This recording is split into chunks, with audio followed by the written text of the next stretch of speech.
Konnichiwa, everybody. Hello, hello. Konnichiwa. Oh. How are we doing today?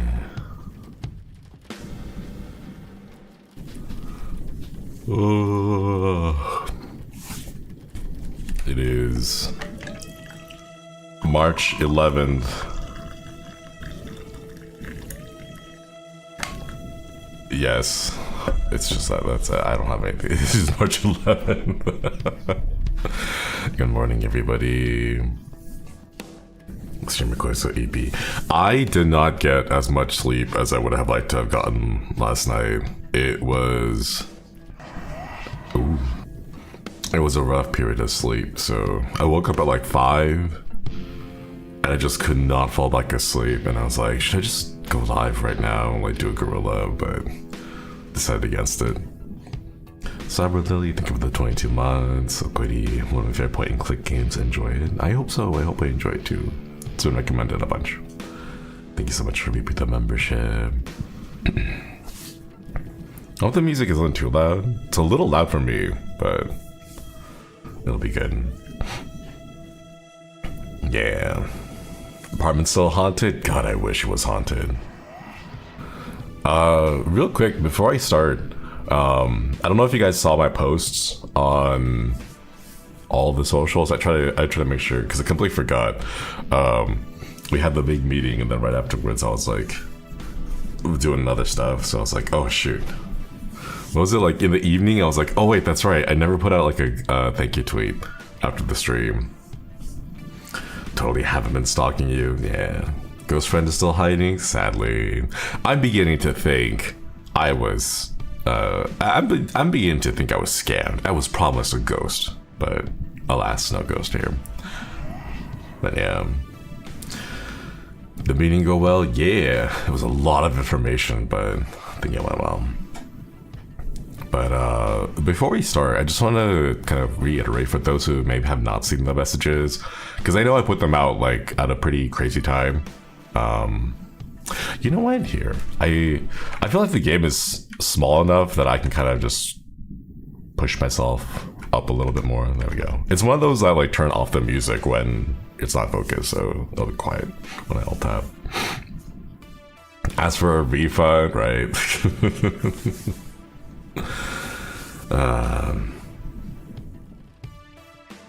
Are you excited about the HOLOSTARS 7th anniversary concert soon with the Stars JP and EN Boy Shinri? I am so excited to be on the concert floor. We need to talk though. The waiting screen would have been sick for a voiceover when you read detective stories that involve the paranormal. Dear diary, I woke up and I reached for my cup of coffee, only to find that the coffee was empty. And now we have a new mystery on our hands. The mystery of the unbrewed coffee in the morning. Where'd the coffee go? There are no clues and seemingly no leads to start my investigation. But mark my words, I will get to the bottom of this.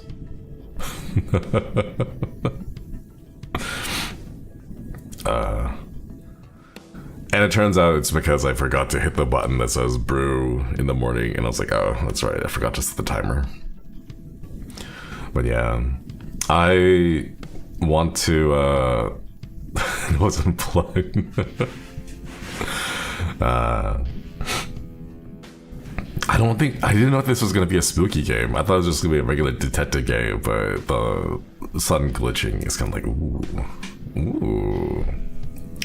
But yeah, I just wanted to reiterate for everyone, I know it was hard for us to really explain and talk about stuff. Neri, thank you so much for the 4 months. Tomorrow's my birthday. It's okay if I ask her happy birthday, of course. Happy birthday to you. Happy birthday to you. Happy birthday, dear Neri.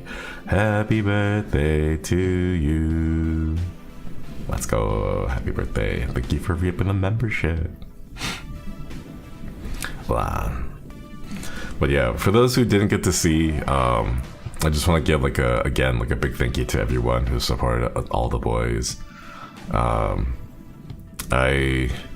I know it's gonna sound a little sappy, but like, if you guys took photos, if you guys took videos, thank you for sharing them on social media. It was really cute seeing all the Kois and all the Starmen in general meeting together, taking pictures of their merch, taking pictures of their plushies, and it was really sweet seeing everything. And I hope you guys managed to hold it dear and near to your hearts and cherish it. That it'll be a good memory for everybody.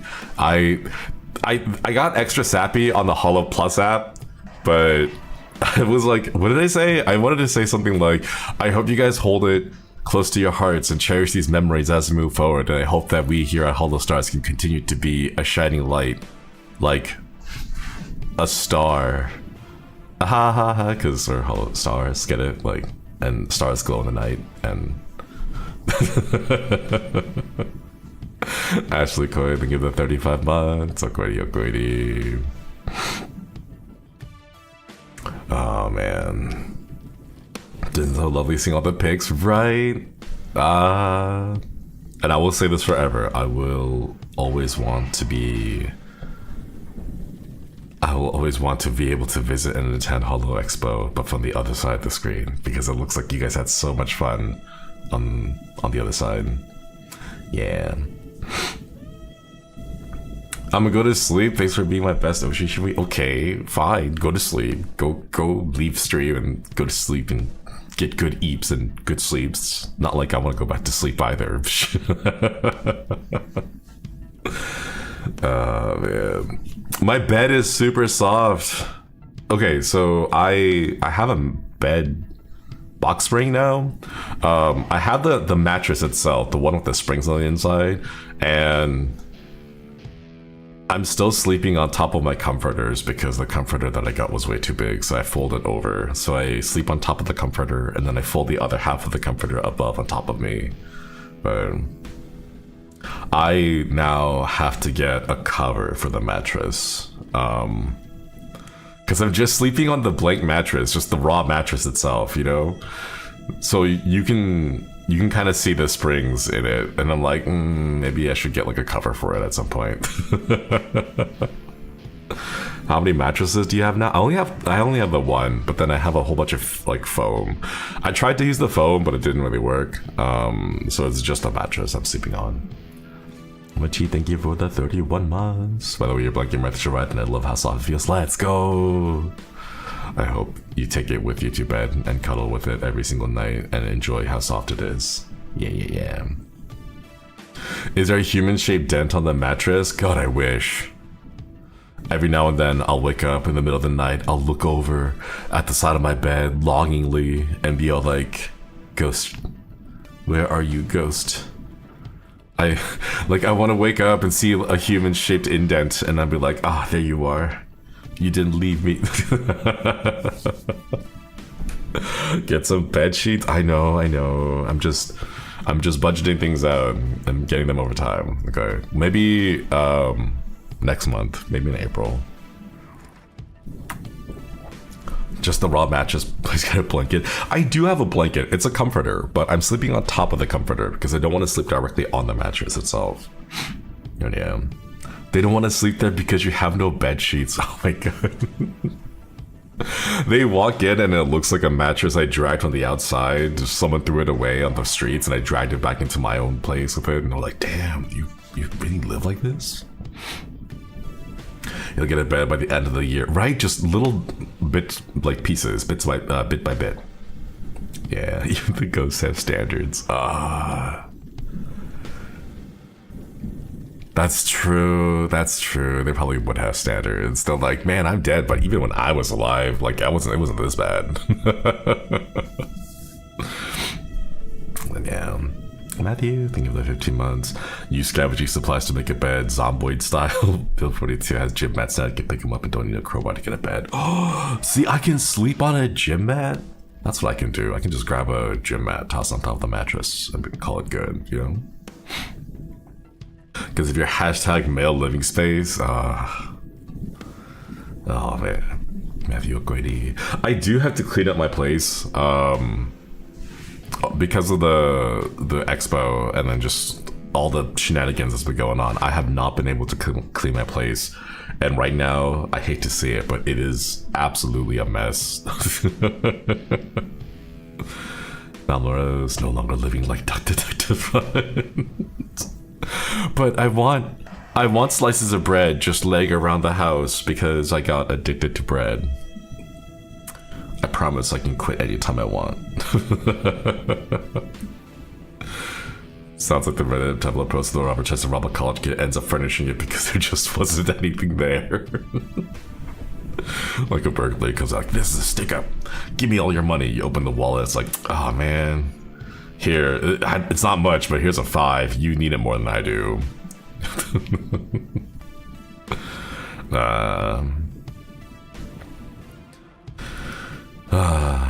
Sorry, I am totally not stalling so that the coffee that I just freshly brewed is able to cool down and I can sip on it because right now it's really hot.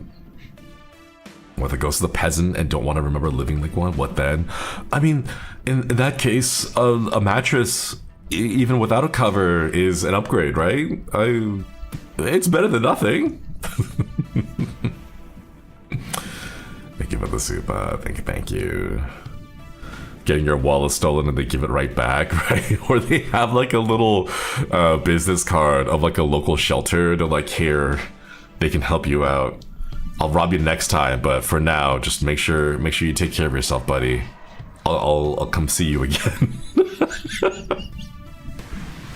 You have to make like a little pinky promise to the burglar to get back on your feet so that he has something to rob you of. Cole, thank you for the super. Goes from the ectoplasm of the divorce. She had enough of your bread addiction. No. I want to know what ectoplasm tastes like. It's always, in my mind, it's always been ghost, like mint jelly. It's always tasted, or it's, in my brain, it's like sweet mint jelly. So I've always wanted to try some. Give it the super. Whether your male living space elemental robbers when they come and steal your debt, give you a 5 for sneaks of furniture. Pity.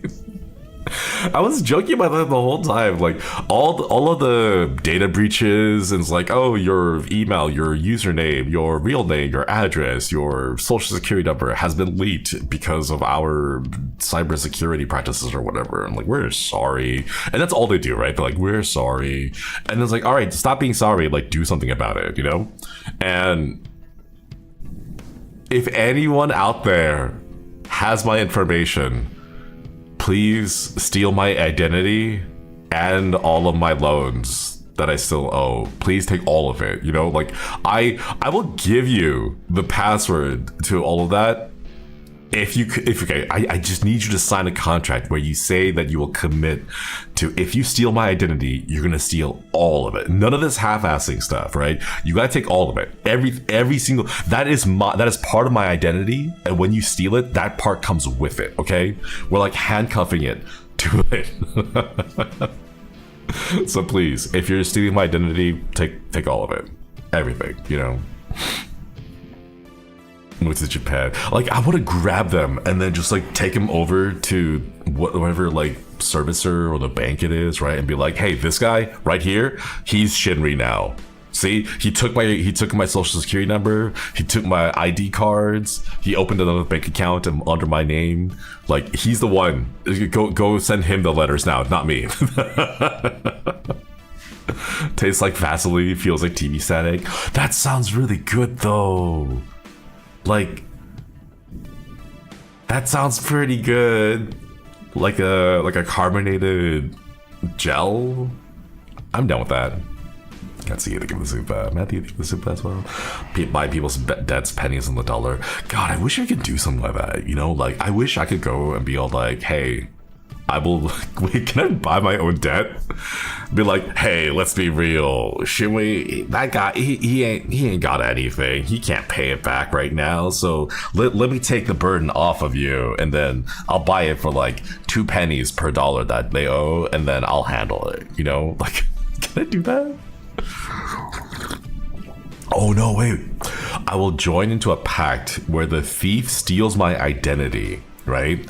And then now that he is the real Shinri, I will buy Shinri's debt from him for pennies on the dollar and then pay that off out of the kindness and generosity of my heart, and then I'll beat the crap out of the thief and then get my identity back, you know? Like that's how we do it. Buy your debt with debt. Can I put it on my credit card? Can I get points with it? R2C is good with the 37 months. If I'm going down, you're going down with me. No take backs. You're going down with me as me. No take back seats. Okay, okay. If you want to visit the ghost, you can't just pull up with mail at any space. You gotta show them that you care, that you have something good for them to haunt.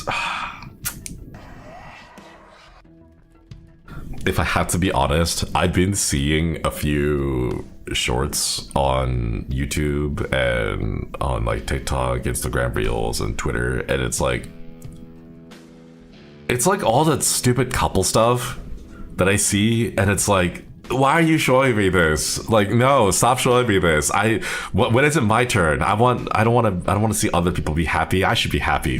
But there was this one that was like this foldable, not a foldable, but like a modular bed, sofa, floor, cushion combo where it came in like 6 pieces. 4 of them were like big tiles, and then there were 2 like armrest areas, so you could position them and make like different shaped beds or different couches. You could lift one of the corners up and then turn it into like a corner sofa and all that. Yeah, the one from Temu, I saw that, but it was like, there's no way this thing only costs $55. There's gotta be some catch. Like the amount of material, $55 doesn't even cover the material, let alone the assembly fees, right? It's like there's got to be some kind of a catch, but it looked really cute. So like, if I could find some high quality version of it, maybe. Legend mentioned as an episode on Eating Ghost, you smack him with holy water in the jar in the bag, and the ectoplasm freezes into an ice cream custard. I saw that. It was really cool. I love the way they rendered it. The gems, the sparkles, the clear like gelatin like ice cream. Oh, it looked really pretty. Puppy Koi, think of the 2 years. Koi has a teaching job tomorrow. I must eat. Oh, good luck. Good luck. I will eat soundly to your stream. Also member for 2 years. Wow, let's go. I hope you have a fun time with your teaching job. Make sure you guide the future. Guide the future generations. Make them understand that learning is a lifelong thing, and it's fun. It can be fun. Yeah. Aylin, thank you for this reaping the membership. Monthly sparkle refill for the pond. Moe koi. Beep. I need like that the fairy like glitter sound effect. Like the you know, I need that. Thank you for reaping the membership. Man, like a beanbag but more structured. Kinda, yeah. Was it 55 for each piece? I don't know. I didn't look into it too seriously because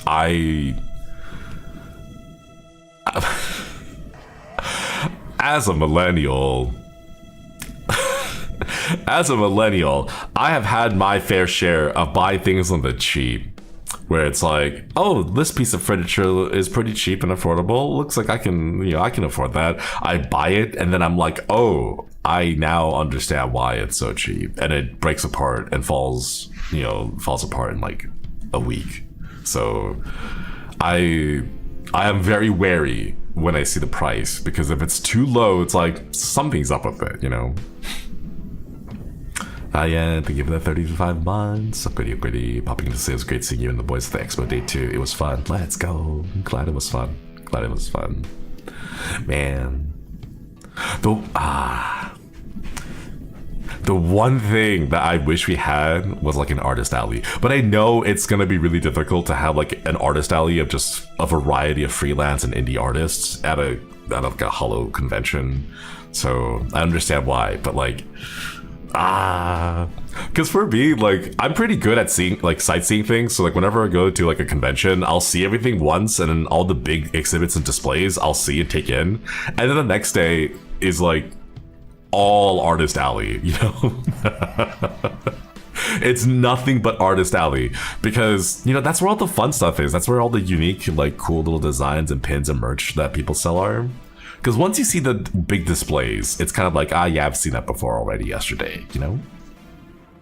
But man, Man, thank you so much for the 28 months. Okwedi. Thank you for reaping the membership. Japanese merchandise laws. Oh, that's right. Yeah. Oh, man. Excavation should have an artist alley. Do you know what they should do? They should have an artist alley, but it's us. Like, I've seen like Haka and Gerard doing all the art stuff. Like, imagine like a little booth where like it's Bettel and he has like prints of his Ungax, right? And then you have like little cam badges and little. I love those acrylic pins, the ones that are like a 1/4 inch thick. Like they like got a little bit of heft to it, and when you like toss them in your hand, they have like nice weight. I love those pins. So like I'll have a whole bunch of like spooky like skulls and eyes and little doodles that are made by me. That'd be kind of fun, right? Oh, that's always the meat of the convention for a lot of us, be it creators or visitors, right? Man, that's my only regret of leaving California. It's if I had a chance to, I would have gone, but unfortunately the timing of everything made it difficult for me to go to any conventions. Like the only con I went to in recent history or like recent memory is like TwitchCon, but that's because that's where a lot of like my like other fellow streamer friends are. Like that was it.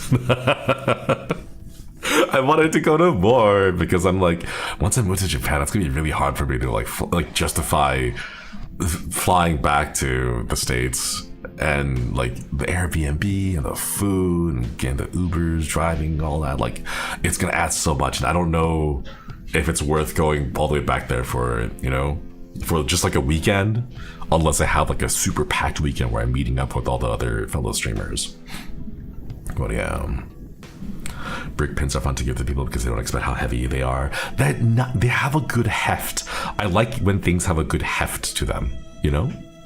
It's, I don't know, like the 1 yen coin here in Japan, I think it's made out of aluminum because it's so light. Aluminum and tin maybe, but like it's so light it feels like a toy, you know. It feels like those coins that you get in like board games. But the 500 yen coin, like when you toss it in your hand, you're like, yeah, it's got good heft to it. It's got nice weight. You could visit Comiket there in Japan. Oh my god, that's what I should do. Hang on, let me write that down. Where's my pen? I don't know where my pen went. Oh no, this is how messy my desk is right now. As I don't even know where my pen goes. Wait, do I need a pen for this one? Oh, yeah, that's closing it. Here we go. Open. I have like a bunch of stationery that I brought with me, which is like silly because I'm like, why would I bring stationery from?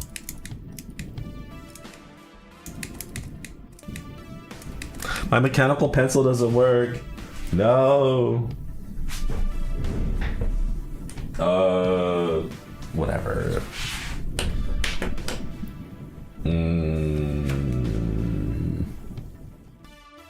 I don't know where my pen is. Do I need a pen for this one? It's a point and click, maybe.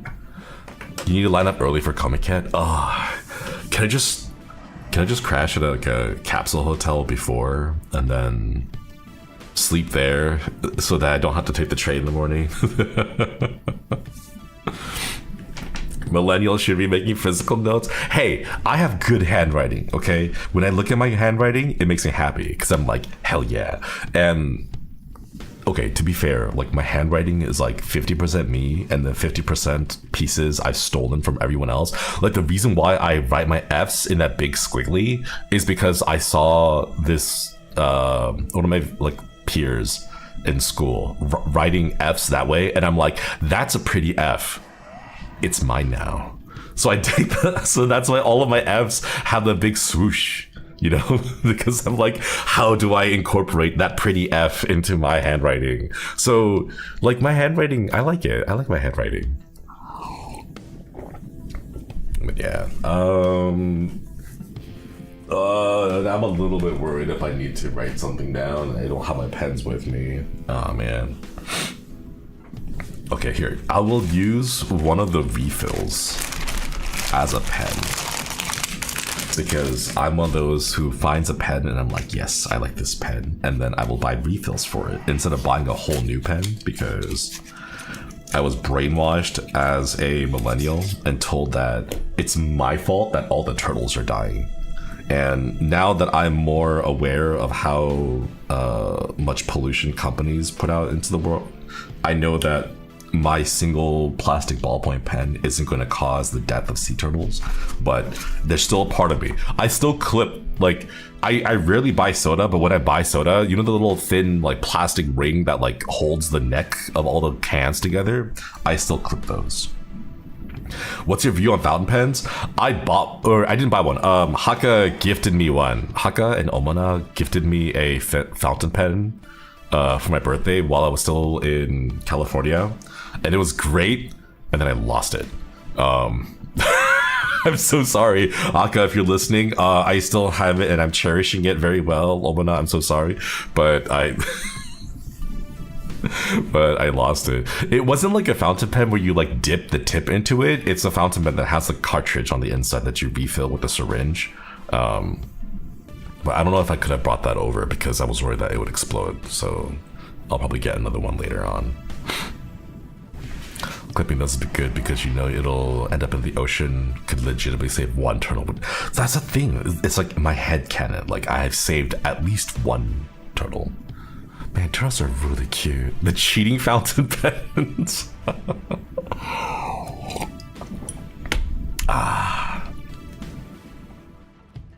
Wait. I wonder. Wait, hold up. I want to do a quick search before we start this. Hang on. Is there golden fountain pen?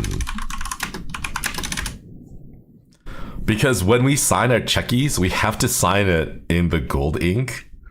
So, there is. No, wait, golden fountain pen ink. I need the ink specifically, not the pen. Oh, there is.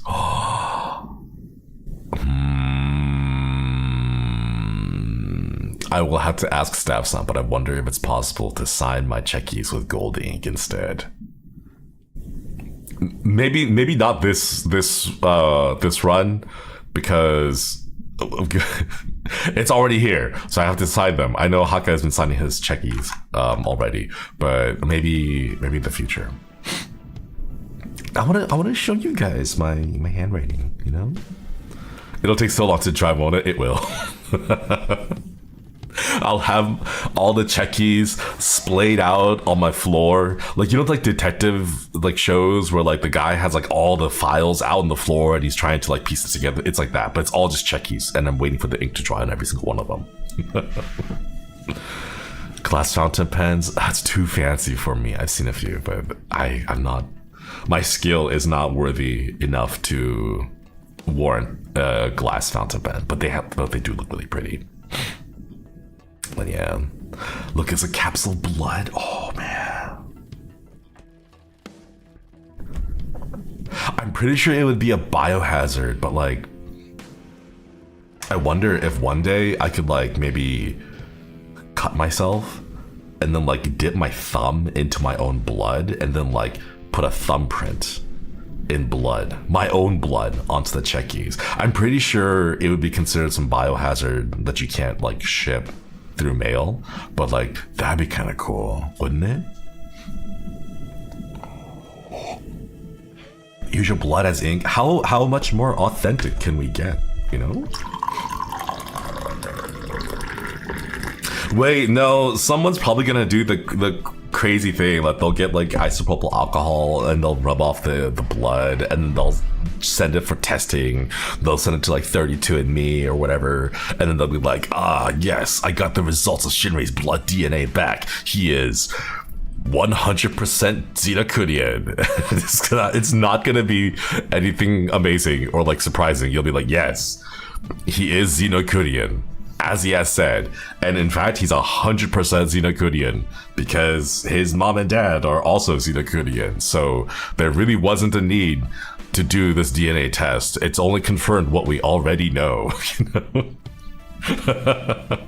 32andMe's bankrupt? Oh my god, man. It's the Orbeez now of this generation. They'll look back and be like, do you guys remember when you could send blood and your spit over to this company and they'll DNA analyze you? You know, in the same way they're like, oh man, do you guys remember like Orbeez? You guys remember Balls energy drink? Wait, I think Balls energy drink still is a thing. It's spelled BAWLS, Balls, and the bottle has these little nubs on it that make it really easy to grip onto. I remember like enjoying it because they felt like real glass bottles. They were like thick. The walls are thick. Sobe! Oh yeah. Man. You aren't a fish? No, sadly. I wish I was a fish. I am part dragon though? Dragon D's no, I'm gonna Four Loko, the OG Four Loko, the one that got into trouble with people like getting into like real serious medical issues because of how much caffeine there was in there, right?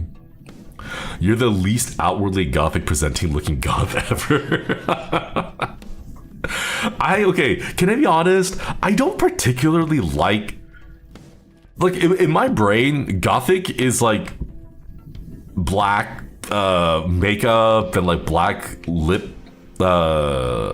it lipstick and everything, like, or like all like that kind of stuff. I don't know. I don't really like that kind of a like gothic because like that's the kind of style that I saw when I was younger, right? So in my brain it's like got a certain aesthetic to it where everything is just dark. I don't like that. My aesthetic is like Japanese horror game female protagonist outfits, you know, like that's the kind of style of like gothic dark I like, you know. Yeah, be thinking of the 30 bucks. Drag these hands. Give her maybe the membership. He says as he wears all black. Hey, this is for investigation purposes, okay? It helps you blend into the night.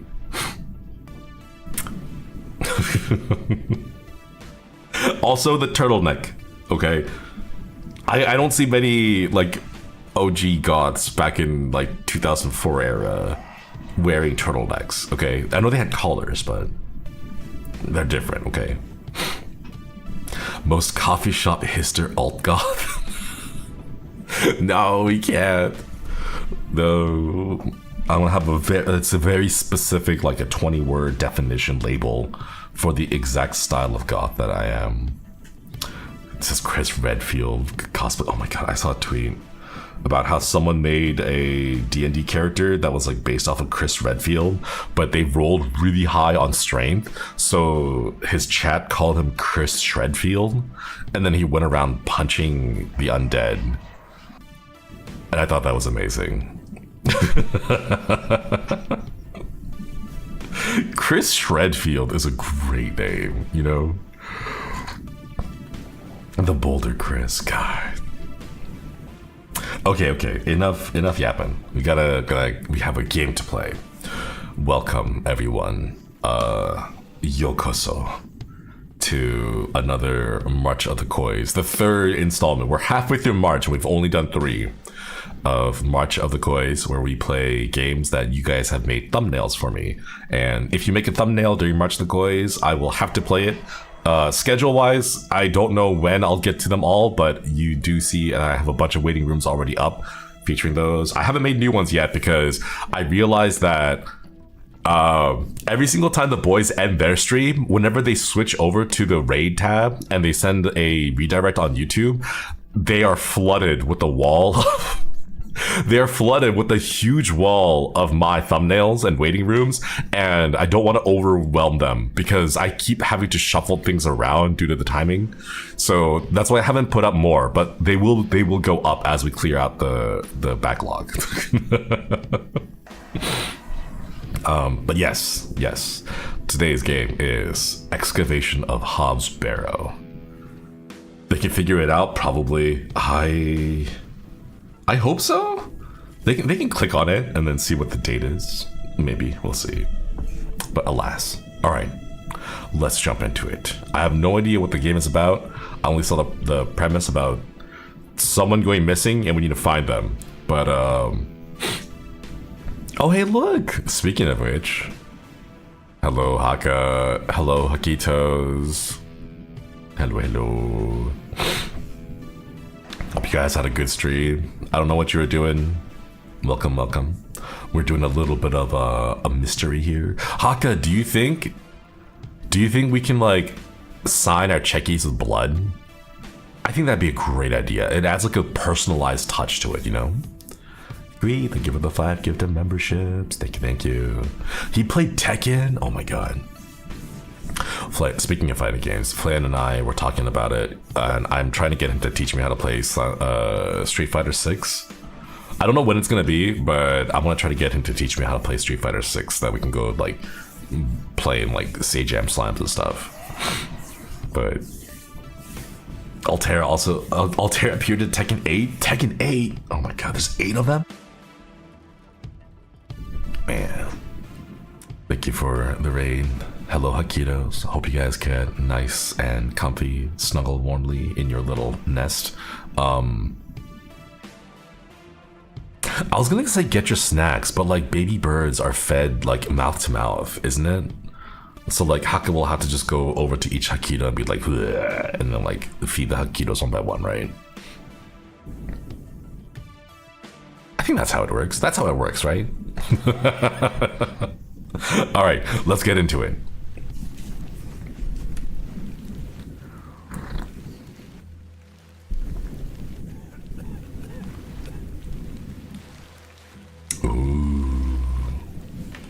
Is it WASD? No, it's not WASD. Okay, is it all mouse? Okay, it is all mouse. Ah. Okay, let's go. Someone forgot their umbrella outside.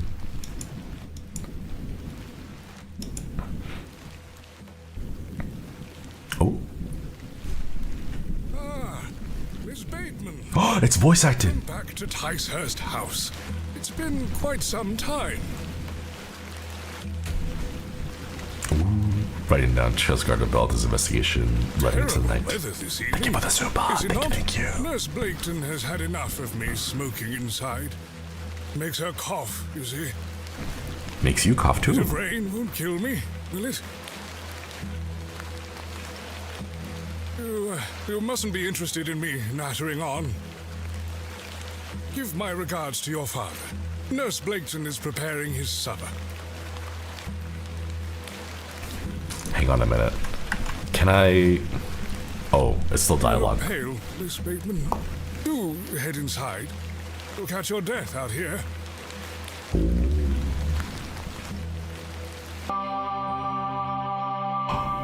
The excavation of Hobbs Barrow.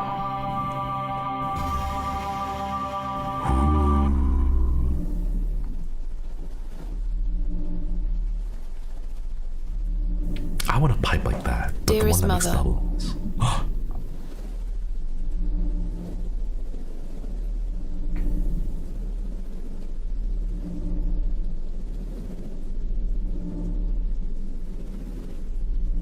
Oh wait, do I have to click? Oh, the dialogue was auto progressing at that cutscene, so I thought I just to wait. Hello, Altair. Hello, Coltair. Welcome. Hope you guys are settling in. Thank you for the raid. Hope you guys are having a good one. Okay, let's go. I hope this letter will reach you. Oh, eat some dinner. Nice. Go get some dinner. Hope it's tasty. I have spent these past years in torment, trying to piece together what remains of fractured memories. What I am about to recount to you will seem beyond comprehension, but I beg for your patience. Lucky meal. Thank you for the 5 gifted members. Thank you. Oh, sheep. Oh, I want to hug a sheep. They smell so nice. I will endeavour to explain the events that led me to Ticehurst House that night. As far as I can recall, this whole wretched story started with the receipt of a letter from a Mr. Leonard Shoulder. A letter? The letter brought me to the isolated village of Bewlay, deep in the moors.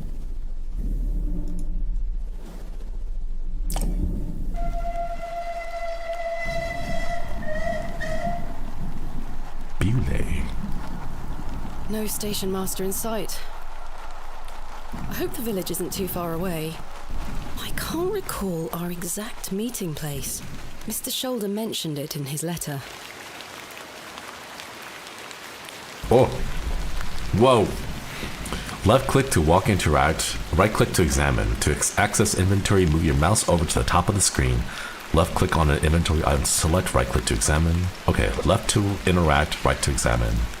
Once an inventory item is selected, you can right click to deselect it, double click on an exit to teleport directly to it. Game will occasionally autosave. You can save anytime in the menu. Escape, F5, F7, M, map when available, space, hold interactable hotspots. Ooh, okay. Hang on, I'm gonna raise the voice volume a bit and then drop the overall volume just a tad bit. All right, let's go. Resume. Money. How much money do I have? I have 6 shillings and 2 pence. My assistant Kenneth is bringing more funds tomorrow.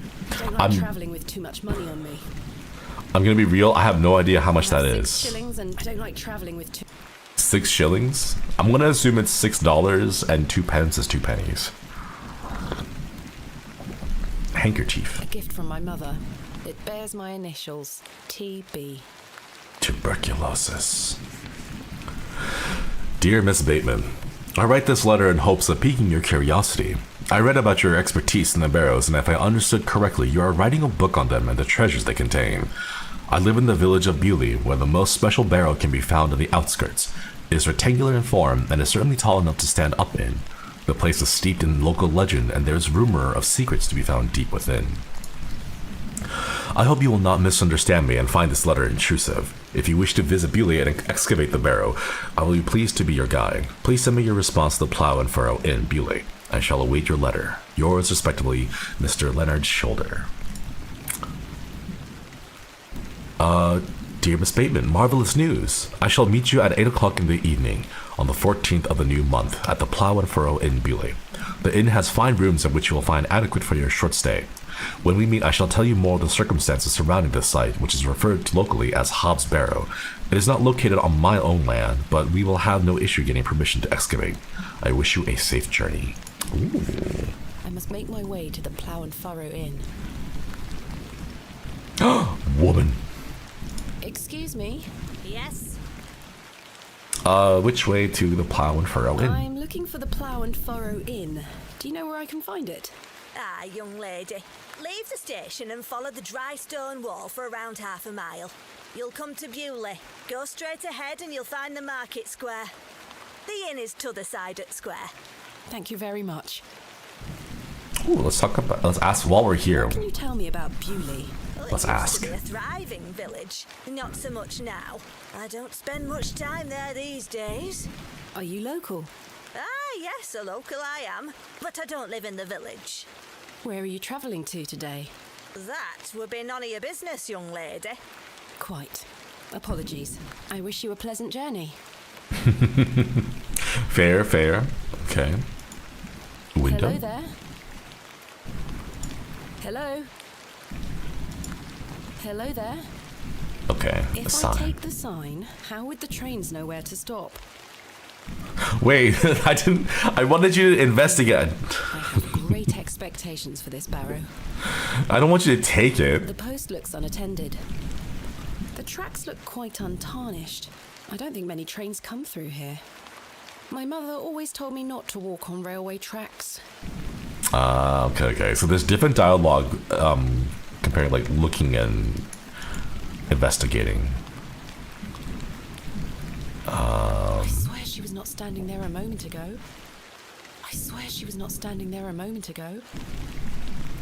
She just appeared. brings you to Bewlay? Oh. I beg your pardon? What brings you to Bewlay, miss?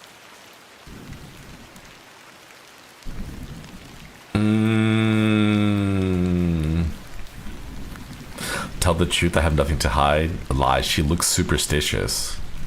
Wait, I kind of want to know if she does look superstitious. I want to know what the superstition is.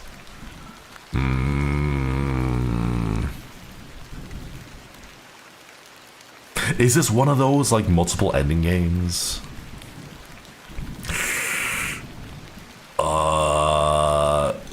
She seems suspicious. Is that what it's supposed to be? I want to see. It's a superstitious, so there's no need to lie, I guess. I'm here to visit a local landmark, Hobbs Barrow. Hobbs Barrow? Well, I can't say I've heard of it. For what reason? I wish to excavate it. Grave robber, are you? Not at all. I merely have an interest in antiquities. Not much to be found in Bewlay, if you ask me. You're better off waiting for the next train back to the city. I'll take my chances. Can't say I didn't warn you. That was odd. That was odd. All right, let's go.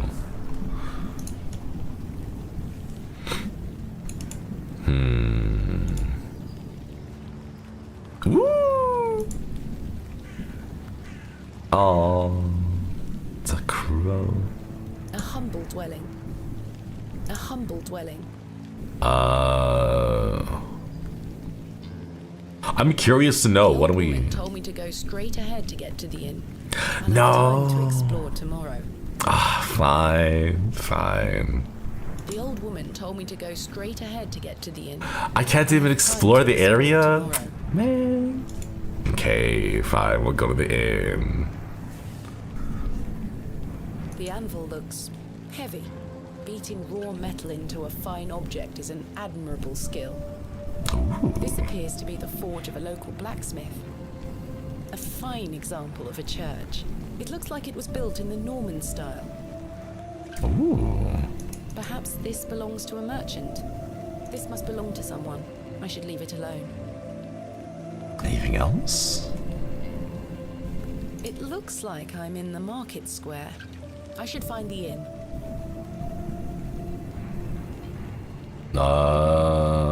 It looks a fine. It looks like it was built in the. Is there a way on the side? Maybe. I realize I'm kind of blocking the corner of the screen, so I'll like shrink down just a little bit more. That way you can see the whole thing.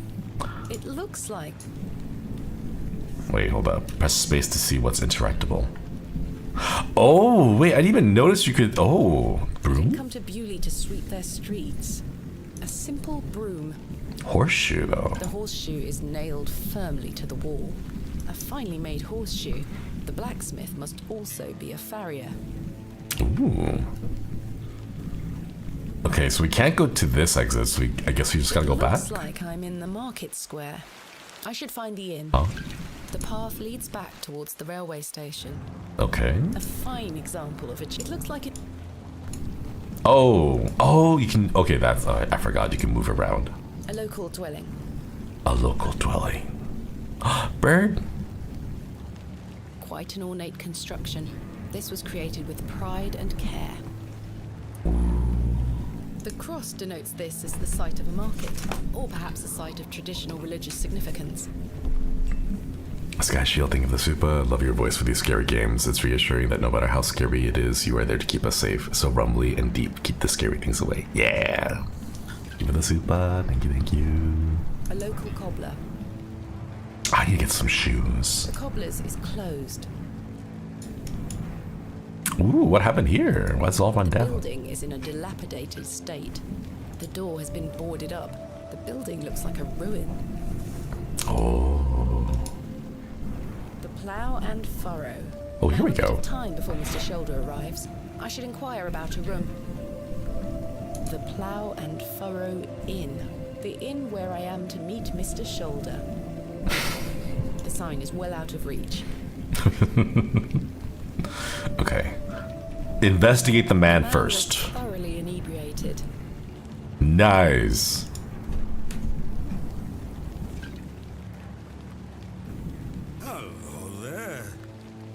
What's a young lady doing out alone in this sodding weather?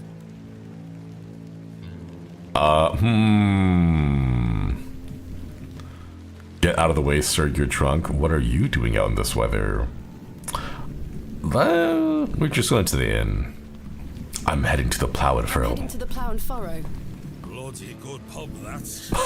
It has the finest ales in the whole county. Oh, I'll take you there if you like. I believe we are standing directly in front of it. Oh, so we are. Please, Yes. give us a kiss now, won't you?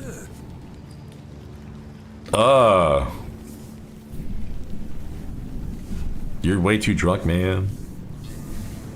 Humor him, it usually works well with men. Slap him, deflect question. I'ma slap him. How dare you? Wench. Wench. What a Wow. buffoon. I love that she took the time to carefully place down her briefcase. I should speak to the innkeeper about a room. Man, who used that wench? What?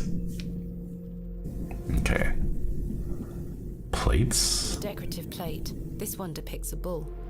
A decorative plate depicting an eagle. They're all different? Plate. This one depicts a dog. What's the pink one have? Decorative plate. This one depicts a bull. Okay. There's so many things to look A at. crudely painted scene that appears to be of a biblical nature. Bell? Last Order's bell. Savior of many a life. A fine exemplar of inebriation. Is everyone just drunk? A rather miserable looking fellow. He's playing a board game by himself. I think it's Three Men's Morris. What's that? Innkeeper? Painting? Painting depicts a rocky edged lake. A small bronze plate states the name Lake Cubilius. Oh.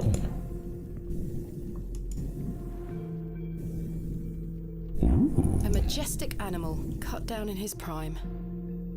A pixie-faced peasant boy painted in a naive style. What does that mean? Pixie-faced? This painting shows a Rubenesque figure brushing her hair. Quite unusual to see such a sensual work in a room like this. A colourful work depicting a bashful knight. It is signed N. Hamley. Yeah, she's so The knowledgeable. crackling fireplace is more welcoming than the facial expressions of the locals. I want to believe she's actually saying this all out loud while everyone is just kind of here. Biblical scene of some kind. An angel is depicted looking longingly to the heavens. Like you're doing your like noir monologuing, but you're doing it out A loud. dreadful smell is emanating from the WC. The WC.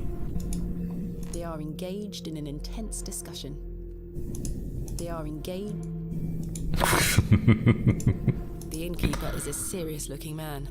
Oh, bartender and Good innkeeper. afternoon. Good afternoon, lass. How can I help you?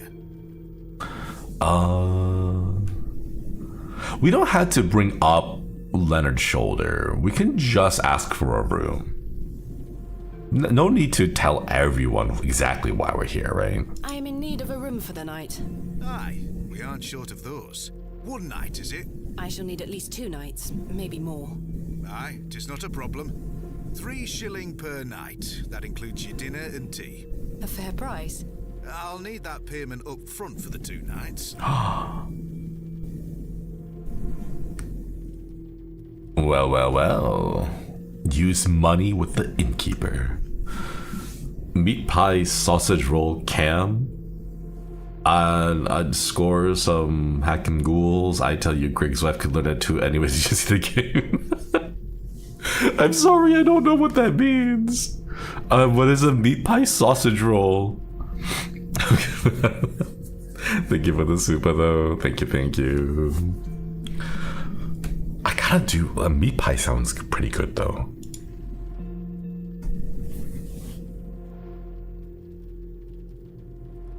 Did that work? I have 6 shillings and 2 pence. I don't like travelling with... click and then use money with the This innkeeper. is payment for the room. Okay, there we go. Thank you. Can I ask for your name, lass? Thomasina Bateman. And will Mr. Bateman be staying with us tonight? No, I am not wed. My assistant is arriving in Bewlay tomorrow. Your assistant, you say? Will you be needing another room? Please. I'll keep a room spare. It's not quite as nice as yours, I'm afraid. Not a problem, sir. I'm sure it will be adequate. Kenneth is a man of inexpensive taste. Here's your key. Thanks. Just go through the door to the right of the bar, then up the stairs. Room number 2. Thank you. Can I help you with your luggage? No, thank you, sir. I can manage. I should go upstairs and freshen up before Mr. Shoulder arrives. Alright, let's go. Room key. Room 2, the Plough and Furrow Inn. Alright. I think that's the door because the other one's the wash closet, right? Oh, we just go straight to it. This shall do nicely. Not that Time to change bad. to something more comfortable.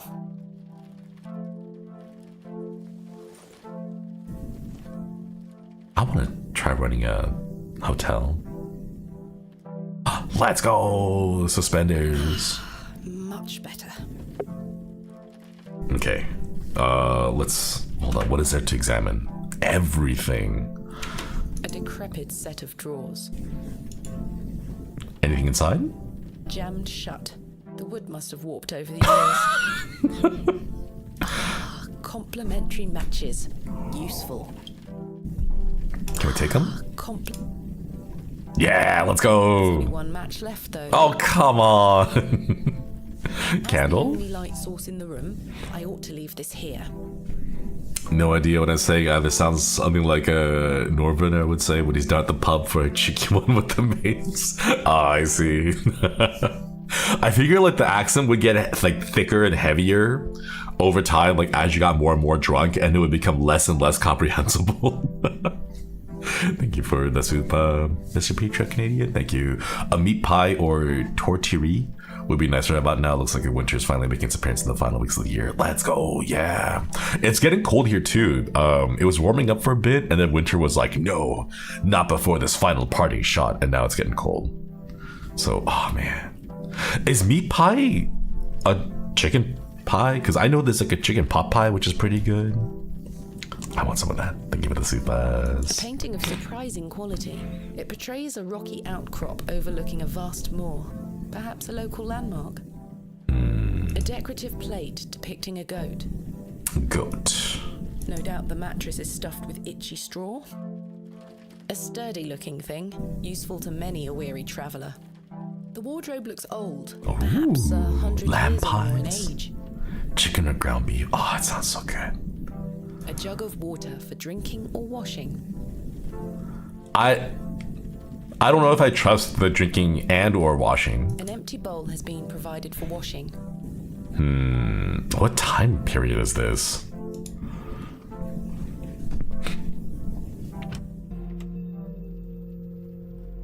Okay. I guess we can just go talk with the locals? Oh, hey! Old man. Curmudgeonly looking old fellow. Oh, curmudgeon, that's a great word. Hello, sir. Right? Do you know a Mr. Leonard Shoulder? You're not local. You've been on that bloody train, haven't you? Bewlay's going to dogs.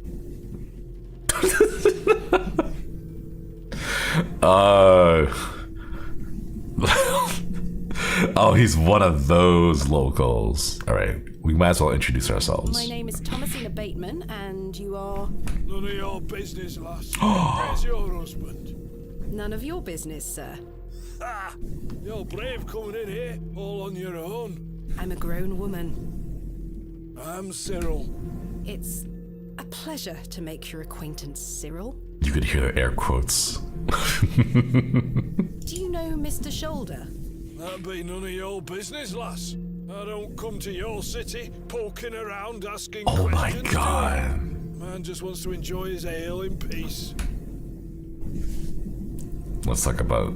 I'm pretty sure he's not going to have any answer for us I for take these it you're two, not but... enamored with the railway station. Bewlay's gonna be swarming with outsiders, like you. We don't want you coming here. It's as simple as that, lass. Why not? This is our town, our land. I assure you, I am not here to cause trouble. We'll see about that, won't we?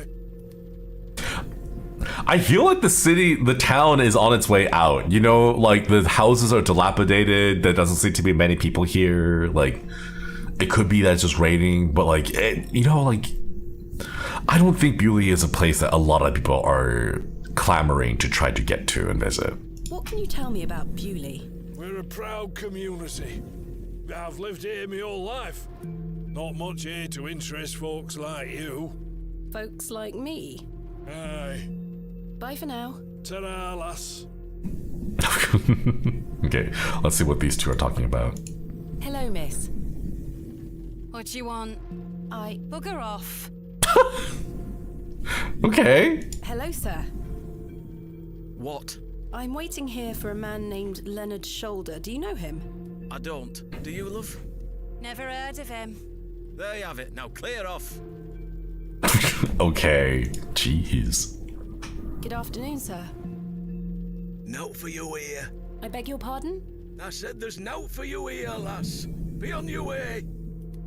Charming. Very. Good day, sir. He's not even. Oh my god. Okay, let's talk to maybe the innkeeper knows a bit. Miss Bateman, you've transformed. I feel far more comfortable in my outdoor clothing. You look like one of those explorers you see in the newspaper. I guess you could call me an explorer of sorts. I'm Stanley. Stanley Kemp. A pleasure to meet you, Stanley. I'm gonna write that Tell down. me, I trust your room is adequate. Most adequate. Excellent. Innkeeper Stanley Kemp. All right, let's ask about Leonard. I'm looking for a man named Leonard Shoulder. I'm looking for a man named Leonard Shoulder. Aye, I know the man. I'm to meet him here tonight. Can I get you something to drink while you wait? Not yet, thank you. What can you tell me? What can you tell me about Mr. Shoulder? Aye, he's a quiet fellow. He only comes here to check his post. Yes, I've been corresponding with him using this address. Have you now? You found yourself an admirer. Not quite. What business do you have with old Leonard then? Let's keep telling the truth. Well, if you must know, I am what some people call a barrow digger. A what? A barrow digger. What in God's name is that? Are you familiar with tumuli? Afraid not. Barrow is another word for tumulus, or tumuli in the plural. A profoundly interesting subject. You've lost me. I excavate ancient burial sites looking for relics. A barrow is traditionally a circular mound of raised earth enclosing a burial chamber. Oh, aye. You're a grave robber. I am no such thing. Don't worry, lass. I've met all sorts in here over the years. I won't tell anyone. I assure you, my goal is more noble than petty grave robbery. What sort of relics do you I find? like her so much. Silver? Bones? Artifacts. Rarely gold or Right. silver, but treasures certainly. Ancient pottery is the most common find. I've been excavating barrows all over the country. I'm documenting my findings in preparation for my book. It shall be called Vestiges of the Antiquities in Rural England. Oh, aye. Very interesting. But what does old Leonard have to do with this? He sent me a letter in which he told me about an unusual barrow in Bewlay, a site called Hobbs Barrow. I'm meeting him here this evening to find out more. I've lived here nigh on my whole life, and I've heard nought about a Hobbs Barrow. Huh. Wait, that's two people now that said they never heard of it. What?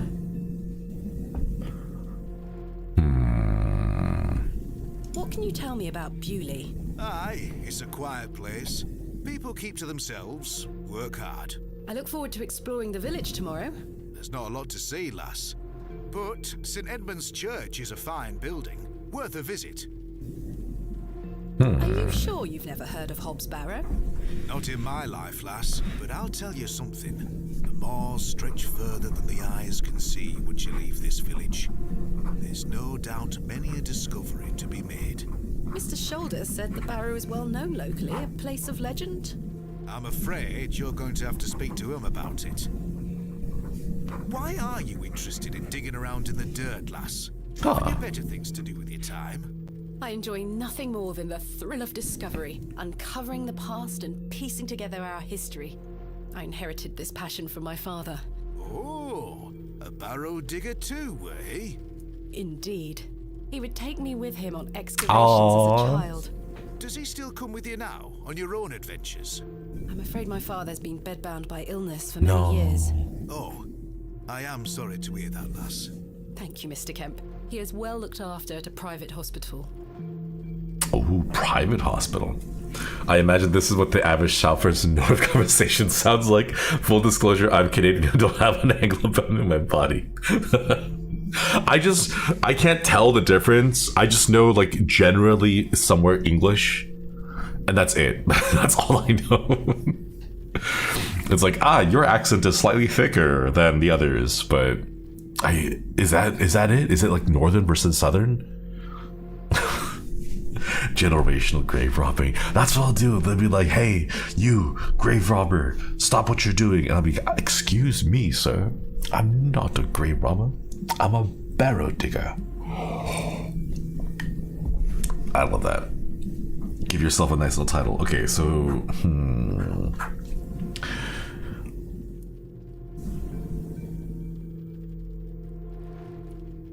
we don't have. I kind of want to start theory crafting stuff right now, but we don't have enough information to make anything. So let's just keep collecting more info. Tell me about yourself, Mr. Kemp.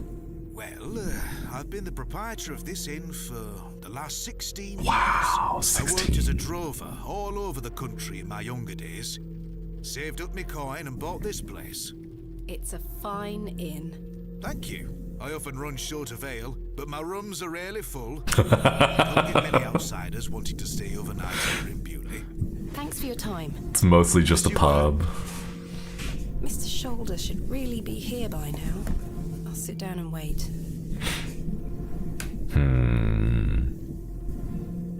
Keeps been on my wish list for so long.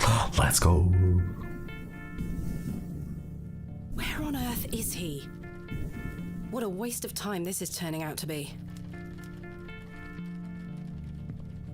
They don't even have phones to, like, browse social media. It's you again. I just wanted to apologize for earlier. I deserve that slap. I'm sorry for my behavior.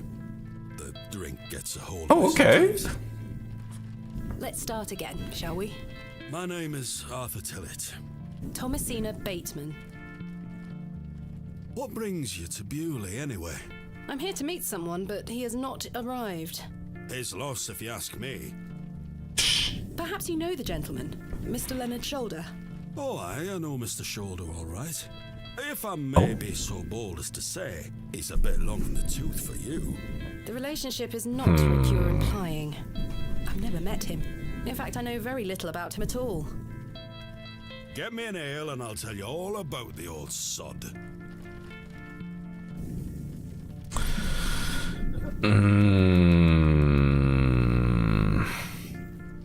One ale coming right up. He might have useful information. I don't think you need another. The man is a liability.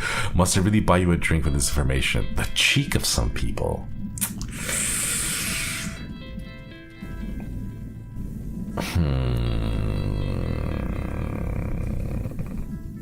We only have 2 pence left. I don't know if that's gonna be enough for an ale.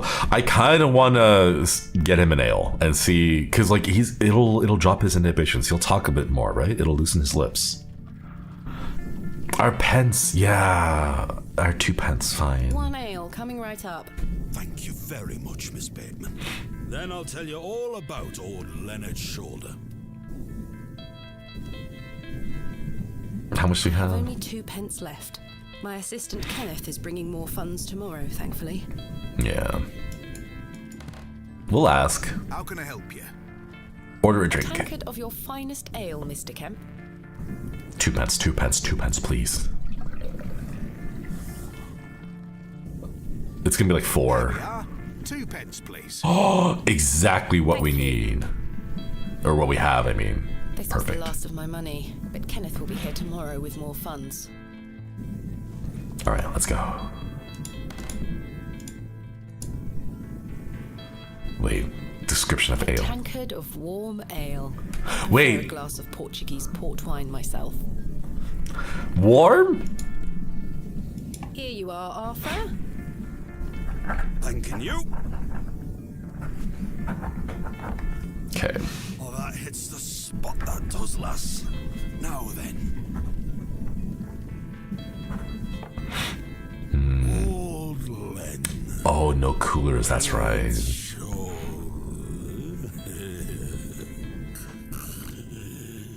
God, he's such a lightweight. What? Are you kidding me? Arthur? Mr. Tillett? Oh, for heaven's sake. Oh my He's in god. a drunken stupor.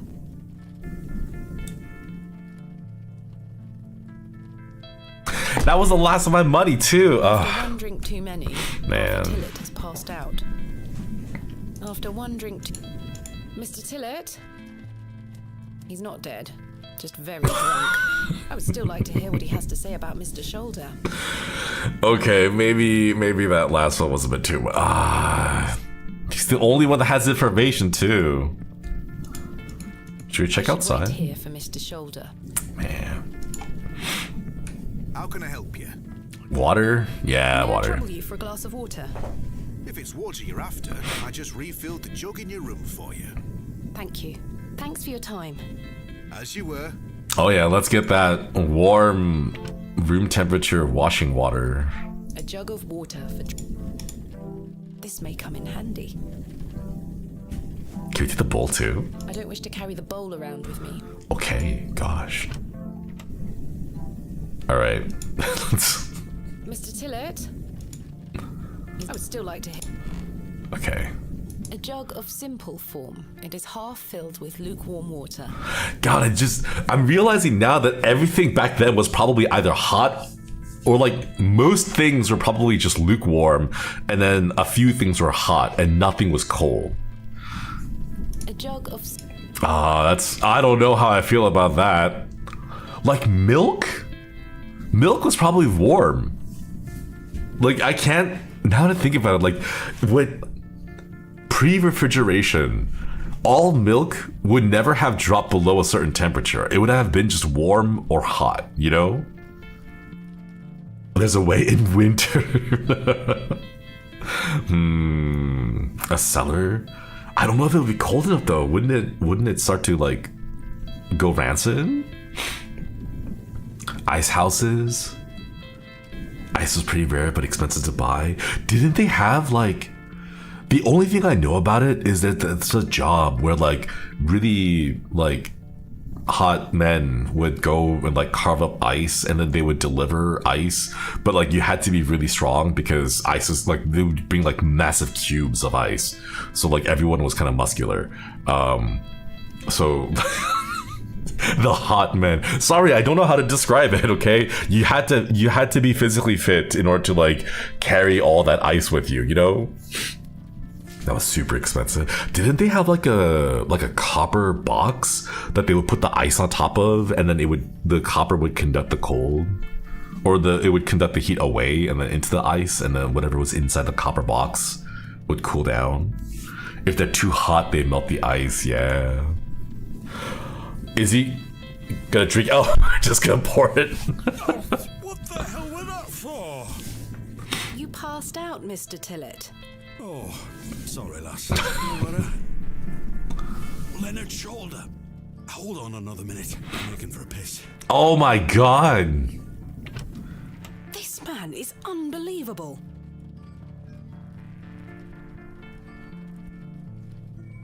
Sure, taking his time.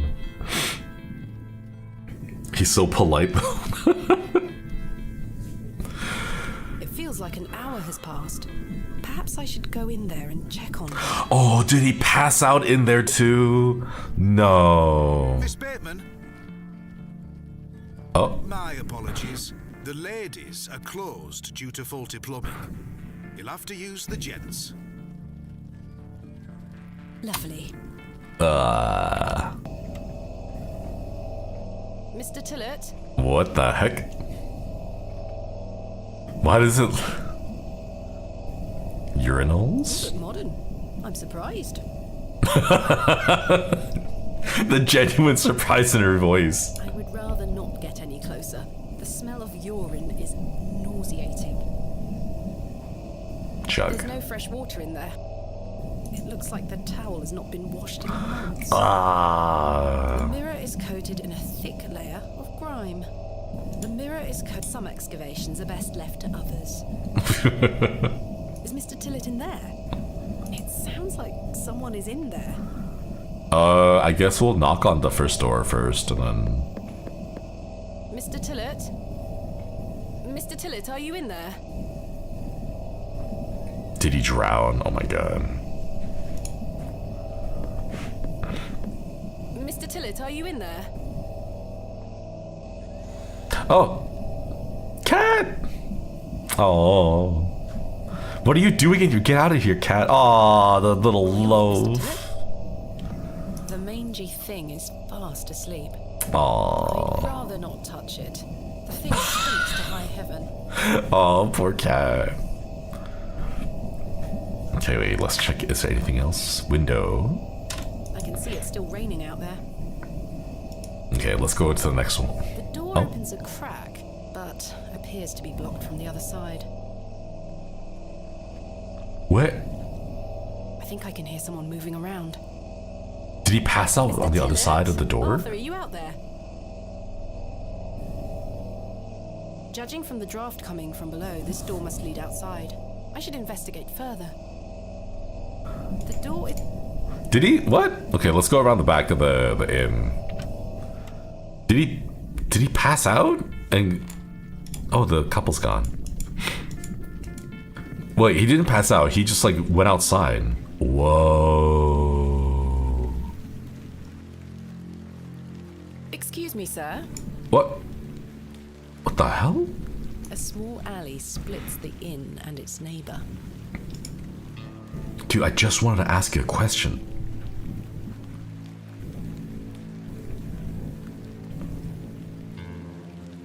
Huh? A beam of wood is propped up against the door, barring it closed from the outside. From the outside? Someone has wedged the door shut. Mr. Tillett. Why would he have done that? Got the free ale and ran, bro. Okay. Mr. Tillett leave, then block the door behind him. Something strange is going on here. Who was that old chap I saw outside the alley? He headed eastward. Maybe I could catch up with him and ask him if he saw Mr. Tillett.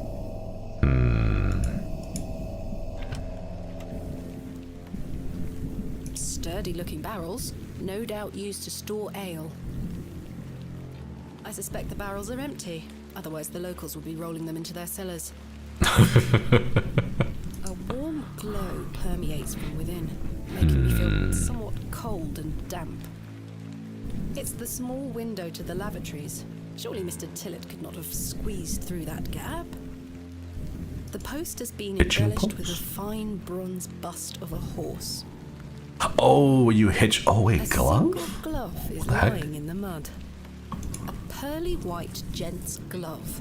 It's certainly unlike anything Mr. Tillett was wearing. Huh. Seems rather out of place here. Peculiar. Did.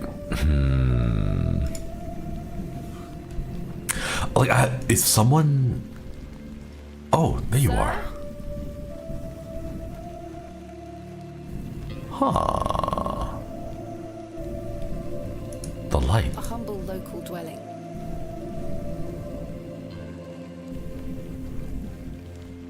Did word get out that we're looking for a letter? And someone's like, oh, we can't have that. The old man has disappeared into the darkness. I'd best turn back to the inn.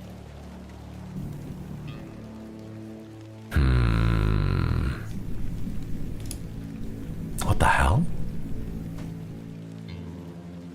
Could he be shouldered? No, he said he was meeting us at the inn, so I don't know why he would run away from us like that. It's all just foggy here. We can't see anything. The building is in a Same dialogue.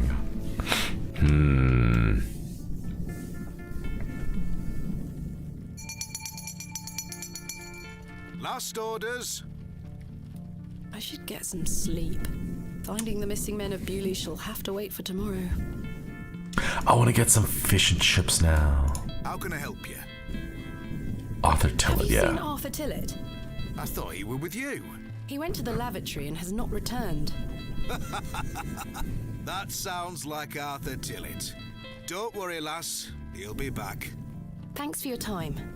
As you were. Huh, wait, so he does this regularly? Old man's Well, gone. it's closing soon. And no Mr. Shoulder. I should get some sleep and find him tomorrow. Kenneth will be arriving tomorrow at midday. I should get some sleep. Perhaps a little more time in front of the fire. We were just outside, so let's dry up a little bit. A lovely place to warm oneself. The crackling fireplace is more welcoming. Oh, let's investigate the Fine white glove. glove, gents style. I found it in the alleyway behind the plough and furrow. There is a single match remaining inside. Kenneth will be a... Wait. Let's go see if this person here. Good evening, sir. Are they still... Yeah, they're still drunk. Okay, let's go. Kenneth. Yes, I must get some sleep. I shall track down Mr. Shoulder tomorrow. Miss Bateman, Yes? off to bed? Yes. I'm afraid Mr. Shoulder's let me down. The rotter. Perhaps he will make himself known tomorrow. I should hope so. This is turning into a waste of my time. Don't mind the locals, miss. It's just that we don't get a lot of visitors in Bewlay. Quite. They mean well, believe me. Sure, Mr. Kemp. Please call me Stanley. Good night, Stanley. Sleep well, Miss Bateman. Is this like one of those like Higurashi things? Where like the whole town is in on it?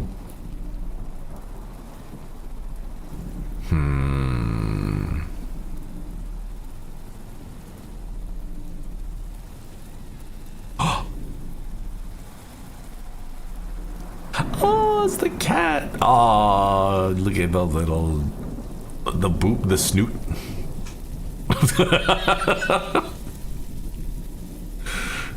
Oh, I love how it's rotoscoped.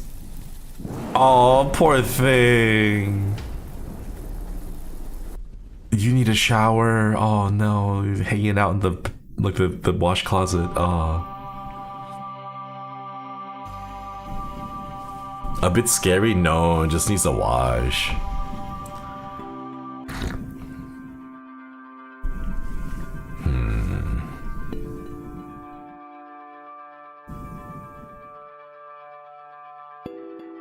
Such horrid dreams.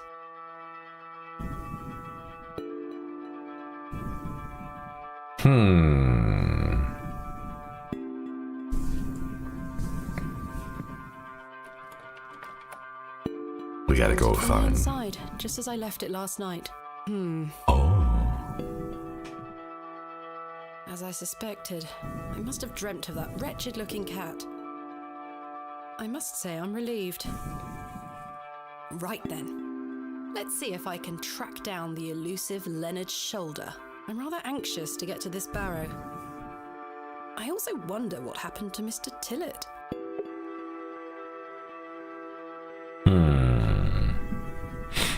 I feel like you would have smelled the cat, you know? That candle didn't last long. The candle has melted. It's not much use anymore. Perhaps Mr. Kemp will replace it this evening.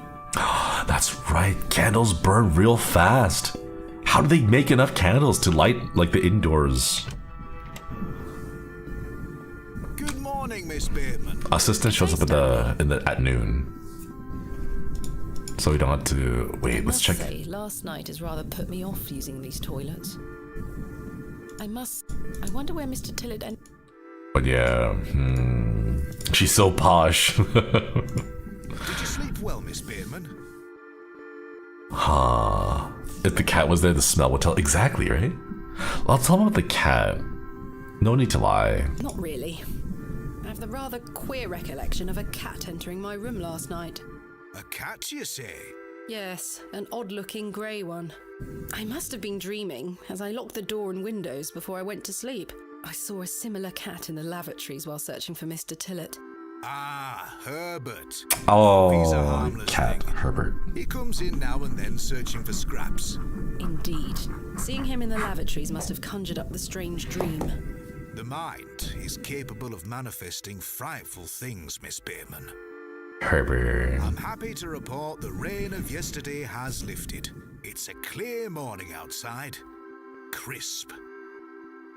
I've prepared a room for your assistant. What time will he be arriving today? His train will get in around midday. Kenneth will also be bringing my excavation equipment. Oh, aye. What does that entail? Picks, shovels, buckets, lighting and such.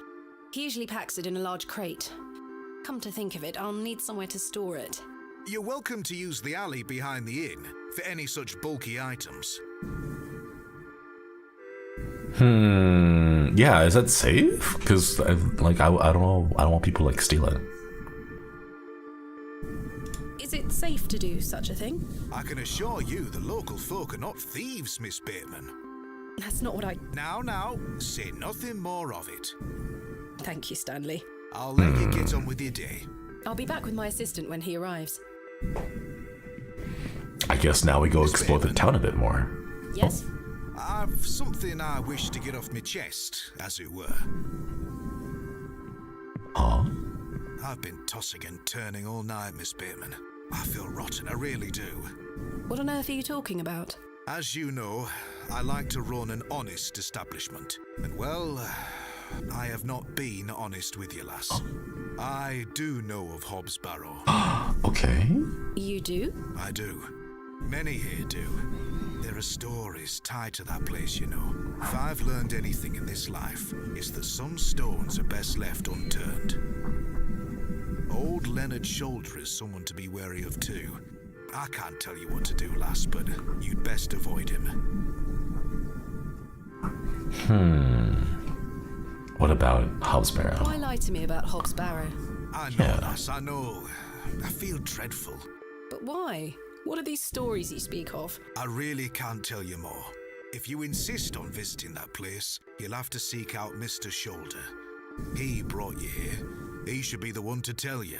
I must Okay, say, then. Mr. Kemp, this is all quite puzzling. I've never let local superstitions stop me in the past. I pride myself on being a woman of logic and reason. I've no time to waste on such matters. As I say, seek out Mr. Shoulder. He can tell you more. Okay, what about Mr. Shoulder? Why must I be wary of Mr. Shoulder? The man has a certain reputation. For what? You've seen it already. Were he here to meet you last night? No. Precisely. A man not to be trusted. Not to be trusted. Where is Hobbs Where is Barrow? Hobbs Barrow? I don't know. I say that on my mother's grave, Miss Bateman. I now find that hard to believe. The moors are vast, lass. I'd tend not to go wandering out there. A grown man could lose himself and not be seen again. Where does Mr. Where Shoulder does Mr. live? Shoulder live? I can't say for sure. As I think I told you last night, he's a quiet man and keeps to himself. He only comes in here to collect his post. Leads me to believe he lives a fair distance away. Certainly not in the village itself. Might someone around Bewlay be able to help me find him? You could ask around.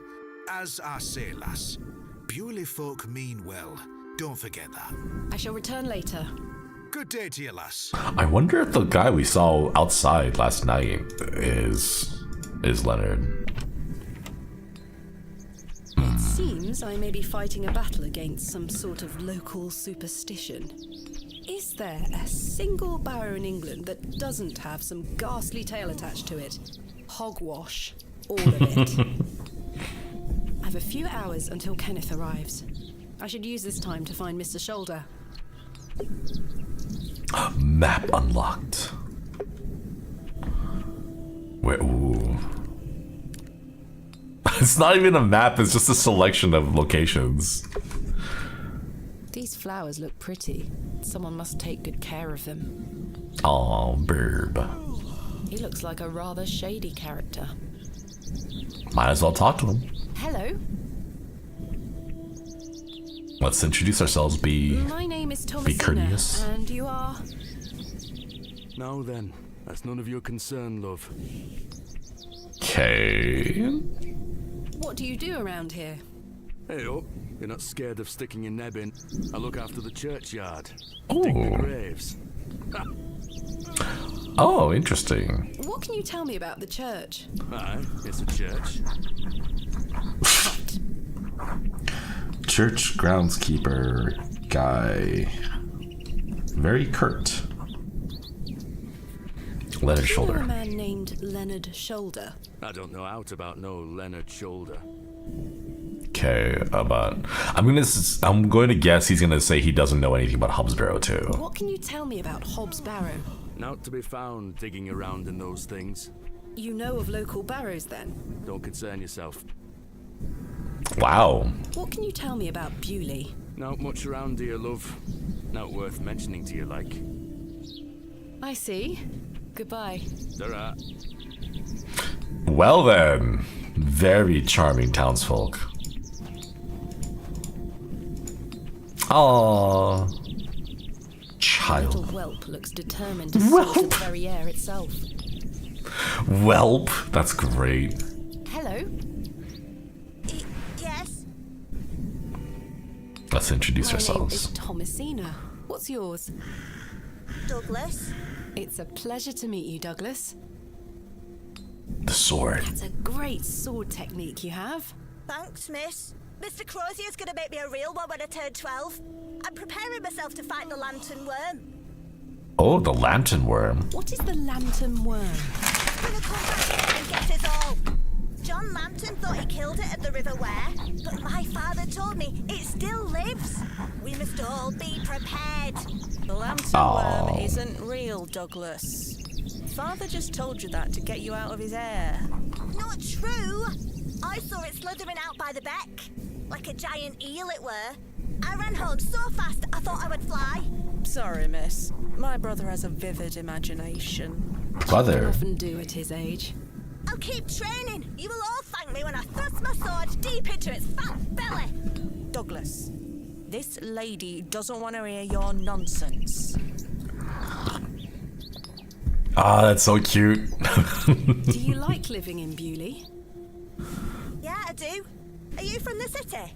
I'm from a long way away.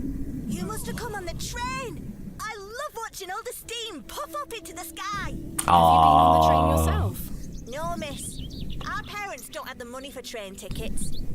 Father says we have all we need here in Bewlay.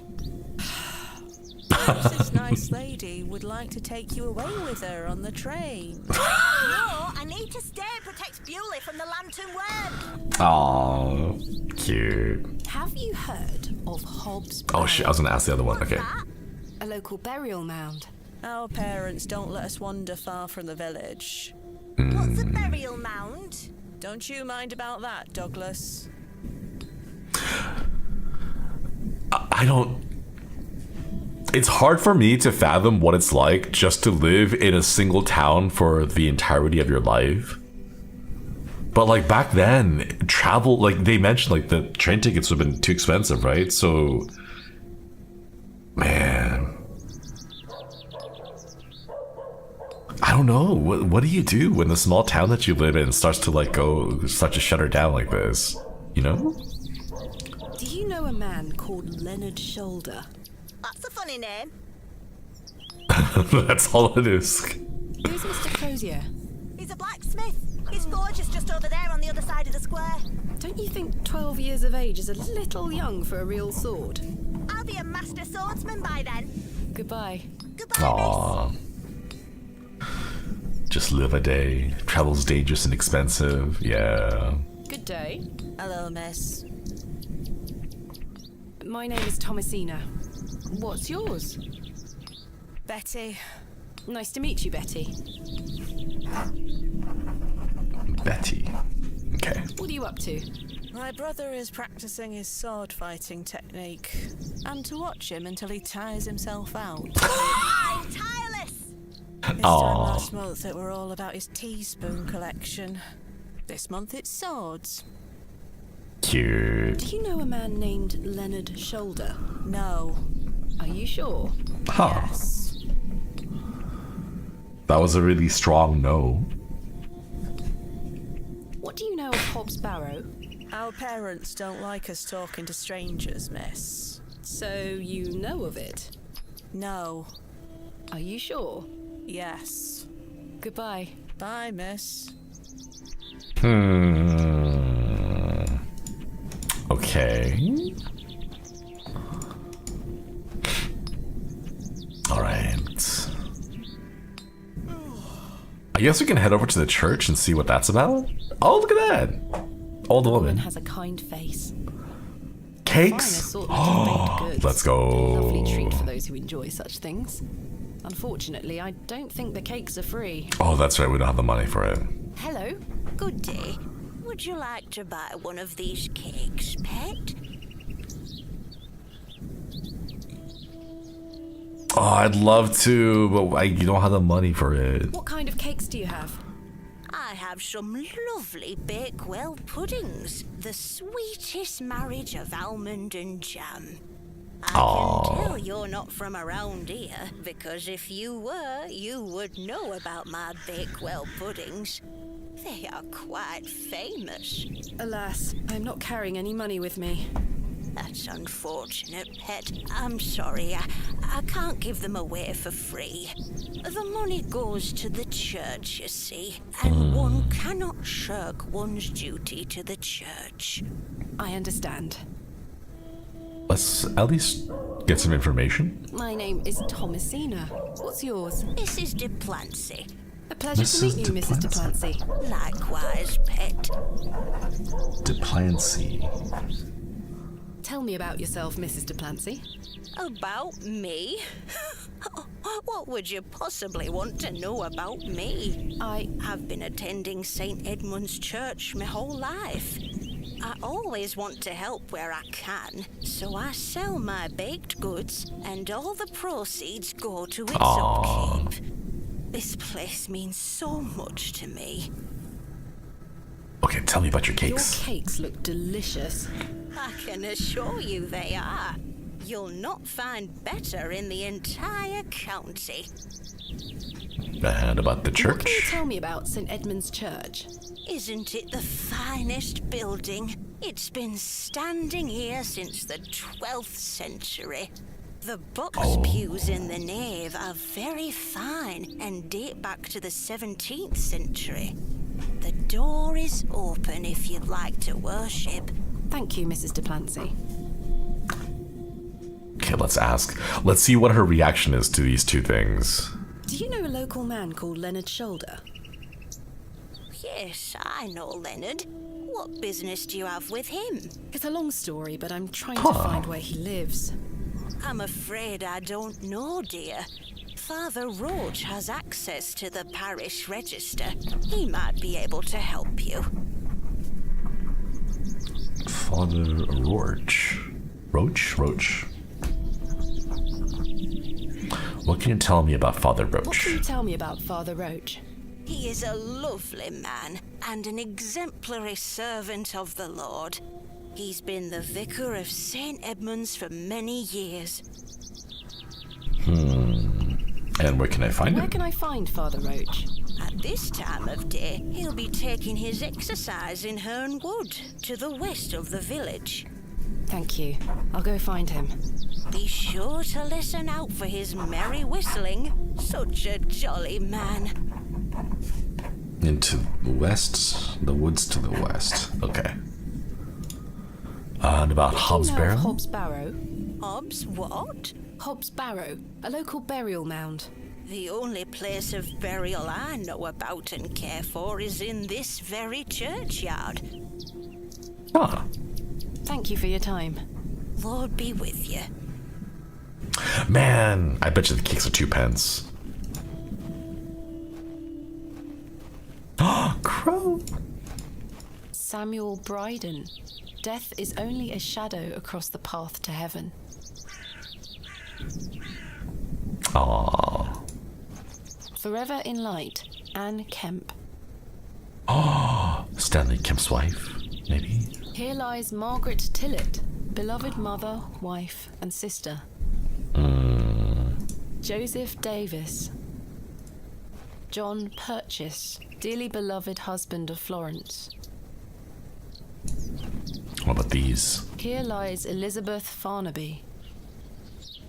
A fresh This appears grave? to be a recently dug unmarked grave. Huh. William Paxton, modest and gentle of heart. What if it turns out it's a grave of the cat, and the cat that we saw is the ghost? Dun dun. Oh, a plaque. Margaret's Lookout. Oh. I wonder who Margaret is, or was.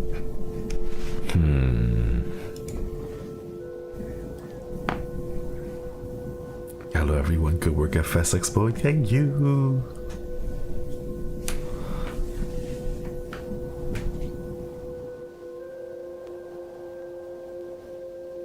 This is nice.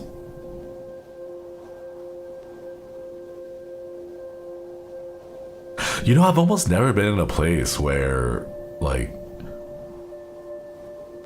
the entire landscape was flat like this, you know? I'm more familiar with hills and, like, mountains and stuff. Just an odd feeling to be, like, in a place where the land is so flat that you can see so far.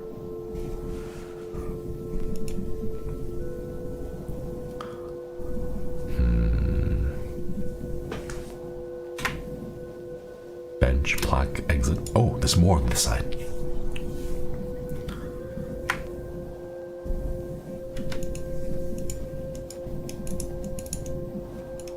Ooh.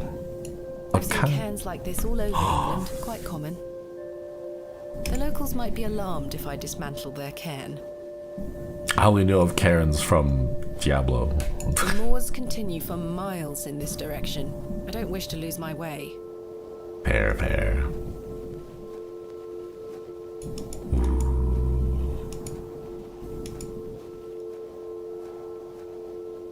Kind of scary now that you think about it, like just how much space there is, like how much land there is that you could walk for miles and then end up being so tiny that you can't even see, like that. Like look at that. Like pre-humans, it was just this, you know, without the houses. I'm not sure if these are poisonous or edible. I'd better not touch them. They could be poisonous. But can you stand in the middle of them? No, I can't get her to stand in the middle. The moors stretch into the distance. I don't wish to wander aimlessly. Okay. The fairy ring. It's a fate trap. Don't fall for it. Or do. Okay. What's the front door? Let's check out the church afterwards. I want to see what's over here. Ooh, there's so many things. Oh. Wait. Father Roach. I can hear his whistling. Oh, there you are.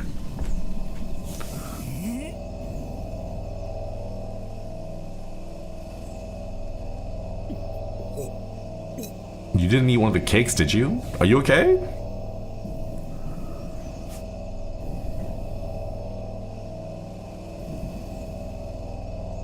Yeah, warm milk will do that. Oh.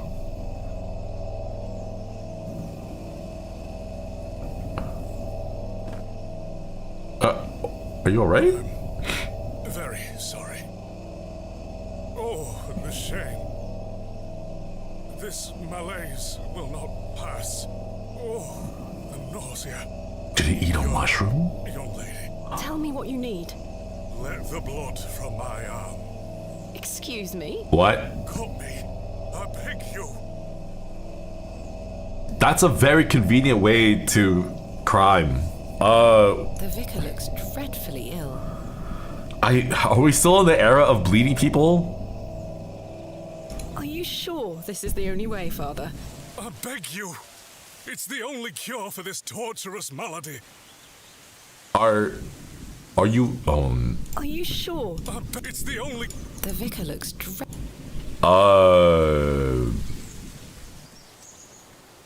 The vicar's spectacles lie let's go pick up his glasses. I don't...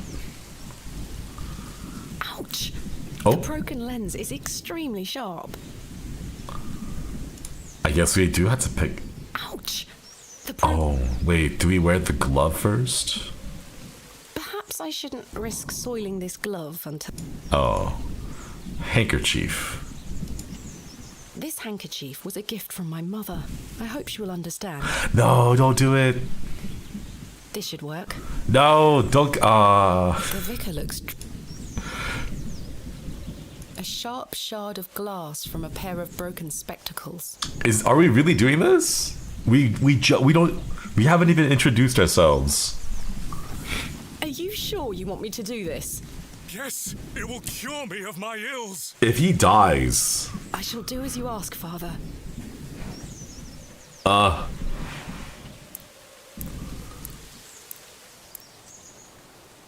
Okay.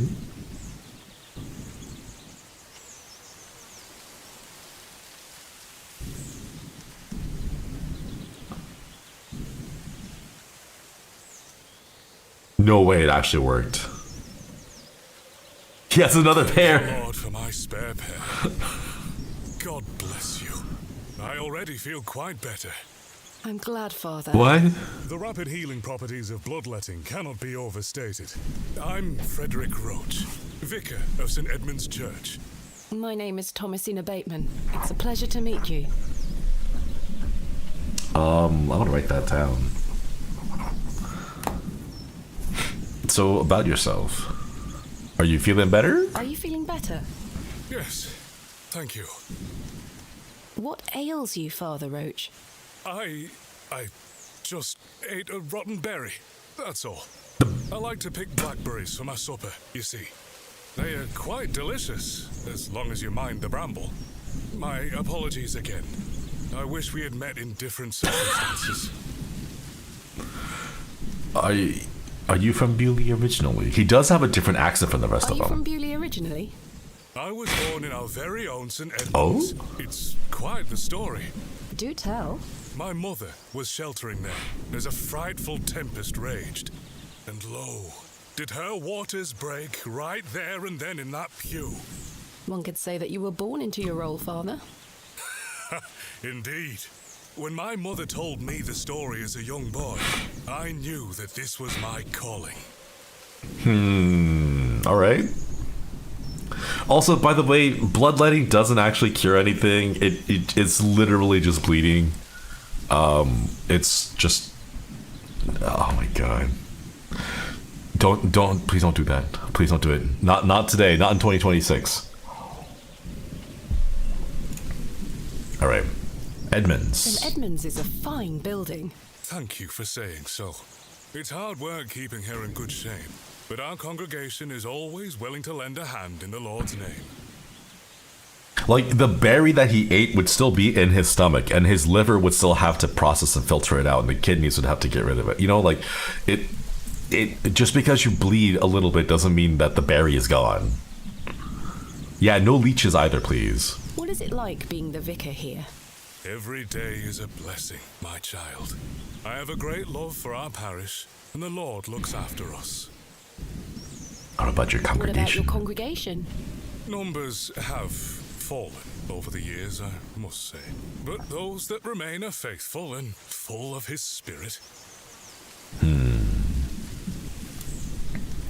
I'm looking for Mr. Leonard Shoulder. Mr. Leonard Shoulder. Oh, yes? Are you a relative? No, it's a long story, but he invited me to Bewlay. And he didn't tell Father you his didn't address? maybe that, He was yeah. to meet me last night at the Plough and Furrow, but he never came. I see. Well, let me welcome you to Bewlay on his behalf. Thank you, Father. Do you know where he lives? Do you know where Mr. Shoulder lives? Let me think. It's been many moons since I've paid him a visit. Perhaps you could allow me to take a look at the parish register. No need. I remember it now. A fair hike across the moors. Could you please give me directions? I'll take you there myself. Oh. It's the least I can do after you aided me, so... Are you sure you can walk after all that? Thank you. Just let me know when you're ready to pay him a visit. I'll be resting here for the time being. Okay, let's talk about the other stuff then. What do you know of Hobbs Barrow? I can't say I've heard of it. It's supposedly a famous local landmark. I'm afraid I know nothing about it. What can you tell me about Bewlay? It's a quiet town. The railway line, which I presume you arrived by, is the only news of note we've had here for years. I've heard the new station has received a mixed reaction. I've heard many a debate, it's true. But my role is not to adjudicate on that matter. I'm very busy in my own work, you see. Thank you for your time. Lord be with you. Okay, let's not I don't wish to look too closely. go yet. I want to keep exploring a little bit. Ooh. A hole. No doubt home to many a woodland creature. I've no desire to go rooting about in there. I shall see you Whoa. later this evening, gents. Well, I say. There's a lot of people. What? Greetings, my dear. Hello, sir. A pause on your beauty, for I shall see you again soon. What? Wait. Okay. Some nerve. Huh. Lady, you're blushing. I most certainly am not. Who the hell are you guys? Sorry, lass. No way through here today. Says who? Says who? Lord Panswick. Now get back before you find yourself under a falling tree. Lord Panswick. What a name. My name is Thomasina Bateman. Oh, aye. You're not from round here, Thomasina Bateman. No, just visiting. What about What is yourself? your name, sir? Horace. Are you in charge here? I am indeed. Horace. Okay. Tell me, who was that arrogant man here just now? Just someone passing by. It sounded like you knew him better than that. I don't mean to be disrespectful, but that's none of your business. Alright. What are you doing here? What does it look like I'm doing? We're chopping down trees. There is no need to be sarcastic. We're employed by Lord Panswick. He's ordered us to gather logs from his woods. That's what we're doing.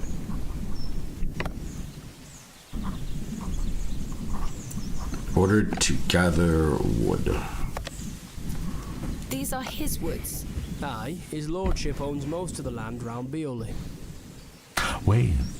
That's why Leonard said that it's not his land, right? Oh, we're gonna have to cozy up to Panswick, whatever, and like get permission, aren't we? Who is Lord Panswick? Our governor. He's the governor of the whole town. All right, Owen, back to work now. He lives in Bewlay. Aye, not far away. But his lordship doesn't like questions or visitors. Now please leave us to our work. Do you know a man named Leonard Shoulder? No, I don't. Can you let me get back to my work now? Want to keep asking questions until he gets pissed off? Have you heard of a place called Hobbs Barrow? Can't say I have. Okay, what about the Why logs? are you gathering logs for Lord Panswick? By heck, you ask a lot of questions.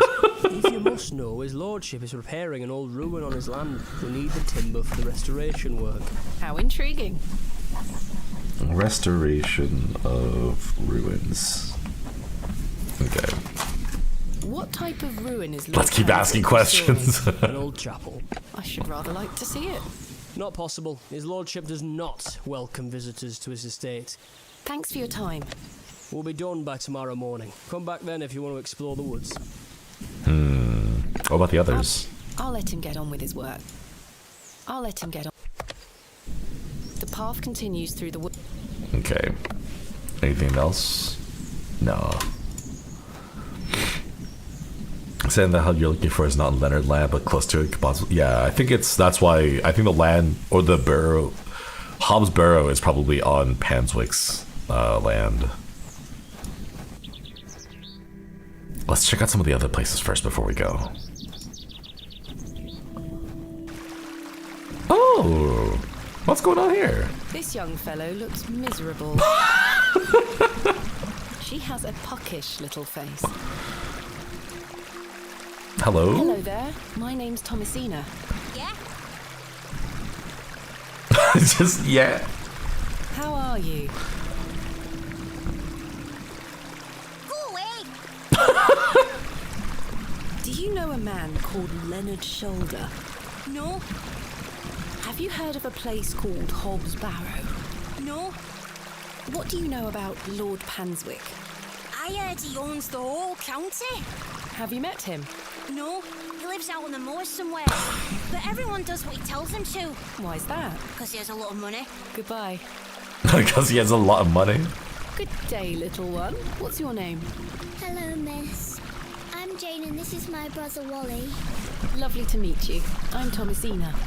I'd introduce you to my dolls, but they're drying out at the moment. Jane and Wally washing dolls. Okay. This The is beck. a lovely little beck. It's where we get our water, miss. It's good for drinking and cleaning. Your dolls look lovely, Jane. Thank you, miss. I love them very much. Today was their bath day. Wally doesn't say much. He's mardy with me because he's bored, miss. He thinks he's too old to play with dolls. I see. He's still baby. Where are your parents? They are picking apples from the big tree in our yard. Daddy and I sell them at the market. That sounds nice. But they don't mind us playing at the beck, as long as we don't touch the Ammon's horn. They pick apples and sell in the town. Ammon's horn, though. What is the Ammon's horn? It's over there on that rock. Do you mean the fossil? It's the Ammon's horn. Oh. Daddy said we should never touch it. It will make the god angry. What god? Ammon, of course. Should we touch it? Explain that the object is in fact a fossil. A little education goes a long way. Go along with Ammon's story. She's only a child.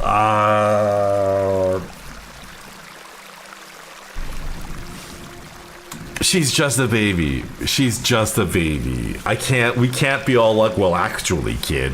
You know, because then she's gonna go talk to her dad and be like, Daddy, this strange lady said Ammon's horn is not actually a horn from the god. It's actually just a fossil. And then the dad's gonna be like, oh, these city folk and education, brainwashing our children. You know, like, okay, we're just gonna, she's only a child. How wonderful. I'll be sure not to touch it. I wouldn't want to anger the gods. Sensible. Oh, sensible. Do you know an old man called Leonard Shoulder? No, miss. Hobbs Have Barrow? you heard of a place called Hobbs Barrow? Jane! Are you sure? I swear. Goodbye. Bye, miss.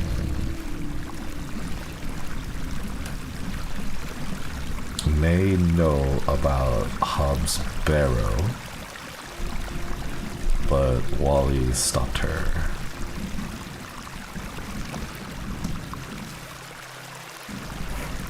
Interesting. Remarkable. A gargantuan fossilized ammonite. This would look fantastic on my mantelpiece. Oh, I want to touch it. I want to touch it. But we probably shouldn't. Not while they're here. Sweet little flowers. Damp rag dolls have been laid out to dry in the dreary sun.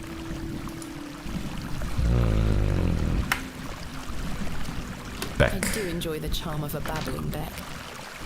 Okay.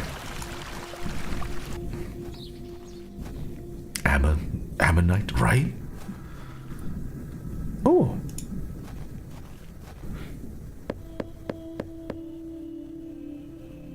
No one's home? I don't think anyone is home.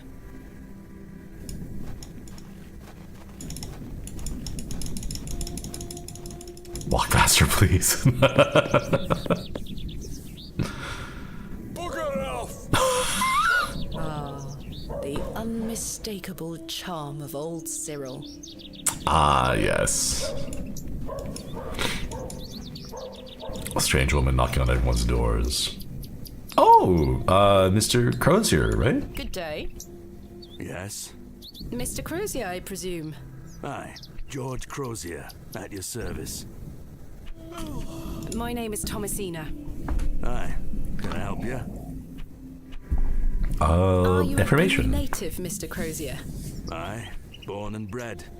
That's where my father's forged before mine. Oh, How is business faring? I do an honest trade. There'll always be horses needing shoes and farmers needing tools. You let me know if you need out made or mended. I'll do you a fair price. Thank you, Mr. Crozier. Leonard Do Shoulder. you know a man by the name of Leonard Shoulder? Oh, aye. Old Leonard. Have you seen him recently? No, not recently. Do you know where he lives? Why all these questions, lass? I need to speak with him. He invited me to Bewlay. Oh, he'll turn up. I've seen him in the plough and furrow from time to time. But do you know where he lives? I need to find him. I believe he lives somewhere out on the moors. Can't tell you out more than that. Thank you, Mr. Crozier. It's curious how some people are like skittish about the topic and others are just like, yeah, whatever, he's just a dude. Do you know of a local landmark named Hobbs Barrow? There's a fair many barrows found out on the moors, lass. Too many to put a name to. Not a soul in Bewlay pays them any mind. What can you tell me about Bewlay? We don't get many visitors here, outside of market days. But there's plenty of work for the village blacksmith. Where are you from, then? I arrived yesterday on the train from London, by way of Derby. Oh, aye. I've heard about London. What have you heard? Plenty of factories there. Yes, indeed. The city is always changing and moving forward. Too busy for me, though, lass. I prefer a quieter pace. Aye. Fair, fair. When do market days run in Bewlay? Once or twice a month. The next one is tomorrow. How delightful. Unless your vice is cabbages, they'll be not to interest a young lady. I don't mind a cabbage. Then you're in luck. Oh, hell yeah, cabbages. What can you tell me of Lord Panswick? His lordship commands much respect around here, lass. Keeps me busy with work. Why do you ask? Just curious. Thanks for your time. Aye. Speak to you later. I wonder if now that we know about Lord Panswick, we'll be able to ask the other people that we've already talked to about Panswick. Good day. Hello, miss. We can! What do you know about Lord Panswick? Not a lot. I know he's in charge around here. Does he come to the village often? Not really. He has a manor out on the moors. Have you ever been there? Heavens, no. Villagers aren't allowed there. Why not? Huh. Dunno. It's just the way it is. Goodbye. Bye, miss. Oh, hey, we should talk to the innkeeper, maybe. Or maybe this guy? Groundskeeper? Panswick. What can you tell me about Lord Panswick? Naught to say, except don't be sniffing around his lordship's manor. You'll end up with a round of shot in you. I beg your pardon? You heard me. Just mind your own business around here. Goodbye. Ta-ra. Okay, let's ask the innkeeper about Panswick. Oh, he's not here. Okay. I must say,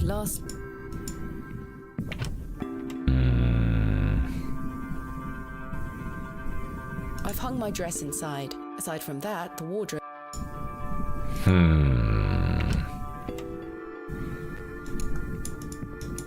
Maybe preparing the room. Oh, let's go back and check the alleyway. Maybe there's something going on there. Alleyway? No, it's just the same stuff. Exit. Yeah, A humble local dwelling. This is the place that we chased that old man to. The road disappears over the horizon. I see nothing but moorland. We're itty bitty. Dang. Okay.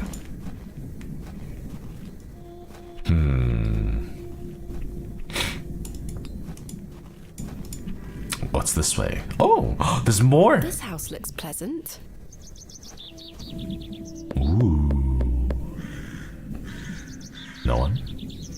Guess not. What about this door?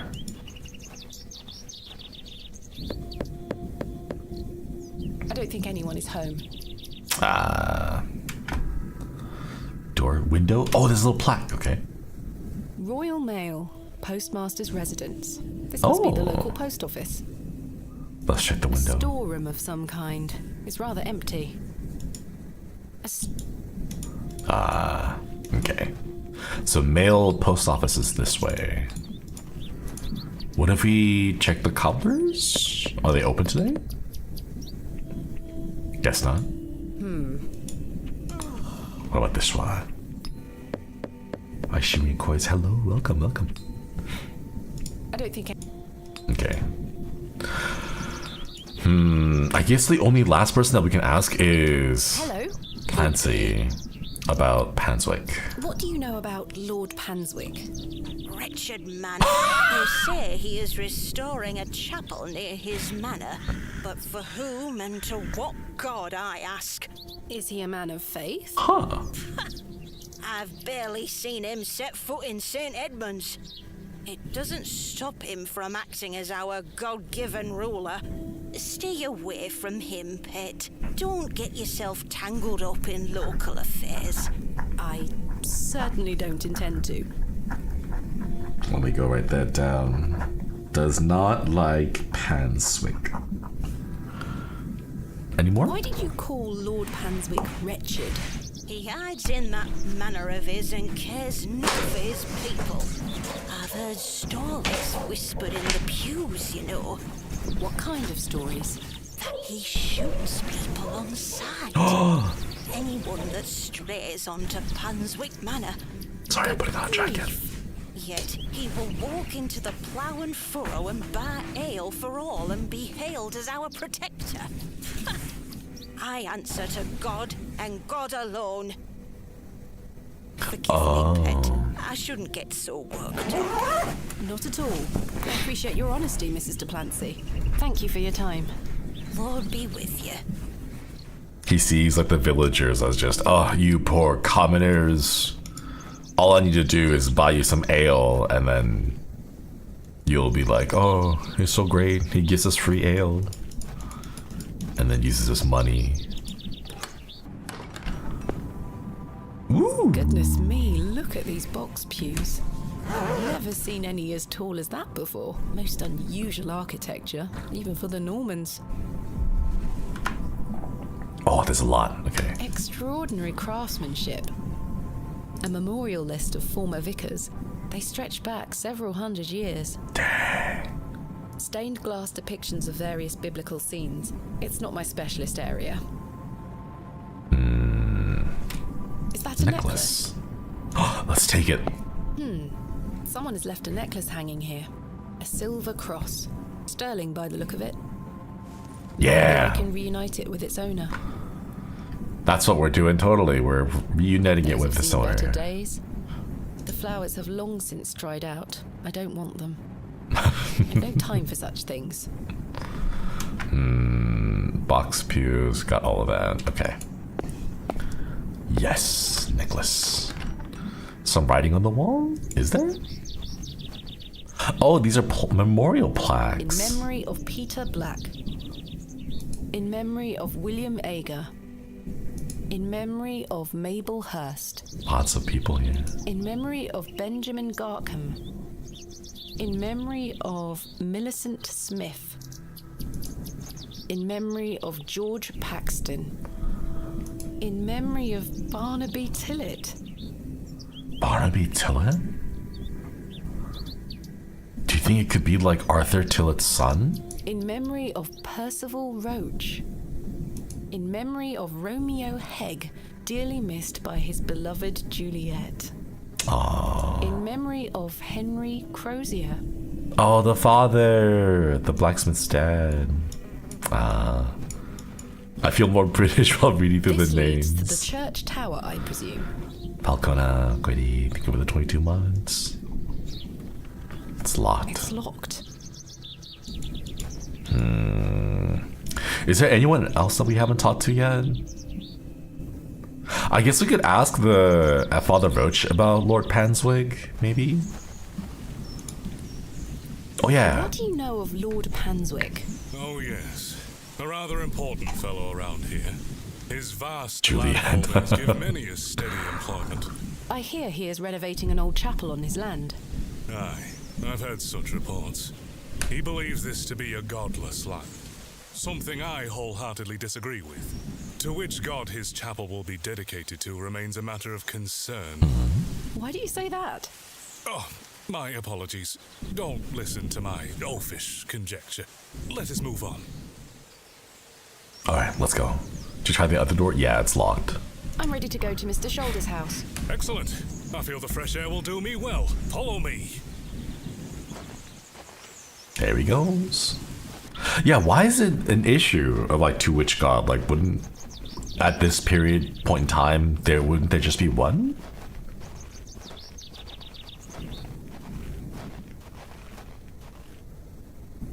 Good morning, Father.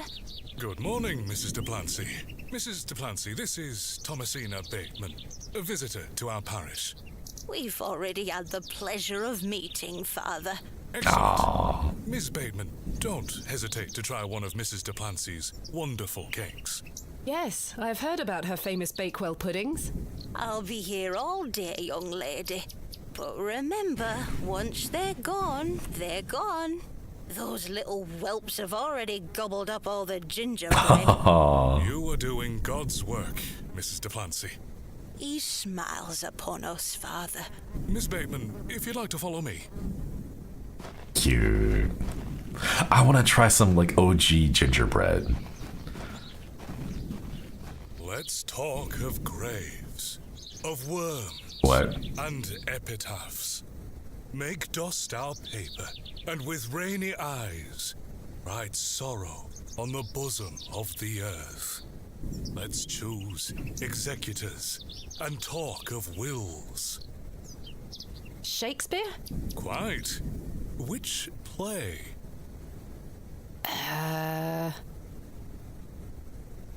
Hamlet? No, wait. Macbeth, right? It's about death, would be Macbeth, wouldn't it? Macbeth. Magnificent guess, Miss Bateman, but I'm afraid that passage is from Richard II. Studying the work of the bard is one of my favorite pastimes. They all have deaths, okay, that's true. I don't recognize this, so probably Richard II.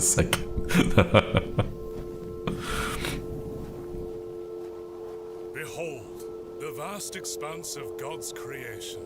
Ooh. The moors extend as far as the mortal eye can see. Beautiful, is it not? Yeah.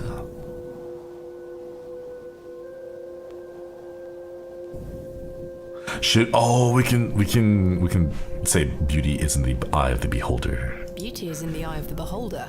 The beauty of God's creation is that it takes so many forms. How can one take in such a view and not have faith?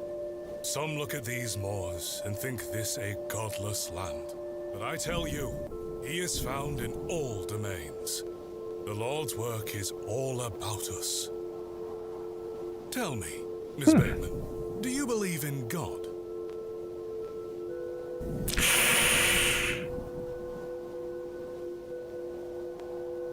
Tell the truth, Father Roach, he's prepared to hear it. You may want to avoid a tense situation.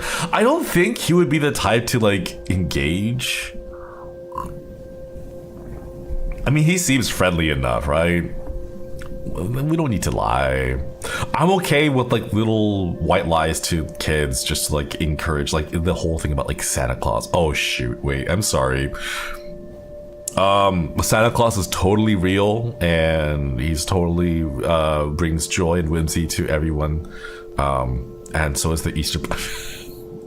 No, don't make my stream how you find out that Santa Claus isn't real. Shinri, what? No, I'm sorry. Santa's real. Santa's real. There's totally a logical explanation why he gives rich kids bigger presents than others, but like totally, you know. And his elves all make iPads and stuff. What do kids get nowadays? I don't know. Santa believers skip ahead 5 minutes. Oh man, the elves are really hard at work making those V-Bucks gift cards for Fortnite. They make them by hand in the North Pole. Fortnite gift cards, exactly. Okay, let's just tell the truth. I think Father Roach would be understanding, especially because, you know, we're not from here anyway. I was brought up Anglican. The church was an important part of my early life, Father Roach. But what happened to my father eventually made me question things. Lore. If you don't mind me asking, my child, what happened to your father? Oh? He had an accident when I was very young. Oh, backstory for her. Why? Oh. Come along now, Thomasina. Let's get out of the rain. Oh, excuse me. She's holding her belly. Is she pregnant with another child? Oh no, it just might be the sprite, the way that the sprite looks. Remember what I told you, all right? Be a good girl. People are unwell here. They don't want to hear you running about making noise. Understood? Yes, Mother. Good. And don't annoy the nurses. I promise I won't. Good. Now, Oh, she sounds so baby.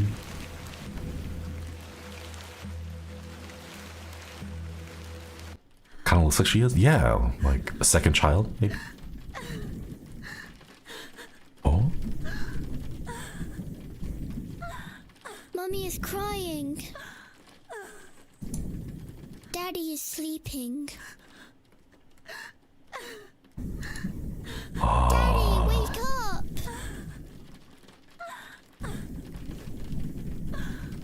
Mummy is crying. Oh no. Mummy? Mummy? Good evening, Mr. Bateman. Hello, little one. You must be Thomasina? Yes. My name is Nurse Blaketon. I just need to talk to your mummy for a little bit. I'm sorry to disturb you, Mrs. Bateman. Mrs. Bateman? Will he ever talk again, Nurse Blaketon? The doctor is uncertain, Mrs. Bateman. There is the possibility that Mr. Bateman won't regain any movement at all. What? But we will do our utmost to look after Mr. Bateman here at Ticehurst, ma'am. He will have a nurse by his side at all times, I can assure you. That's why she said he was in a private hospital being taken care of. Oh. What sort of god would allow this fate to befall such a kind and honest man? I'm sorry to hear this. God moves in mysterious ways, but he loves us all. Indeed. I'm with her on the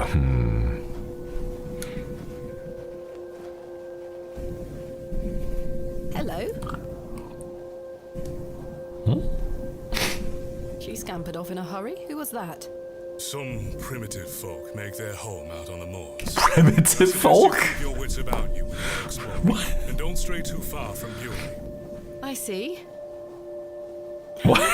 Wait, what? Primitive folk? Still quite a walk, I'm afraid, but we'll get to him soon enough. Now then, take a look at this. Oh, a cairn. Yeah, we walk by that. This cairn has stood here for over 1,000 years. How remarkable. The Devil's Toe. I beg your pardon? That's what it's called. The Devil's Toe. Oh, I see. Come now, onward. Primitive is wild. He didn't say it with like malice. And walked across that vast, maybe it's just the language that they used back then, you know? All the while, Father Roach was whistling away merrily. Just as I had begun to wonder if we were hopelessly lost, a building emerged from the mist. Mr. Shoulder's cottage. Oh, chickens! Here we are, Miss Bateman. Unless my memory fails me completely, I this love is Mr. Leonard Shoulder's chickens. house. Thank you for your help, Father Roach. Now, no need to thank me after your providential assistance today. However, I have something to ask you. Yes? Please don't tell Mrs. de Plancy about my little scene in the woods. She will only fret. The poor dear woman has enough on her mind as it is. I shan't mention it. Thank you. Fair. You'd better see if Mr. Shoulder is in. The noises that the chickens make is so cute. Chuk, chuk, Don't encourage them. A sweet little hen, plump and well groomed. A fearsome looking beast. He looks much too unruly to be picked up. Aww. Wait, can I pick this one up? Yeah. Care to hold one, Father Roach? Put that thing down, would you? You're no fun. That's my dream. I just want to pick up a bird. That's all I want to do. Like, I don't want to like keep them as pets. I just want to hold a bird. Yeah. That's it. That's all I want. It's just this. Nice. A woolen undergarment. They're just really warm. That glove looks familiar. It was you. It matches the glove I found behind the plough and furrow. I think this might be genuine sterling silver. Good for killing werewolves. Wait, should we compare? Use glove with Gloves glove. are a pair. They Does this are. mean Mr. Shoulder was in the alley last night? Why didn't he come inside to see me? Chickens are free. You can pick them up inside the local farm. Man, I want to hold a chicken. The trousers feel damp. Freshly hung or still wet from last night's rain? Okay, I guess I gotta head in then. Just pick up Haka. Thank you for the super. Mr. Shoulder? Is Thomasina Bateman here? I'm here in Bewlay as discussed. Maybe try again. His hearing probably isn't the best at his age. Can we see from the inside? No sign of life? None. Did he die? The window is nice and clean. The dwelling is by no means abandoned. I've no desire to lug a block of wood about the countryside. Mr. Shoulder has stacked blocks of wood. Very neat and tidy. This must provide a charming view across the moor. Huh. Is there anything that we're missing? Got these. Oh, carved stone. Ooh. A carved stone has been affixed to the door. I think it depicts a crescent moon. Ooh. It's bolted onto the door itself. I can't remove it. I like how she tries to What do you take make it. of this? A peculiar adornment. I've not seen any like this in Bewlay. Though it does remind me of a passage by the bard himself. It is the very error of the moon. She comes nearer earth than she was wont, and makes men mad.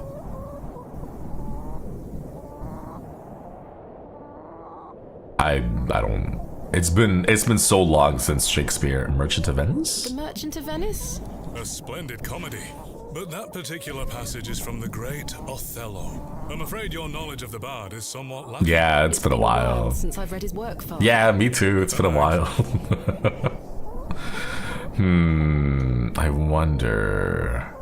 Oh wait, since we're here. I found this necklace inside the church. Do you know who it belongs to? Many in our congregation wear such things. I'll announce it at the next service. Do you mind if I keep hold of it until then? Not at all. Okay.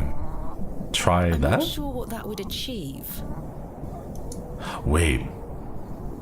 No, this is the room key for the... Mr. Shoulder, are you home?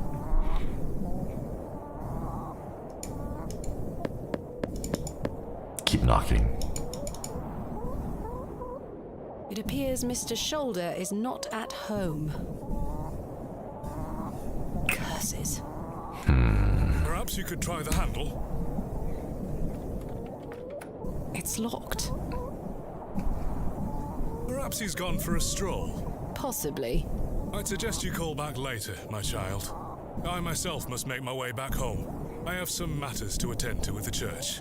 Shall I accompany you back to Bewlay? No, I'll stay here. No, you go ahead, Father. Thank you. Yeah, let's stay here for a little bit. You go ahead, Father. Thank you. As you wish. Farewell, Miss Bateman. I hope Mr. Shoulder finds his way to you. Thank you for your help, Father Roach. My pleasure. Parting is such sweet sorrow. Enough Shakespeare. Enough Shakespeare. I see you tire of my quotations. Lord be with you.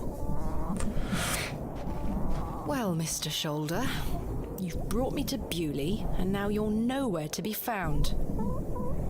I'll just have to find Hobbs Barrow myself. I'm gonna take a chicken as Sweet oh. little thing, aren't you? So cute. Oh my He god. looks much too unruly to be picked up. I've no desire to Okay. Let's... Is there anything that we can do on the side? Garment, hand, wood, glove, window, carved door. Anything on this side? No, it's just the exit. Huh. I guess we'll just have to make our way back. Bewlay across those cold moors, I made a new resolution. I would find Hobbs Barrow myself, with or without Mr. Shoulder. What game are you playing? We're playing the Excavation of Hobbs Barrow. Train! That must be Kenneth. Money! I should go and meet him at the station. Can we just teleport to the station? Oh, thank goodness. Okay. Where is Kenneth? Oh? Did the train come and go already? He was supposed to wait for me at the station. Let's ask. Oh! You run the train stop? Well, that's one mystery solved. It's Arthur Tillett. What's he doing in there? Oops. Mr. Tillett, where did you go last night? Have we met? Last night at the Plough and Furrow. Oh, Miss Bateman. I was blind drunk last night and woke up with a stinking headache. You still smell like a brewery. Sorry. You went to use the lavatory and never came back, Mr. Tillett. I searched everywhere for you. I think I remember you bought me a drink. Yes. All a blur. Oh my I god. woke up in my bed this morning with my wife sour at me for waking her at some ungodly hour. Oh. We can ask about everything. Okay, let's ask about... Okay, we're just gonna go down top to bottom. About last night. What were you gonna tell me about Leonard What were you Shoulder? going to tell me about Leonard Shoulder? Who?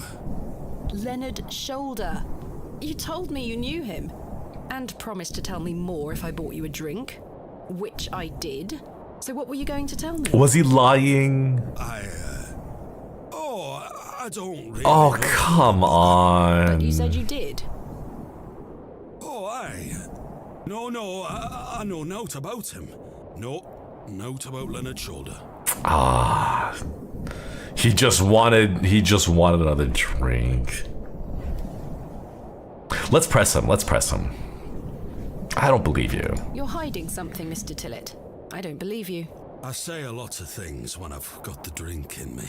I probably just wanted you to buy me an ale. A likely story.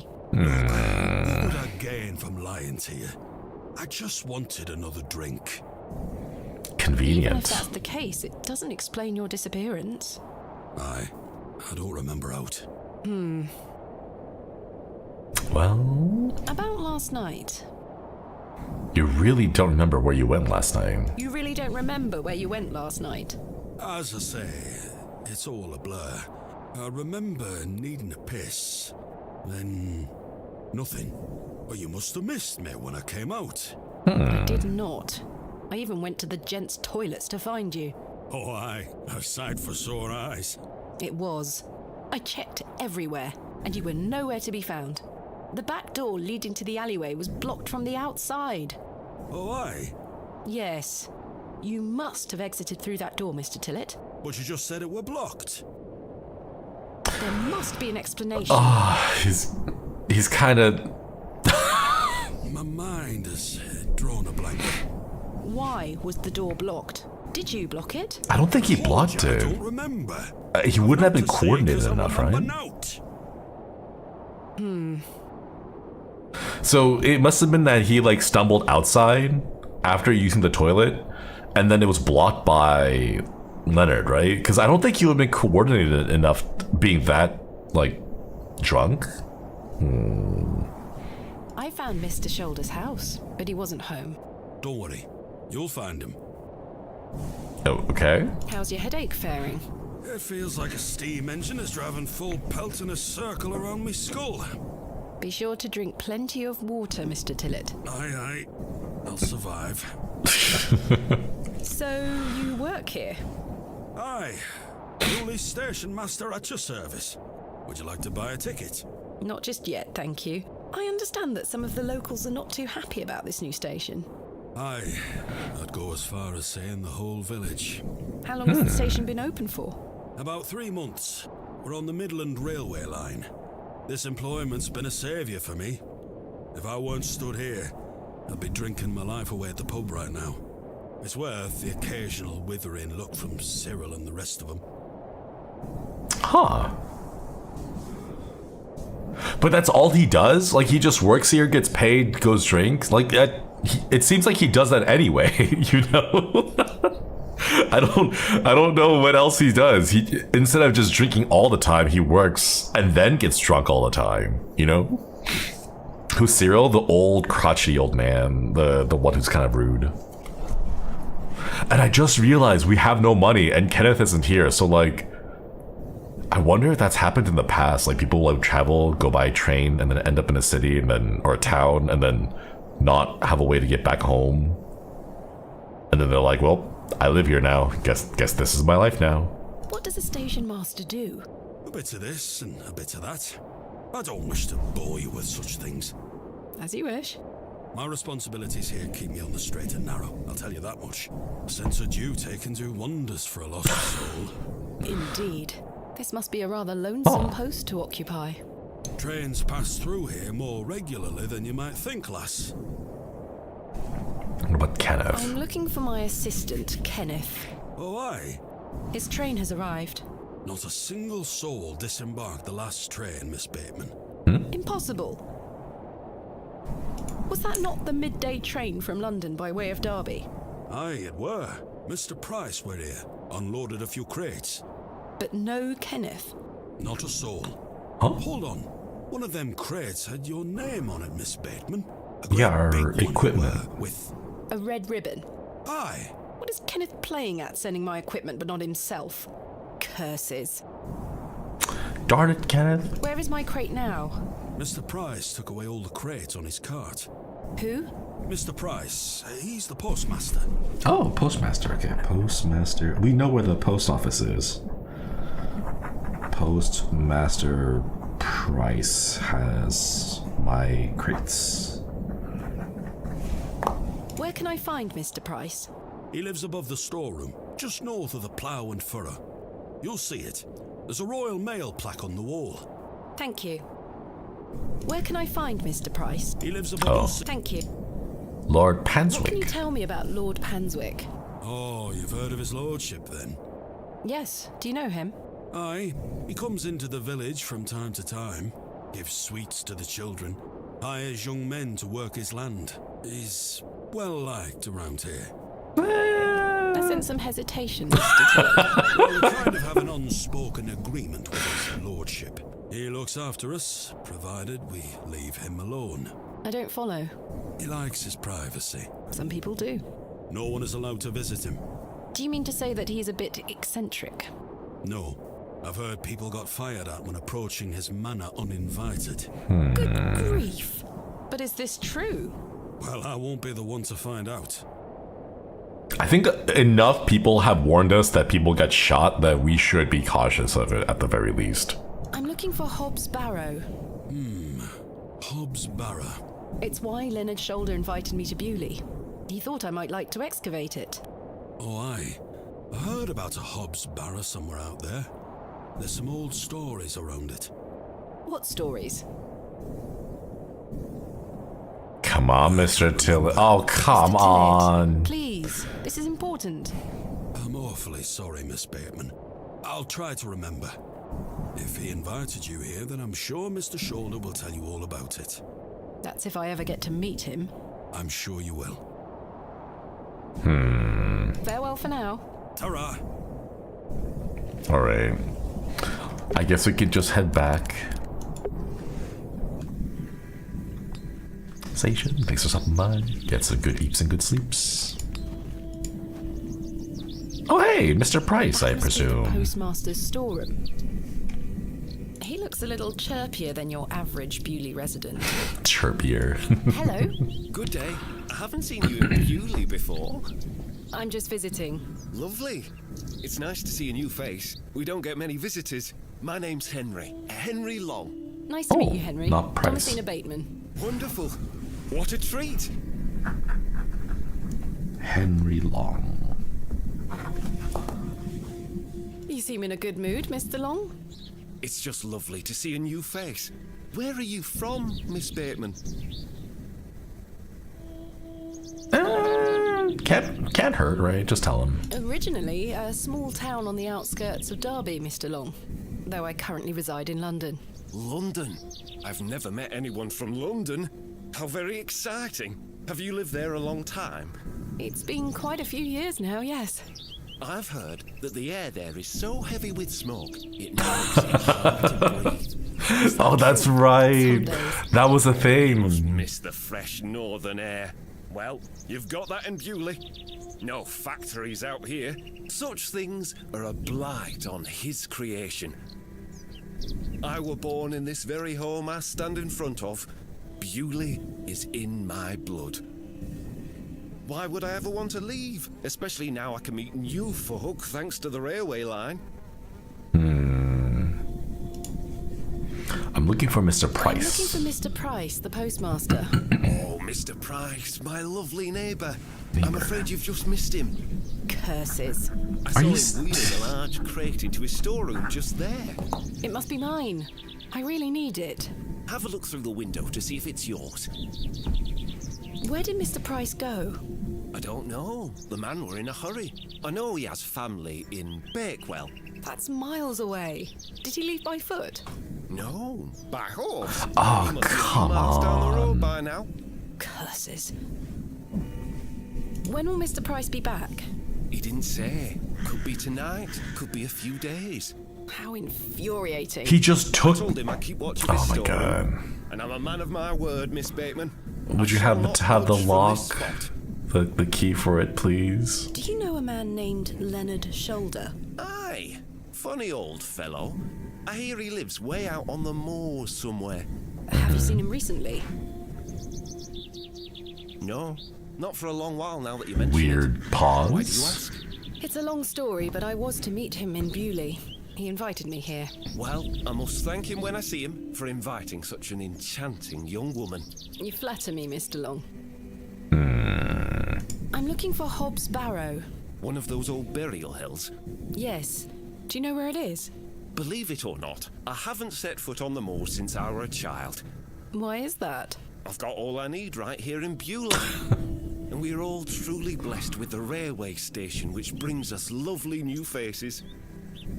He's going on that note a little bit too much, I think. Your opinion of the railway station differs widely from your fellow townsfolk, Mr. Long.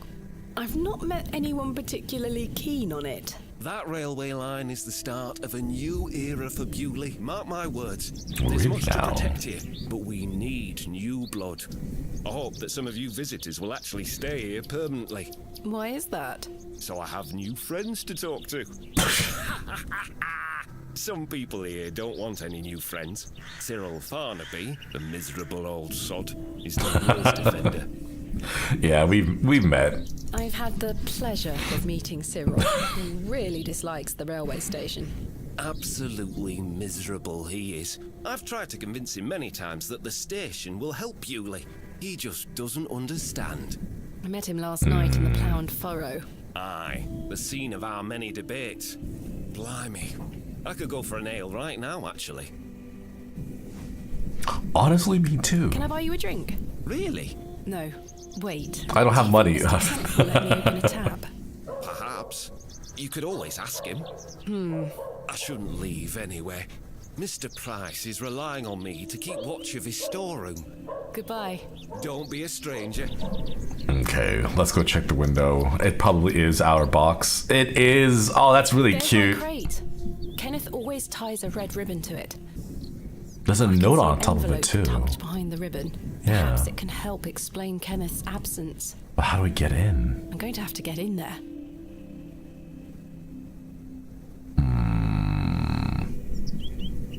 I guess we can It's a just little chirpier than. maybe. I have nothing else to ask for the time being. Wait. If he's keeping watch, wouldn't he have the key? No, it's Master locked. isn't home. But my crate is in there. You'll have to wait for Mr. Price to get back. No. I have nothing else to.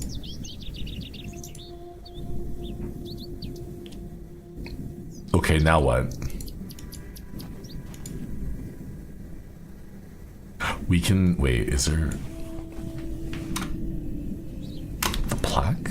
No, we've already read the plaque before. This must be the. Yeah.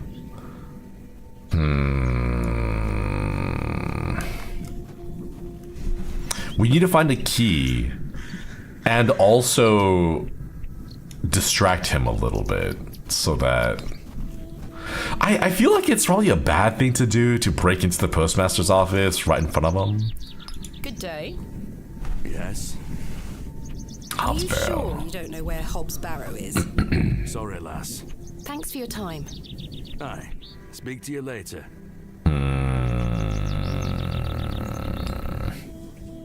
Especially just after the mail arrived. Yeah, right?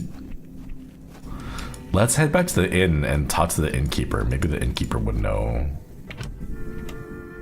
Hey, who are you? Good day, sir. Is he still? Wow. Got to drinking real fast. I'm sorry to ask this, Mr. Kemp, but could I please open a tab? Still not in your purse? I'm afraid not. My assistant hasn't arrived as planned, so I find myself in a bind. He must have put the money in my crate, which is currently being held in Mr. Price's storeroom. Well, as you know, I run an honest establishment here, and I do trust you. Ah. So yes, I'll open an account for you to be Appreciate settled at the end it. of your stay. Of course. Thank you, Mr. Kemp. Now then, I'll be needing something of value as a deposit. I thought you said you trusted me. Aye, it's not personal, lass. One can never be too cautious. Oh, maybe. Wait, do we? I guess our handkerchief, probably.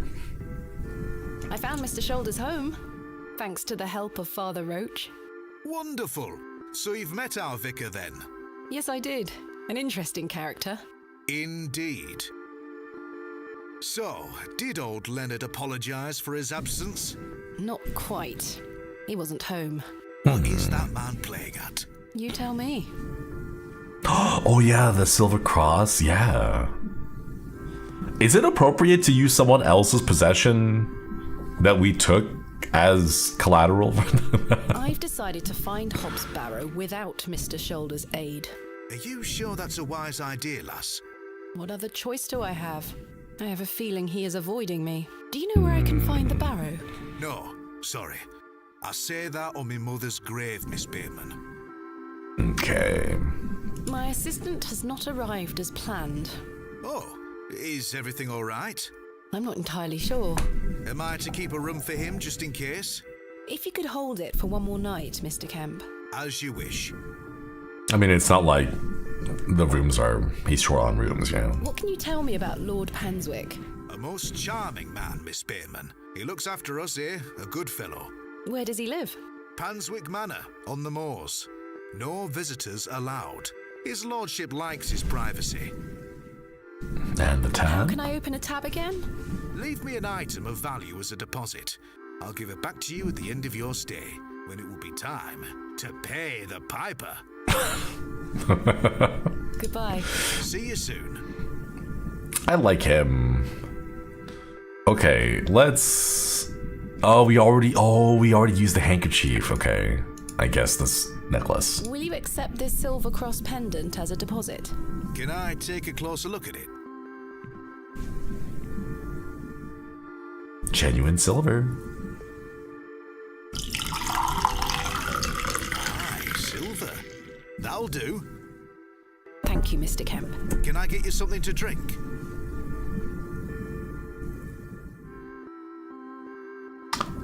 Wait, no, this is for ourselves. No, it's not. It's not an ale for Mr. Long.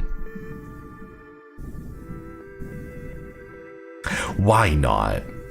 Why one drink wouldn't hurt? How strong could it be, right? I bet you Arthur is just a lightweight, and and Thomasina can handle her liquor. Why not? A tankard of your finest ale, Mr. Kemp. We don't have to drink it, right? We can just hold it in our inventory. There we are. That's 2 pence on your account. Thank you. We don't... Oh, okay, no, she's drinking. Most agreeable. Another one? I can't think of anything else to talk about. No, okay.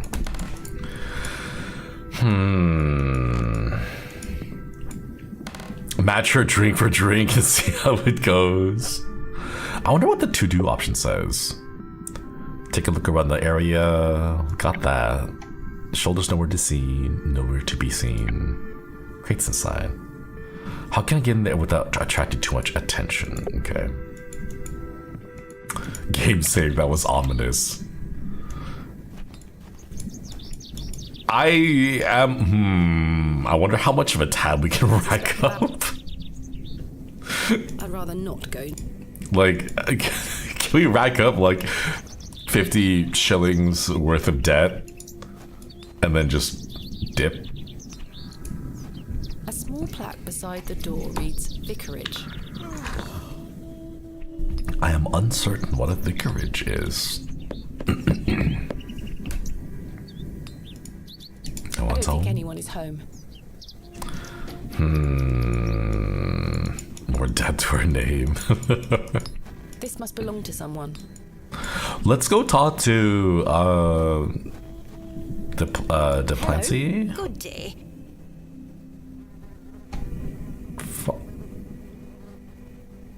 Wait, if I select this option, would we be mentioning it or would it not? I don't. See, this is the thing. Like, we said we wouldn't mention Father Roach's incident in the woods, but like, would talking about this already lead us into dialogue where she mentions it, or do we have a option not to tell her specifically? Are you sure you I can't tell. Where Hobbs Barrow is? Hobbs what? Never mind.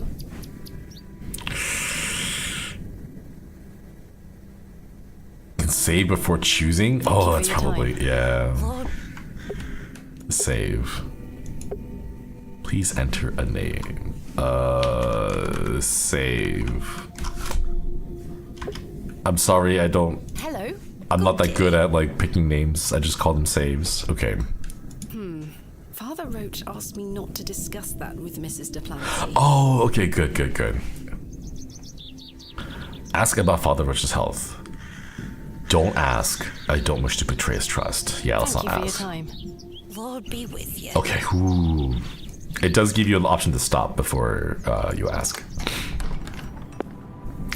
The pews are I've seen a similar design in other Norman churches around England, but The pews are contained within compartments. I've seen a similar... How do we get into there? If it's locked, we need a key, and to get a key, the postmaster would have it. We had to probably break open the thing, but we don't know. Just a rock? Do we just grab a rock?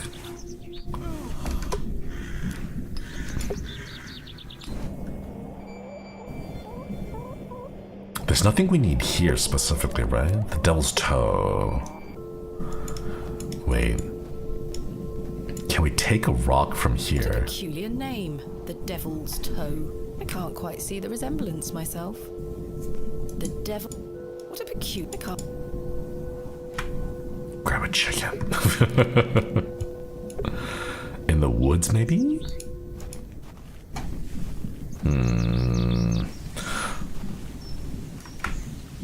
The people still working on it would... It wouldn't be... Yeah, they're still working.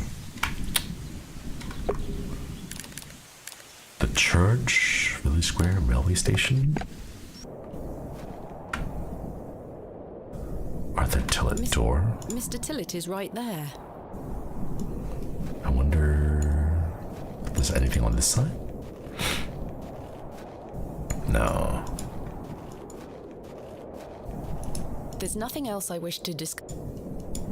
Breaking the postman's door might bring unwanted attention, be the only visitor and all. Oh, it's the cat! Cute. Clyde, or no, sorry, not Clyde. Cyril. I got the names mixed up. Cyril, how's it going? Good day to you, Cyril. How do, lass? How you feeling? Are you still uppity? What are you up to, Cyril? Keeping an eye on that bleeding railway station. That's what. Thankfully, no one got off the last train. Really hate that station, don't you? Oh, I curse Midland Railway for bringing their damn line through Bewlay. This is our town, our land. 'Tis no place for outsiders. So you keep saying. Yeah. Anyway, no more trains today. Almost time to celebrate with an ale, I think. I could do with one myself. You paying? No. I found Mr. Shoulder's house today, but he wasn't home. Why the bleeding hell should I care, lass? Just asking if you know any information. Oh my god. I'm looking for Hobbs Barrow. Do you know where it is?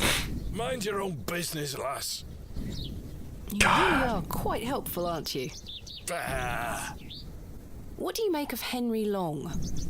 An idiot who thinks that station's a good idea. Can you imagine? Strangers pouring into Bewlay. Turns the stomach, that does. Maybe he has a point. You could travel. Bah, you're an outsider. I'd expect you to have such a bad opinion. But Henry, he's a Bewlay lad.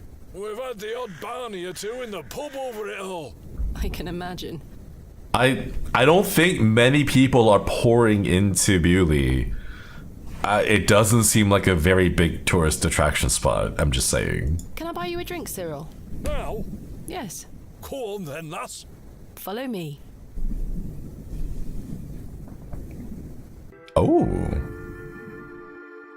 So then he turns around and says, "Why is a dog like a tree?" And I says, "I don't know." And he says, "Because they both lose their bark once they're dead." What? Very droll, Cyril. Well, it's been a pleasure, but I must be off. Aye, lass. Ta for the drink. You're not too bad for an outsider. Maybe we can try to slowly get on their good side. Leave me be. Okay, so we're up to 4 pence now. There's nothing else I wish to... Good day, sir. Nothing. A fine exemplar of inebriation.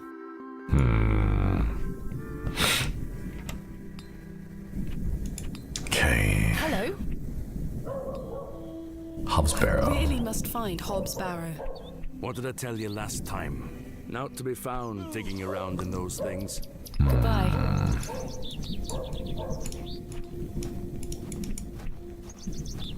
I'm not sure.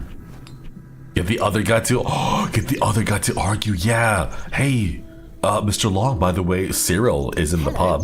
Good day. Can I buy you a drink, Henry? Really? We can talk more at the inn. But I told Mr. Price I'd keep watch of his Oh, store. come on. Doors have locks for this very reason. You're right. One drink. Yeah, just one drink. I shall take you up on your offer, Miss Bateman. Let us make our way. Wait, she's scheming. Getting them into a fight to distract them? To think, if that station hadn't been built, we would never have met. Blessed be the Midland Railway. Idiot! Let's go. This is the worst decision this village has ever made. Cyril Farnaby, a miserable man with miserable ideas. From across the bar. Mind, even if it kills me. He didn't need any convincing. He just went straight for it. Okay. Wait, I wanna peek a listen. These two are as stubborn as each other. I'll leave Cyril and Henry to their grand debate. Instantly started the fight, yeah. Okay. Now that it's unattended, we can go and try to figure out a way to get inside. Locked, as expected. I need to get inside without attracting too much attention. We can't break the glass then. Are they connected? This I house wonder. looks pleasant. He's I currently wonder. debating the merits of the railway station at the inn. He's currently debating. Black window. Can I break the window? No, it just lets me look in.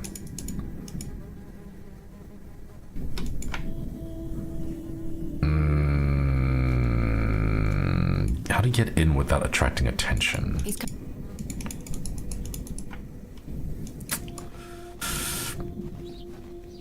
Wait, I wonder if he's gonna get in a fight and then get drunk enough that he passes out, and then we can pickpocket his key.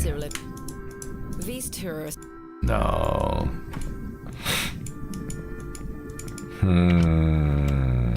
Blacksmith? Ooh, yeah, maybe the blacksmith. Just gotta be There's really. nothing else I wish. Ah, darn. Alas, it is not mine to take. The blacksmith. Oh. Fantastic specimen. An ammonite. The blacksmith.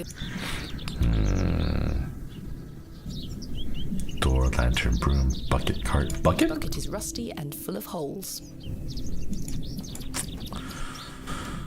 Maybe we can break into Cyril's house? Because now that he's drinking? Come on. I don't think any. No, darn.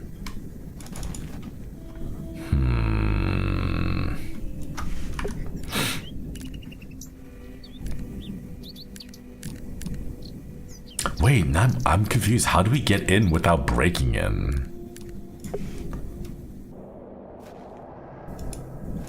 I can't think of anything else to talk about right. Because it's probably not gonna be a break-in type of thing. Check the doormat. Wait, is there a doormat? No. No crowbars? I don't know if crowbars existed back then. No, there's nothing down here that we can interact with. Royal Mail. This must be the local post office. Hmm. A warehouse.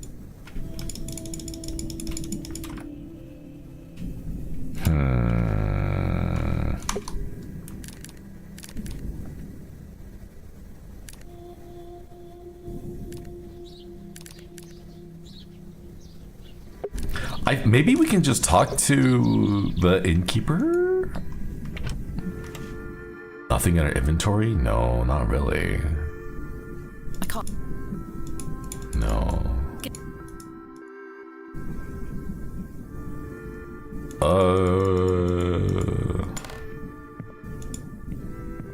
I'll leave Cyril and Henry to their grand debate.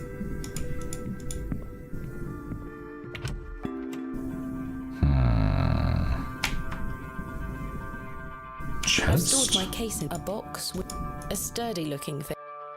A box within a box. A decrepit. Jammed shut.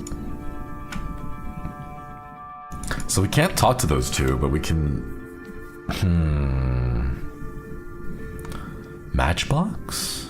We haven't used the matchbox as an item. Crowbars? Did they exist back then? Okay, we can't go into the bathroom. After the 1400s? Assuming about the tools, maybe. Is Shoulder back home? Let's go check. A carved... It's bolted on. I've come a long way to meet you, Mr. Shoulder. Please open the door. No. You're a sweet little thing, aren't you? Yeah. Yeah. You too. You're a sweet little thing, aren't you? Yeah. Alright. Is he there? I don't think so. No sign of any movement. Yeah. Can you steal a chicken? No, sadly not. I want to though. They look really cute. Unfortunately, I don't think the cake... I can't think of anything. What if he's dead? Oh wait, hold up. Mickey thinks something by it. A trowel. Excuse me, do you think anyone would mind if I borrowed this trowel? You help yourself, dear. Father Roach won't mind lending it. Just be sure to put it back when you're finished. Of course, thank you. It is more blessed to give than to receive. Ah. The trusty trowel, the Barrow digger's best friend. This one has seen better days. Okay, we have the trowel. There's the fresh grave. This one... I may be a barrow digger, but I am no grave robber. That's a peculiar idea. Use trowel with... I can walk through there. Use trowel with... Wait, we can go into the woods, right? Maybe we can use the trowel on the little... Nothing here. Make you think something by some good eats and good sleeps. No, that's not it. No. Wait, I want to try to figure this out on my own.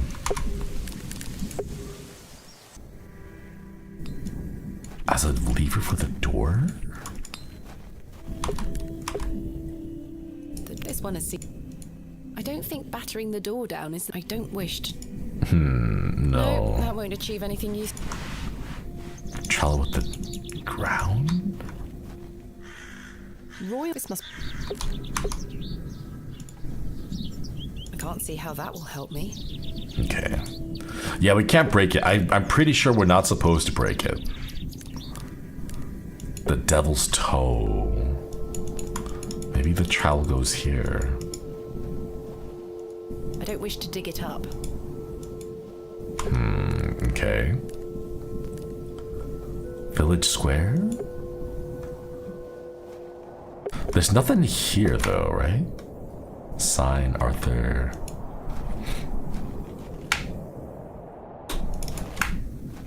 Anything here? Door.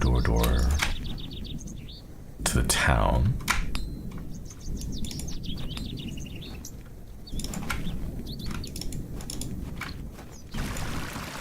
Oh, hey. Wally took Myrtle. Pardon? He took her and ran off. I hate him. Is Myrtle one of your dolls? Yes, my favourite. Uh-oh. Mummy made her for me. She's so beautiful. Wally is the worst brother in the whole world. You should go chase him down. Why did your brother take Myrtle away? He's just jealous because Daddy is letting me come with him to the market tomorrow. Wally thinks I'm Daddy's favourite since he took Myrtle from me. What if he rips her to tatters? What if he feeds her to Mr. Bryden's goat? Don't worry, Jane. I'm sure he wouldn't do such a thing. Where did your brother go? I don't know. Home, maybe. But I have to wait here for Myrtle's friends to dry out. Have you heard of a place called Hobbs Barrow? I have, yes. You have? We aren't supposed to talk about it. Why not? Would you like to go there? Yes, I would very much like to. I'll tell you where it is if you find Myrtle for me. You will? Let's go. Yes! But don't tell anyone about it or I'll be told off. I promise. Please find Myrtle first. I miss her. I will. Aww. Where do you live? Our home is on the other side of the village, miss. Maybe Wally went back there. Or maybe he's left her out on the moors. Poor Myrtle. I'm going to kick him so hard. Goodbye. Bye, miss. Hey! Stay away from that! Ah. To touch Yaman's horn. I'm serious. Okay. Fine. Man. We gotta touch it when she's not here. Okay, we gotta go to the other side of town.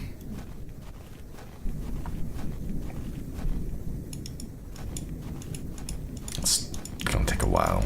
There we go.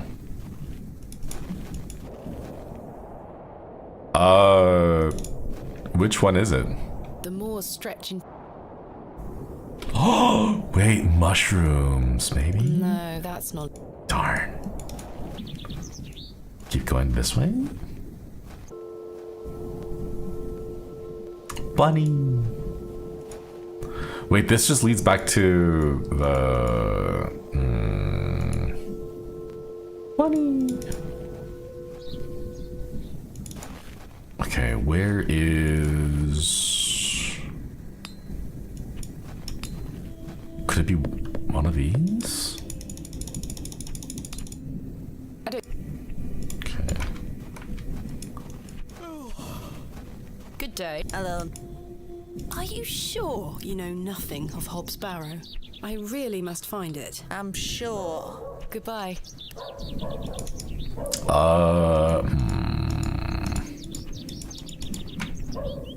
Alleyway? Exit. Oh, this is your house. Ah. Jane tells me you've taken Myrtle away. And what if I did? That's a bit mean, don't you think? She kicked me! Look at this bruise on my leg! Oh. That does look quite bad. What did you do to get Why kicked? did she kick you? Because she's a little goblin! You don't know what she can be like! Besides, Myrtle is gone now. I've given her to the fair folk. That'll teach her. The what? Who are the fair folk? The little people of the moors. I gave Myrtle to them. Little people? You don't mean fairies, do you? We call them fair folk round here. Wally, there is no such thing as fairies. It's true, and I gave him a doll. Where? Where can I find these fair folk? Follow the tinkle of their tiny bells. I hear them when the wind dies. They dance around their little house. Wow. Where is my this God. little house? Just listen for the bells, you'll find it. Don't think about bringing that doll back. That'll just bring bad luck for all of us. You shouldn't have given. Oh my Are you God. sure you don't know anything about Hobbs Barrow? I would very much like to find it. No? Goodbye. Okay, listen for The road bells. disappears over the horizon. Bells, bells. It's probably by the fairy area, right? The little mushroom ring. Yeah, what kind of fairies are they talking about? Because the ones I'm thinking about are like their little like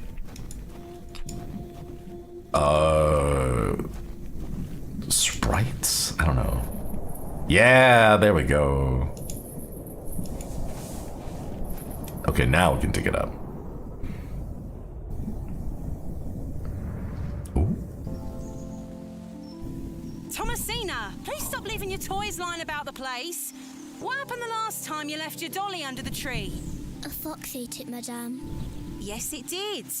Fetch it now, won't you? Then I'll fix your supper. Yes, madame. Flashbacks. My finished friend telling about the fate before. He said not to mess with them ever. Mushroom Circle reminded me of the anecdote. Are they cool though? Are they chill? I want to see what they're like. Thank you for the super. What's for supper, madame? It'll be nothing but a glass of water and a worm if you don't fetch your dolly right this instant. Okay. Oh.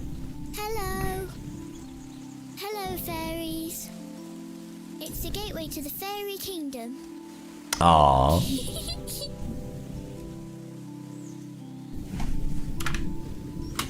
Josephine. There you are, Josephine. I won't let the foxes eat you. Aww.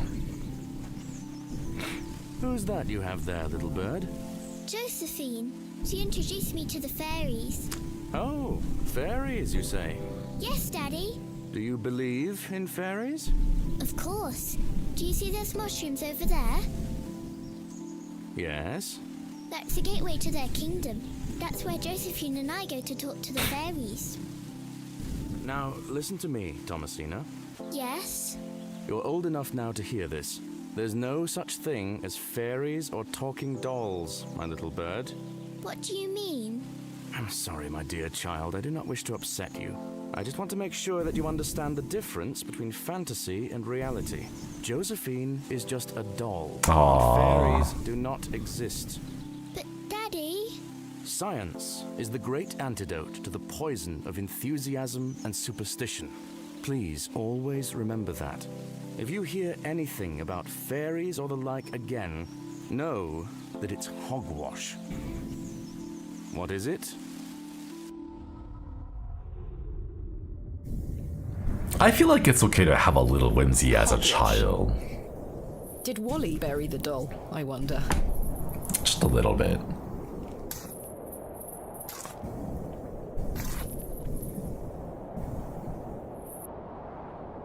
Aww. It's all dirty now. This must be Jane's ragdoll.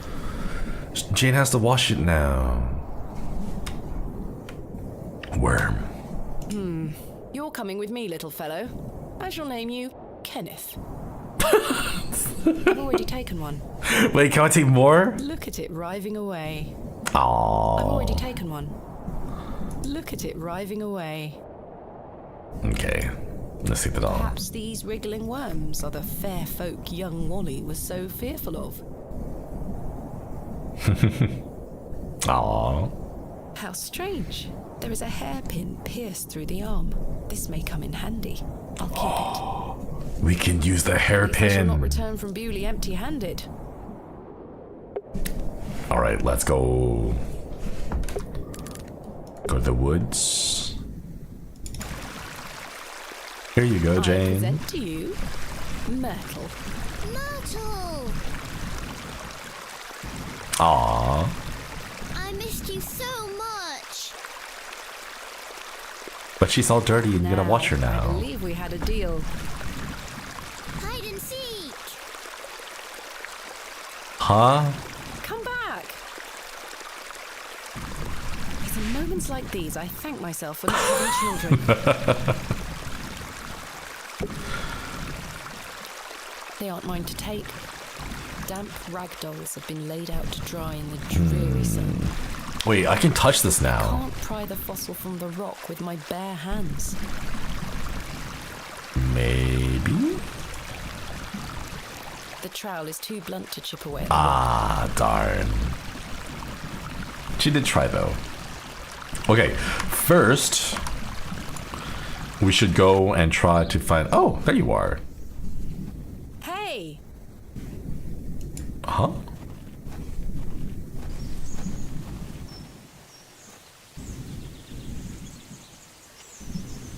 Is it safe to follow a child whimsically running away into the woods? Like, what if she's been possessed by the Fae because we took the doll from the Fae circle, and now she's guiding us to a certain doom, you know? Alice in Wonderland moment, exactly. Okay, see that? Jane? That, see? It's sketch Jane, now. Get out of there. Don't Jane? make me come in. Fine. Oh? Curses. The hole is too small for me to fit through.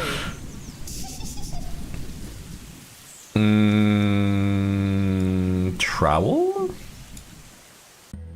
Dig a I little was bit. always happiest with a trowel in my hand. Oh. If the trowel didn't work, what I thought of doing was to grab the worm and throw it in there and scare Jane out of the hole. But I'm glad the trowel worked, because throwing the worm in there does not seem like the actual right thing to do. Uncovering hidden worlds within the earth itself, clod by clod. That should do it.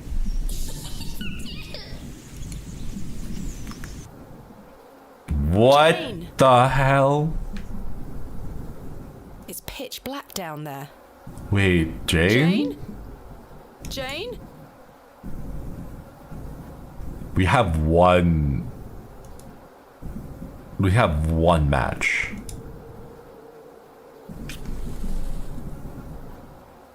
Curses. Oh. Useless thing blew out.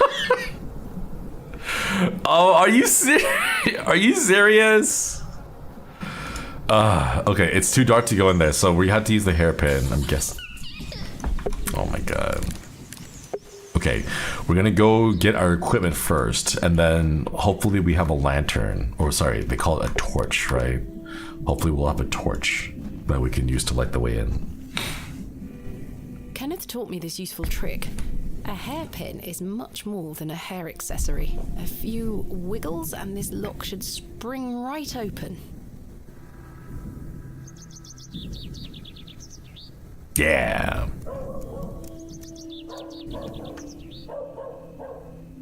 It must have been so easy to commit crime Process, but I managed to unlock the door. back then, you know. Let's open this envelope.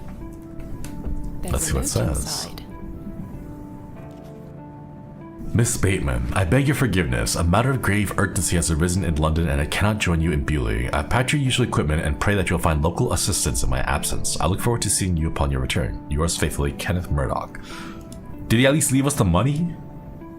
Please? How very frustrating. I wonder what happened. I'd better get this to the alley before Mr. Long comes back.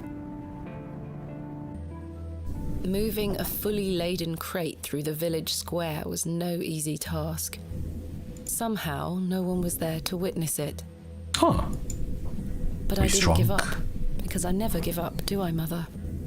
I am as stubborn as my father, as you liked to remind me.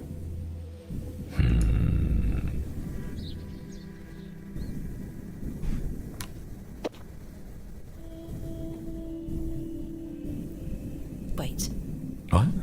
Where is my money? Oh, Kenneth! Kenneth, you absolute liability of a man. Damn it, Kenneth! Everything else is in picks, specimen trays, shovels. Oh, my chisel, I'll take that. Oh, my lantern. It feels light. There mustn't be any oil inside. Oh, come on, Kenneth. I'll leave the rest in the crate. Stanley assured me things would be safe here. Are you serious? No assistant. This is most inconvenient. And no oil for the lantern. Still, Oh my I've been in god. worse situations. I've got a tab at the inn for now. I'll worry about money later. I must find that barrow and get on with the excavation.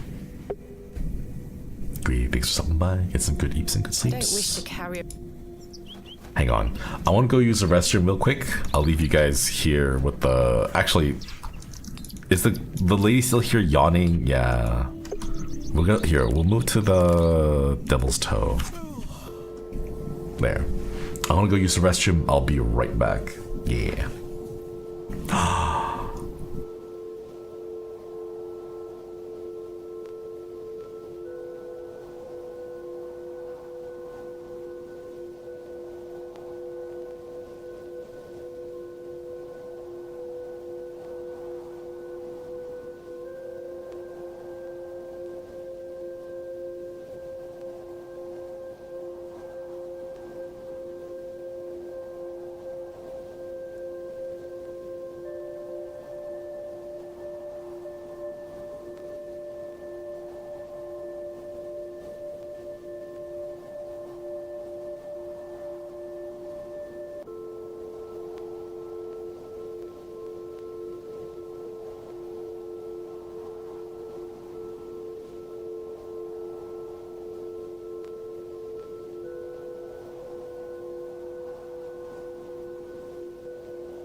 I'm back.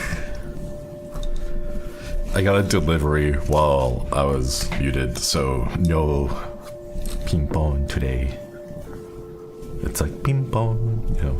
Ha ha ha. I'm out of coffee.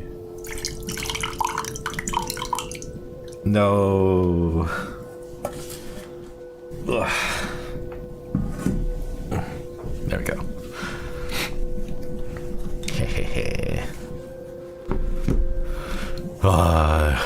It's a little cold, it's a little chilly, but I don't want to turn on my heater because it makes a lot of noise. Okay. We have lantern and chisel. I need paraffin to fuel my lantern. I've had this for years. It's looking like it could break at any moment, really. No, wait.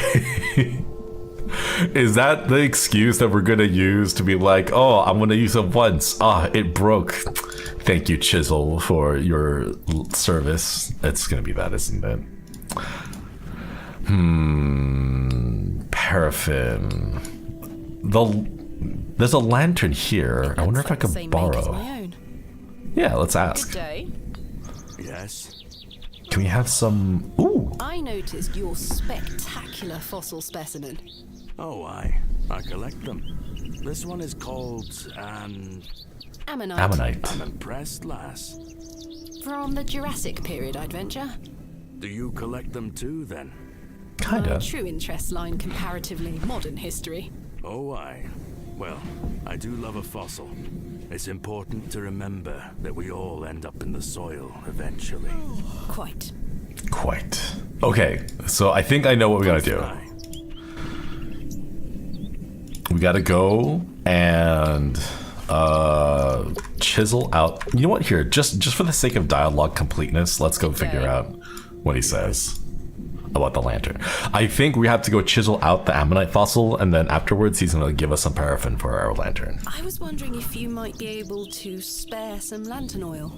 I don't have much to spare, lass. Paraffin is as rare as hen's teeth in these parts. Oh. How much coin do you have? None, I'm afraid. If you're in a bind, I can trade you a small amount.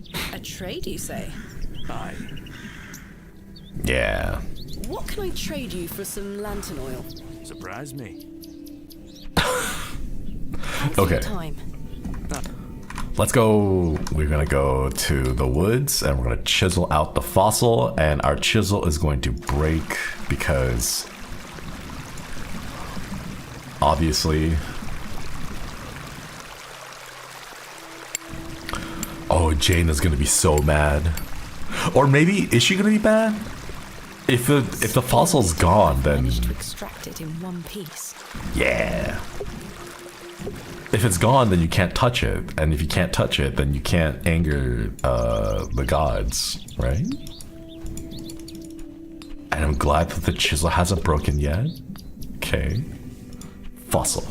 Would you trade some of your paraffin for this fossilized ammonite, Mr. Crozier?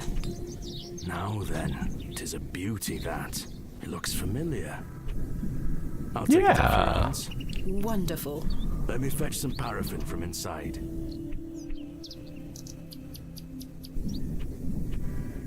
One piece. There you are. Thank you, Mr. Crozier. Alright. Now that we have the light, head to the woods and crawl inside the little hole. I'm fumbling in the dark, make... Do we use the lantern for... Oh, it's one of those... Okay, you gotta combine. Okay, I see. My lantern is fueled and ready for action. Okay, now we use the lantern with the hole. Right, let's put this lantern to good use. What if she's dead and we see a skeleton or a body left over, and it was the Fae making that voice, the laughter giggles? Ooh. Jane, come out at once. Jane? Oh, honey badger. Goodness me.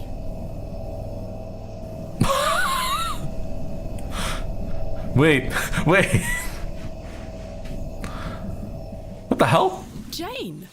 Silly, what are you doing in that smelly old badger's hole? You were in there.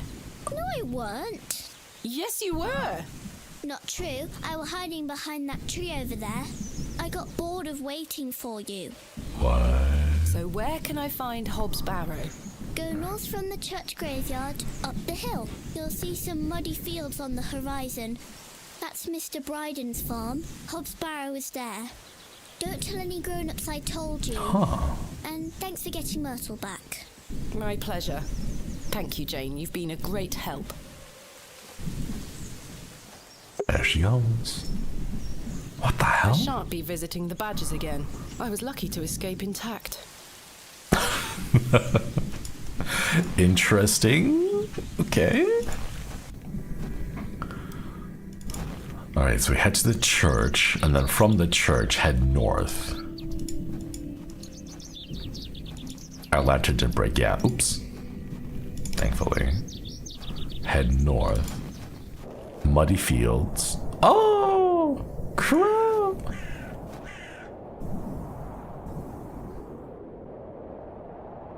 I want to take another one. I've already taken one. No! Give me a pocket full of worms. Okay. As I trudged through the barren moors, with only the odd sheep for company, I reflected upon my visit to Bewlay thus far. The enigmatic Mr. Shoulder and his puzzling disappearance. The townsfolk of Bewlay, who had made it as difficult as they could for me to find Hobbs Barrow. The suspicion, the wariness in their eyes. Only now I know it was actually fear. In the end, it was the innocence of a child, young Jane, that condemned me to my fate. What? Mr. Canadian, think the honey badger encounter is exactly why my Finnish friend told me never mess with the Fae. You'll get scratched up. Wait, what? Did we die? Did we get shot by Lord Panswick?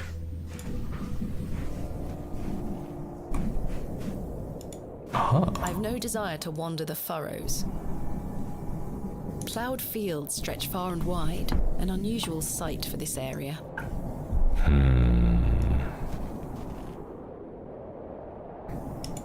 Oh. Mr. Bridley? What do you want? Introduce yourself. My name is Thomasina Bateman. Mr. Bryden, I presume. Bryden. Aye. What do you want, lass? Hobbs Barrow. I understand Hobbs Barrow is located on your land. Oh, well, yes. Why'd you ask? I am an antiquarian, Mr. Bryden. I'm writing a volume on the barrows of England. Oh, I suppose you'll be wanting to dig about it.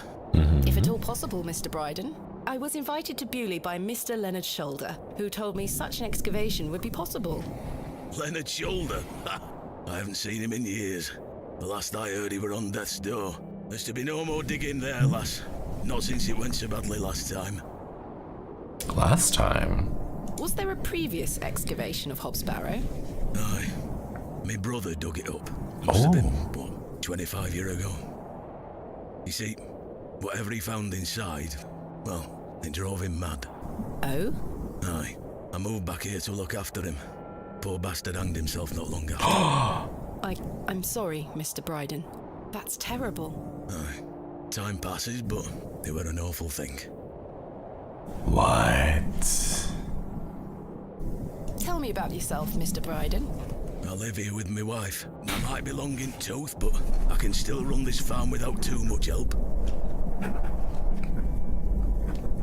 Brother excavated Barrow, hung himself. What did your brother find? Samuel was his name. Sorry, what did Samuel find in the barrow? I don't know. There's some make out a word like. That must have been hard. I lost a hand in that excavation too, you know. Goodness me, how? I try hard not to speculate on what might have happened, lass. I'd see him disappear into that barrow, dragging timber in with him. You'd hear him hammering away for hours. I offered him help, but he'd have none of it. Soon enough, he'd block the entrance off. To look at it now, you'd never know the thing we dug up. The land has reclaimed it. Ah. Who else was involved in the excavation? 2 others, I believe. Outsiders, perhaps. I can't say for sure. I think they left town pretty swiftly afterwards. I lived in Bakewell at the time. I only moved back here to look after Samuel. I took over the farm when he passed away. I see. 2 outsiders. What can you tell me about your farm? Samuel's fair to side. We're a fortunate family. The soil is fertile here. Crops grow without too much trouble. All the other farmers round here raise livestock. Even Lord Panswick. We grow feed for him. Most fortunate, Mr. Bryden. Is your wife home? She's out in fields, lass. Pulling weeds. The curse of such fertile soil. 40 years we've been married. Aww. I couldn't do it without her, you see. How splendid. Aye. My wife is a fine woman. Are you married, lass? No. I've had my fair share of proposals, Mr. Bryden, but that's not the life for me. Marriage is an important institution. You'll find a man one day. I manage rather well without one, Mr. Bryden. Unless it's the ghost of whoever died in Hobbs Barrow? You haven't seen Mr. Shoulder for some time? I hear about him now and then, but it must be a good few years since I set eyes on him. He hasn't been here to visit Hobbs Barrow? Not to my knowledge. I heard he's beset by ailments. Don't leave his home often. How odd. Yeah. I assumed he'd spoken to you about my visit. Not at all. Interesting. What can you tell me of Lord Panswick? He keeps us going. Most of our crops go to feed his animals. What is he like? Oh, I've hardly laid eyes on him. He sends his workers here to pick up the crops. I see. And more about Leonard's shoulder? You say Mr. Shoulder is at death's door. What exactly ails him? I'm unsure. It's just what I've heard. I wouldn't want to speculate on matters that are not my business. Mr. Bryden, may I please have your permission to excavate Hobbs Barrow? No. Have you not been listening, lass? Samuel found something in there that's best left to rot. No digging here, lass.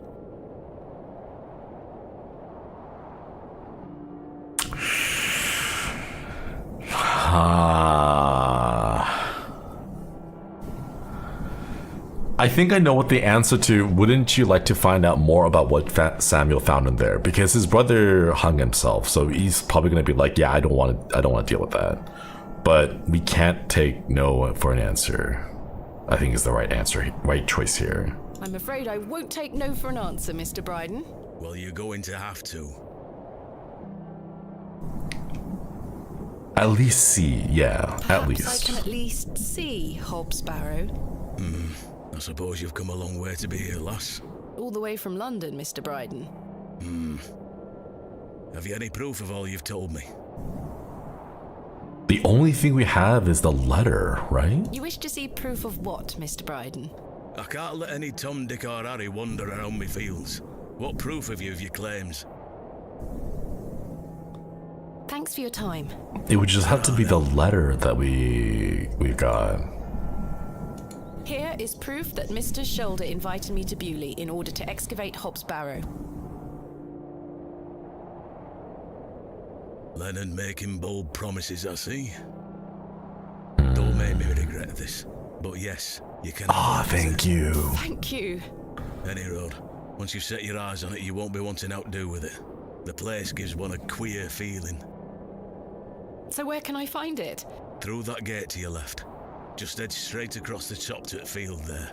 After 10 minutes or so, you'll see Barrow, set on a hill ahead. Thank you again, Mr. Bryden. I really do appreciate it. I can't think of anything else to talk about. All right, let's go see.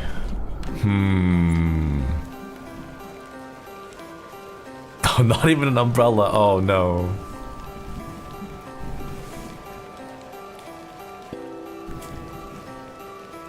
I probably should have brought my umbrella. Oh, a stone. AR. AR. I haven't a clue what that could be referring to.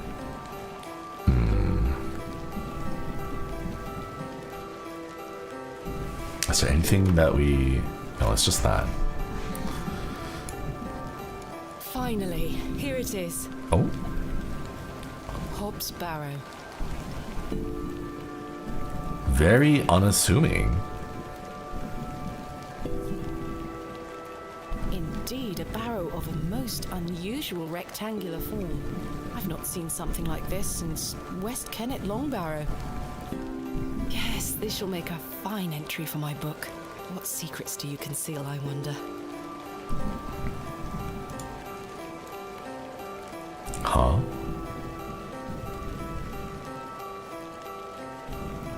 That smell. Earthy and sweet. Ooh.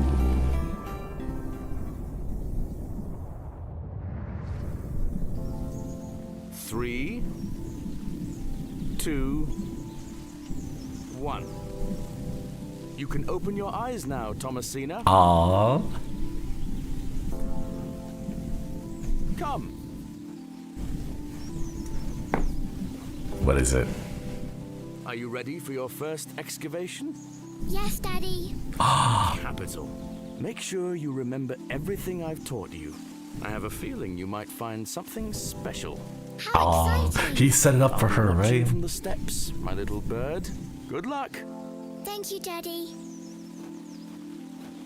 Aw, cute. Okay, the trowel, I see that. Now I'm ready. Hello. The dirt. Okay, so there's 2 dirt piles. Thomasina, we don't dig with our hands. Okay. Trowel. Oh, trowel? Dig trowel with dirt. Baby's first grave robbery. I would like to do that. I would like to take, if I had a child, take them, be like, hey, let's dig some graves. Sorry, let's excavate some burrows. No treasures here. Okay, there's one more on this side. This is cute.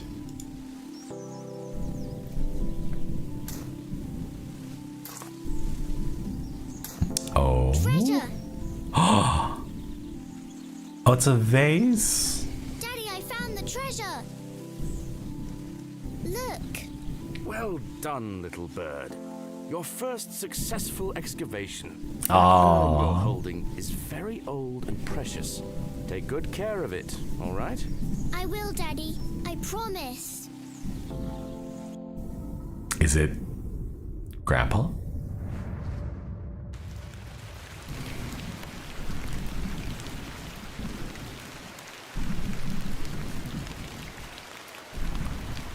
Aww.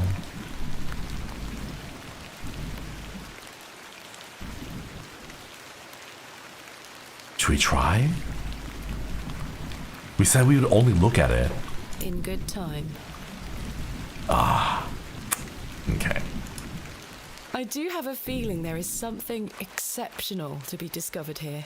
I must gain Mr. Bryden's permission to excavate. No, we're too straight and proper. Okay.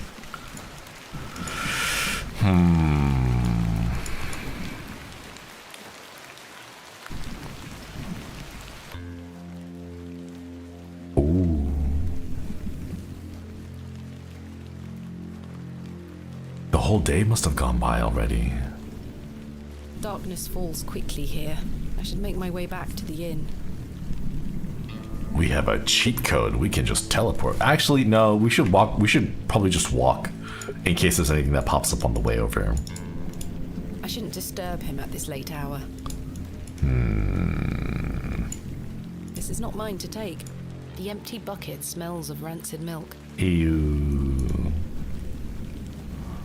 Oh? A goat. fast asleep. I wonder what goats dream of. Oh. I don't wish to risk waking it up. I don't wish to risk waking it up. Goat. But why is it sleeping outside? Oh, poor thing. I should head back to the plough and furrow. It's getting late. No, I can't go back. We'll check it out later. The hole. Worms? More worms? Yeah, worms. Hell yeah.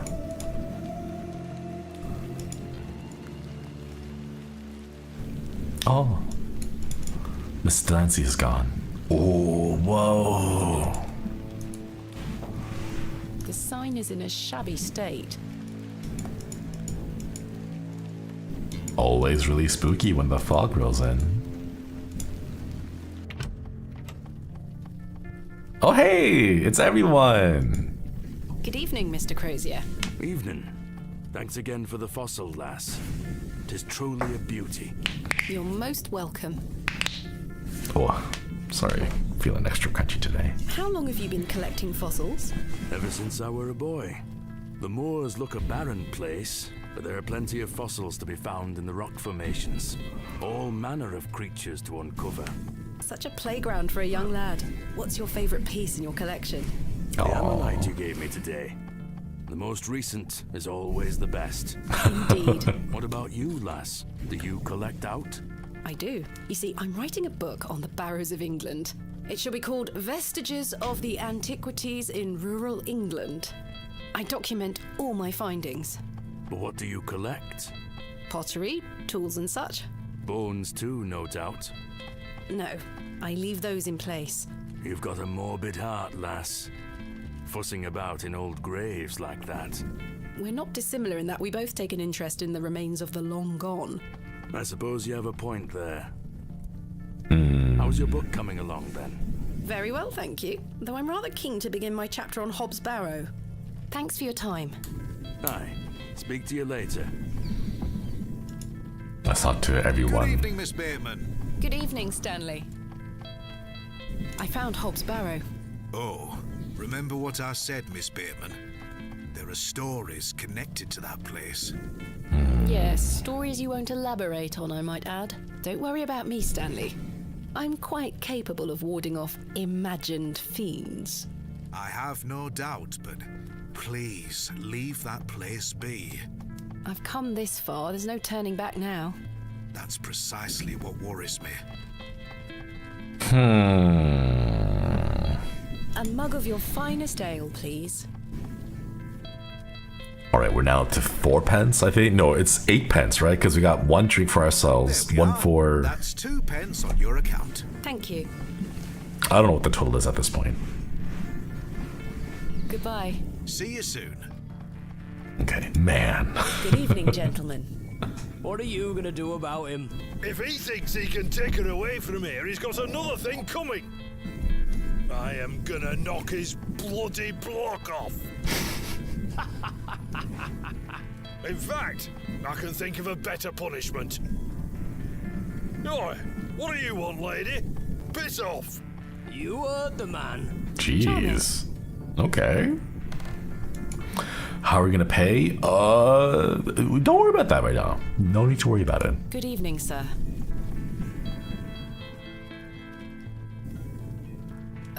I'll leave you to it. Okay. Herbert. It's Herbert, the local stray. Oh. Cyril. Hello again, Cyril. You're still here? Did Mr. Long convince you of the virtues of Bewlay Station? What the hell do you think? Now bugger off and leave me to me drink. Ah, Cyril. He seems even more wound up than usual. I must say, last night... Okay, I guess we can just head up. I think there's nowhere else to go, right? Wait, can I go back outside into the town square? Let's take a look and see if there's anything. Ah, darn. Okay, let's head up Time to sleep. for bed. Tomorrow I shall convince Mr. Bryden to allow me to begin my excavation. Miss Bateman. Oh. How are you? Hey, Arthur. Tired. Gonna buy you a drink?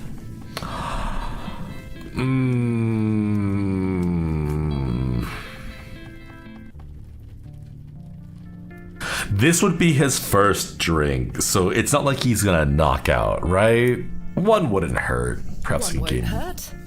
get some information. I feel bad about what happened last night. I'm sorry I can't remember it. That's all right, Mr. Tillett. Alcohol can do all sorts of damage to one's memory. I was thinking that maybe if we had another drink tonight, I might remember what happened. I'm not sure that's logical. State-dependent memory. I don't need any further convincing. Take your seat, Miss Bateman. I shall return with the goods. Well, at least he's paying this time, so...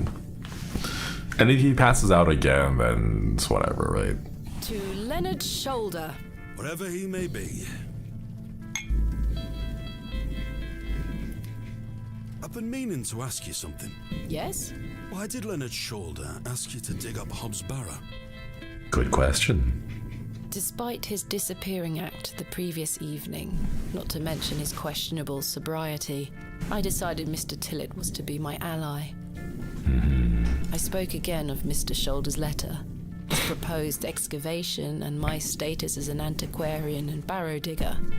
He was fascinated and quite excited at the prospect of meeting the soon-to-be author of a real-life book. A real-life book? Whoa. You must find all manner of riches on your digs. Barrow digging is not all success, Mr. Tillett. Often I'll come across the likeliest of sites steeped in promise. We set to work with shovel and pick and all the other barrow opening paraphernalia you can imagine. Every stone carefully taken down, every shovel full of earth put dutifully through the sieve, and we find nothing. Or you may find a miserable remnant of animal bone or a shard of pottery hardly to be recognized from the peat in which it decayed. Sometimes it's as if some Neolithic humorist prepared an elaborate practical joke for your special benefit. It still sounds much more exciting than spending your days sitting in England's most remote railway station. Are you all right, Mr. Tillett? I've had another argument with Agnes. Your wife? Aye. She didn't want me coming to the plough tonight. Truth is, I've been drinking my life away since my mother passed. Oh, that's terrible. I'm That's sorry for your loss. the grave was the mother. Right, Miss Bateman. Thank you. It's been a year since the old girl left. Oh, that's really recent. Wasting away, day by day.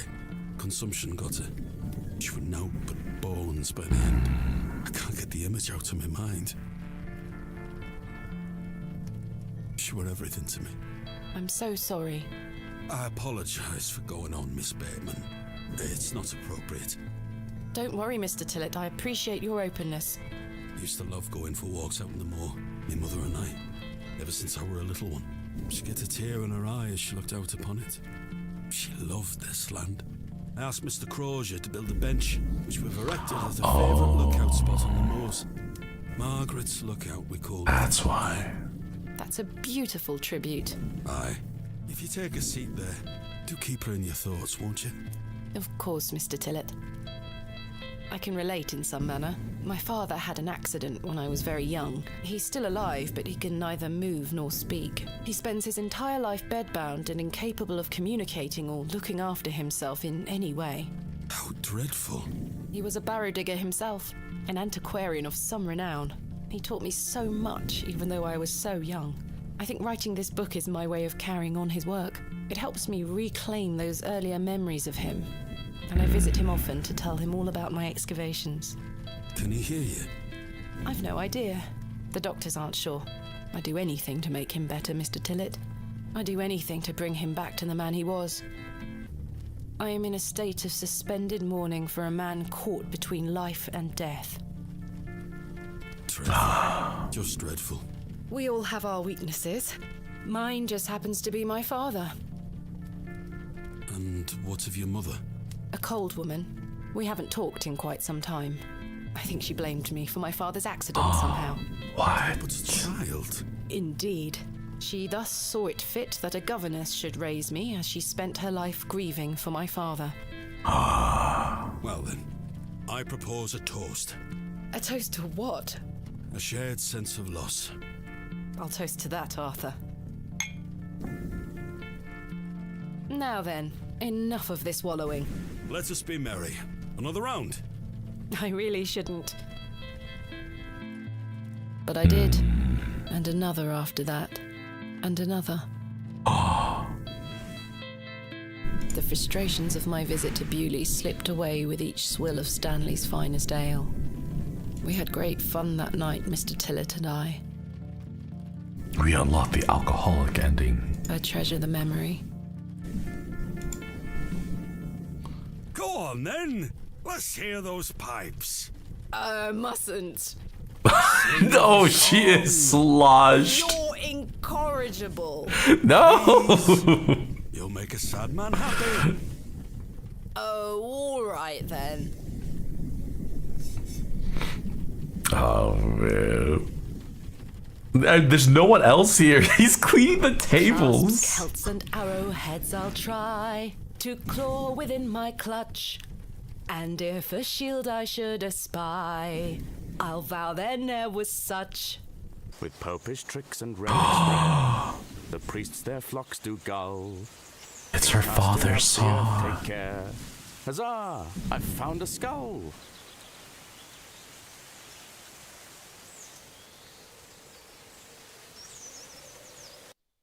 Oh.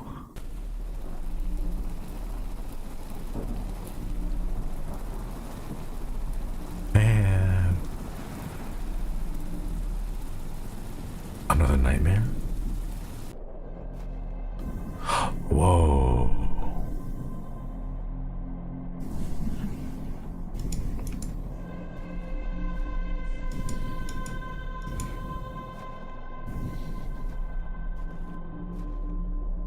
Who are you?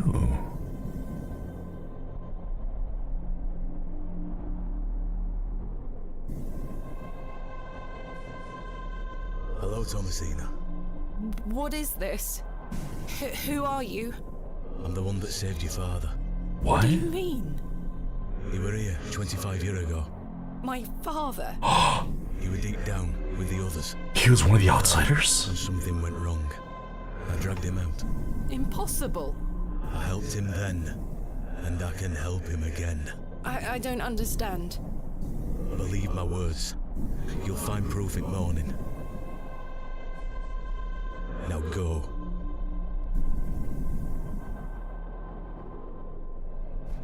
It would. One more thing. This is not a dream. What?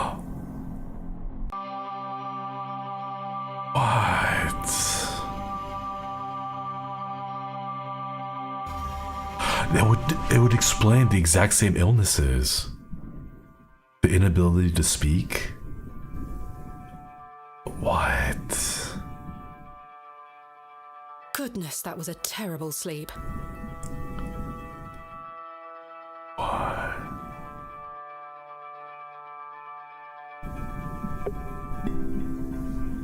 Huh? What's that? What's this? Whose book is it? Huh? There's a strange stone strapped to the cover. Aww.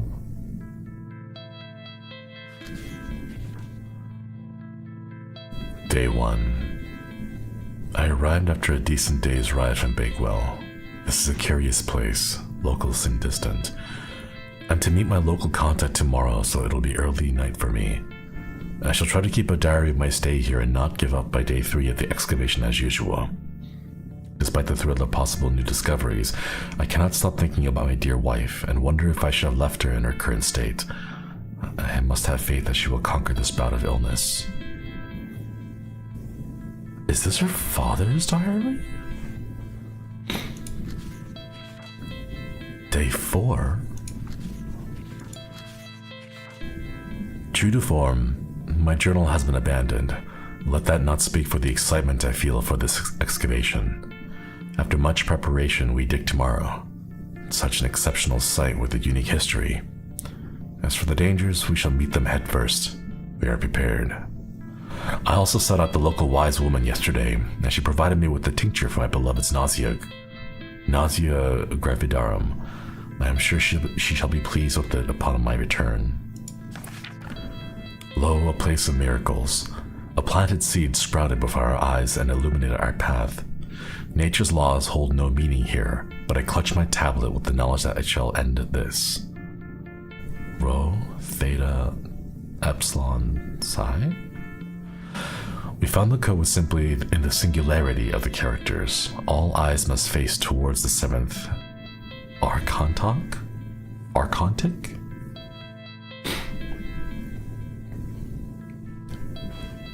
Rho, Theta, Epsilon. What? When the sun and two moons meet, the guardian shall be defeated. Snakes? The crescent moon. A dead language reveals the path. For thou art the moon, the chief of the stars. Listen to the things I have said. Follow the words of my mouth. Reveal thyself to me. I heard a whisper, not once, again and again. I will pour out my spirit. I will pour out my spirit. I will pour out my spirit. What?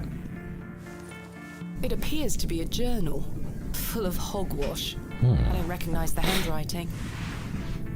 Okay, so it's not Father's. Maybe Stanley knows more about it.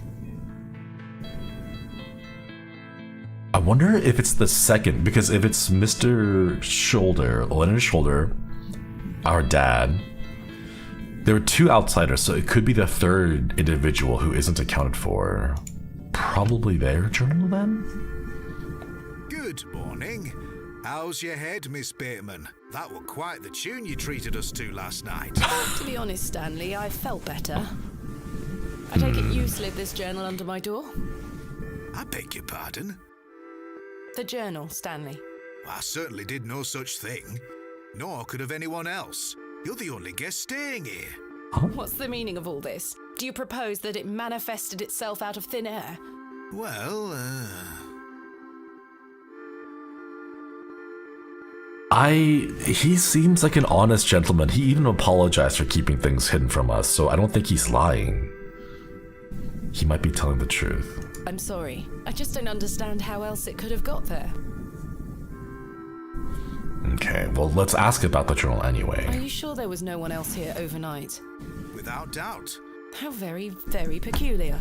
So, what does it say inside?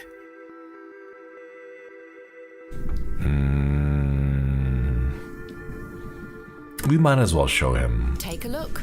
Maybe he'll know, because he does know a bit about the Hobbs Barrow. Well, I can't make head nor tail of it. Neither can I. Huh. Maybe someone else in the village can help you with it. What? Excuse me.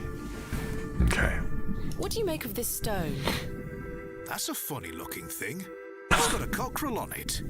Yes, but have you seen anything like it? Never. The dream, maybe?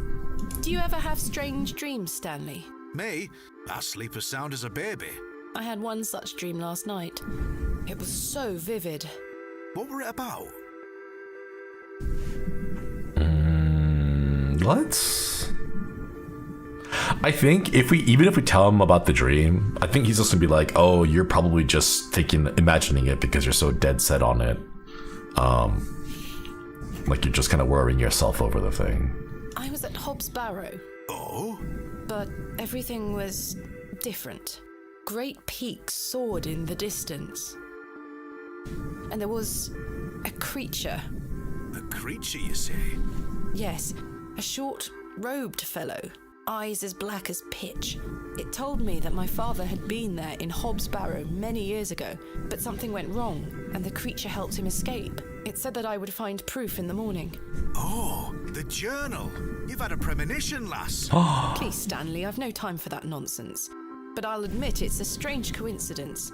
Now, what did I tell you about Hobbs Barrow? That I should leave it alone? Aye. Yeah. Hogwash. Your dream reminds me of a story from my childhood. An old folk tale about Hobbs Barrow. What was it about? What is this folk tale you mention? Well, when I were a wee boy, there were talk of a goblin. They say he lived inside Hobbs Barrow, hence the name, Hobbs Barrow. Hob, coming from hobgoblin, of course. Unfortunately, I don't remember anything else about it. I was told not to believe in such fairy tales, Stanley. Don't close your mind to such things, lass. I'm sure Mr. Shoulder will tell you more. Perhaps, if I ever meet him. Goodbye. See you soon. Wait. Good morning, Mr. Kemp. Wait, I see the knife. It's glittering. I'm here for his lordship's paper. Sorry, lass. Mr. Price hasn't dropped them off this morning. I heard he actually left the village yesterday. Indeed, I can vouch for that. Ma'am? Good day. Oh dear. His lordship won't be pleased. My sincerest apologies, Miss Tompkins. I'll come back in a few days. Ta-ra. Goodbye. Okay, now, we're gonna pick up that knife.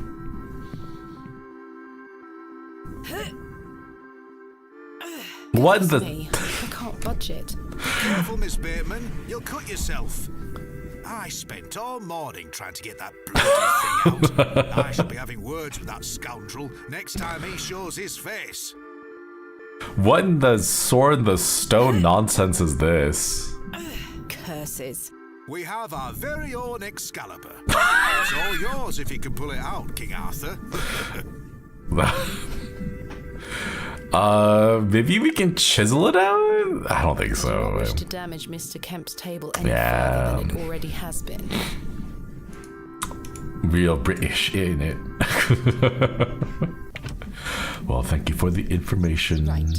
I need to convince Mr. Bryden to let me excavate Hobbs Barrow and find out where this journal came from. Curses! I forgot I had this worm in my pocket. Oh no! It's dead now. No!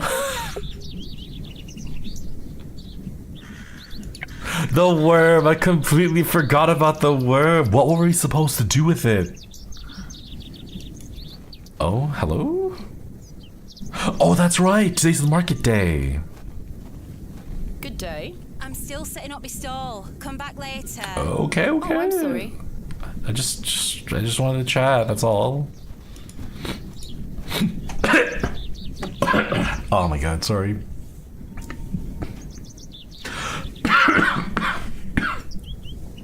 I inhaled and a bit of my saliva went down my lungs. Oh. Father Roach, hey! Good morning, Father Roach. Ah, Miss Bateman. What a pleasure to see you again. Have you tracked down Mr. Shoulder yet? Don't get me started. I'll take that as a no. Indeed. Oh, feed it to the chickens. Oh, there's like four or five other worms there. Do you recognize this journal? What a tatty old thing. You ought to take better care of your possessions, Miss Bateman. It's not mine. Then whose is it? That's precisely what I'm trying to find out. I'm afraid I can't help you. I haven't seen it before. What do you make of this stone? I don't recognize the symbol from any Christian iconography. Did you make it yourself? No, never mind. The chicken on the stone might inlay with the stone like plaque on Mr. Shoulder's door, maybe? What brings you to the square today? I'm meeting a couple of young congregation members to go over some scripture. You're welcome to join us. Thank you, Father Roach, but I have quite a busy day ahead of me. We will be at St. Edmund's, should you wish to join us later. Thanks for your time. Lord be with you. We're not gonna mention anything about, like, someone losing a necklace and us taking the necklace and then using it as collateral, will we? Okay, let's go check out the postal office. Mr. Long? I don't think so. Mr. Long mustn't be in. Wait, I kind of want to go to the woods. Oh, hey! How's it morning, going, Arthur. Arthur? You look a bit addled. Are you feeling all right? I am not used to drinking as much as we did. Aye, my head is pounding. To tell you the truth, Arthur, I've had a somewhat puzzling morning. Oh? Someone slipped this journal under the door of my room. Whose journal is it? I have no idea. The text refers to some sort of excavation. Well, Stanley must be playing tricks on you. He swore his innocence. I thought perhaps you might have done it? No, it wasn't me. I believe him when he says that. Clear memory of last night. I think we may be able to get information about the journal if we go talk to Mr. Bryden about it. I wonder who left me this journal then. Mind if I take a closer look? Please, go ahead.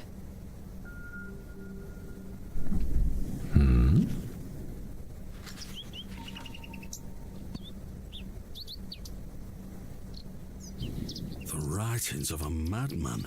I don't disagree. Did the sketches mean anything to you? No, not at all. But they turned me stomach. You might want to show this to Mother Mildred.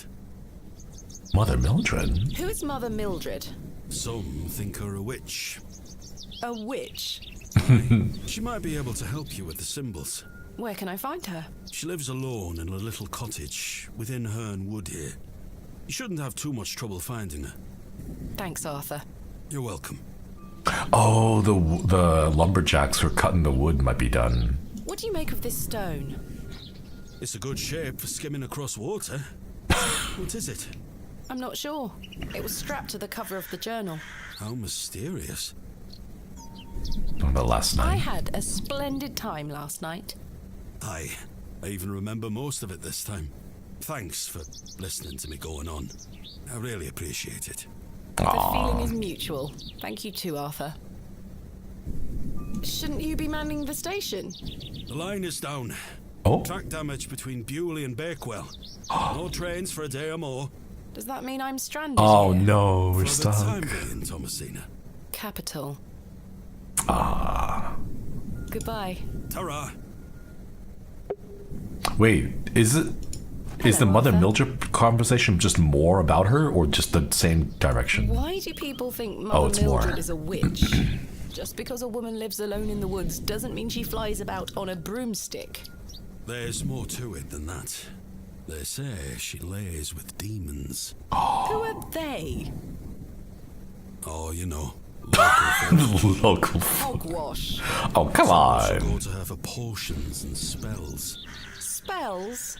Come now, Arthur. Truth be told, she's a nice old lady. I sometimes see her foraging in the brambles around here. Will she burn at the stake sometime soon? You might think us backward in Bewlay, Thomas, but we're not that backward. Not that Sorry, backward. Arthur. I only meant to tease. Goodbye. Ta-ra. Okay. Alright, we're gonna go pick up a... Who the hell are you?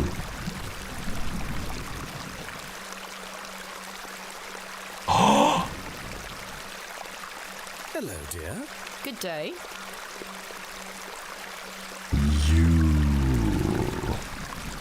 What are you painting? I believe we've met. Miss Thomasina Bateman, the famous antiquarian. My reputation precedes me. I can assure you it does. And you are? James. The Lord guy? Maybe? Yeah, we met him in the woods when he was being all like, oh, you're so pretty, but I must leave, and he just left. James what? Are you a painter? You see this beck before you? Look at the water. See how it tumbles and falls. I seek one spot on which my eyes can rest, be it a stone or a small corner of the current. I meet it with my gaze. Oh, he's one of those. Falling, a new land rises. I see a new world. You certainly have the eloquence of an artist. What are you painting? What are you painting? A new world. Oh my The god. ambition. Indeed, my ambition knows no bounds. Can I see it? Not yet. It's not finished. Such a world is not complete without you in it. Oh, please. Flatter me, James. Nonsense. Say you'll let me paint you.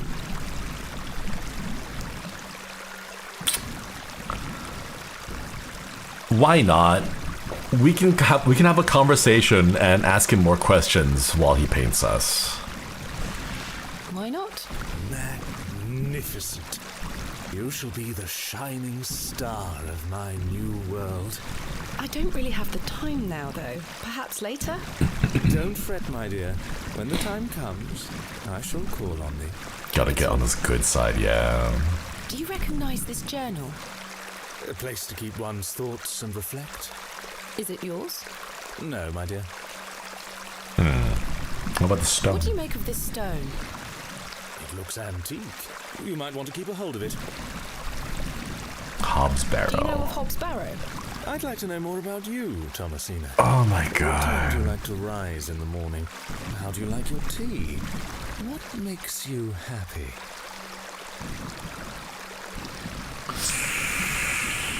He's asking too many questions, yes, but I think he's just trying to rizz us up. Like, I don't think he's being malicious about it. You know, I think he's just a little full of himself. A little flirting doesn't hurt.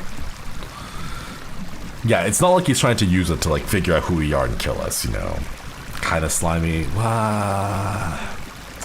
After this excavation, we get to leave the town and never come back here again. So I think it's okay just for the sake of finding information, you know? Well, I like to rise early and watch the sunrise. With your husband? Of course he... No, I'm currently unentangled. No. Such a view should be shared with at least a lover. Do you deem yourself fit for this position? Indubitably. I am sure you do. How do you like your tea? Hot, with just a splash of milk. No sugar, of course. No sugar. It rots the teeth. Your smile is as dazzling as the Himalayan snow. Oh, James. And finally, what makes you happy? Spending time with my father. I should like to meet him. Perhaps you will. And you, James? I propose the same queries to you. All in good time. My truths will surround you in good time.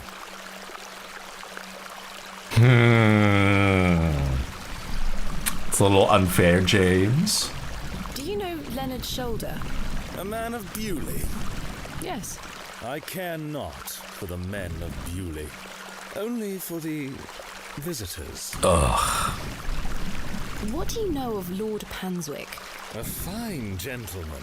Now that is someone who can... Oh, come on. Yeah, that's him. No, I don't think anyone can really claim No? that. But what a tiring subject. Shall we discuss something a little more... Oh, he's trying to be mysterious. Goodbye. See you soon, my dear. Air quotes, James, massive air quotes, the painter, air quotes, is likely Painswick in disguise. He's a little more handsome than your average Bewlay resident. Don't say that, no.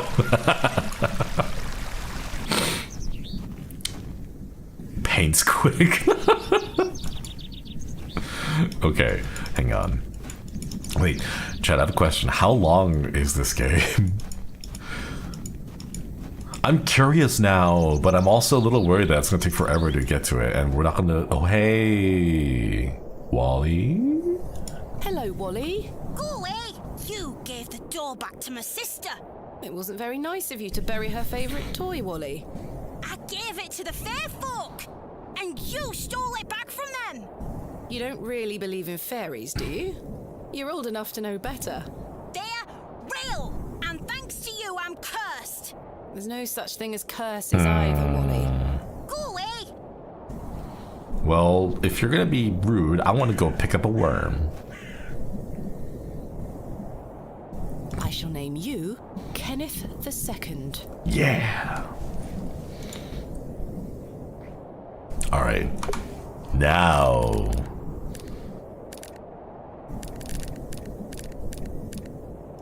Let's go see. Let's go see if it works. Hello, Kenneth II.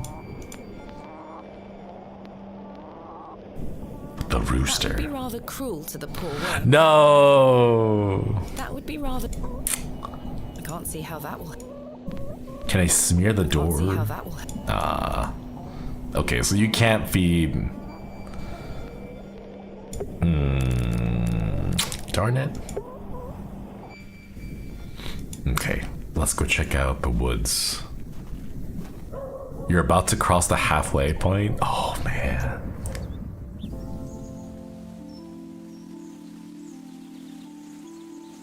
Thomasina, dear, come say goodbye to your father.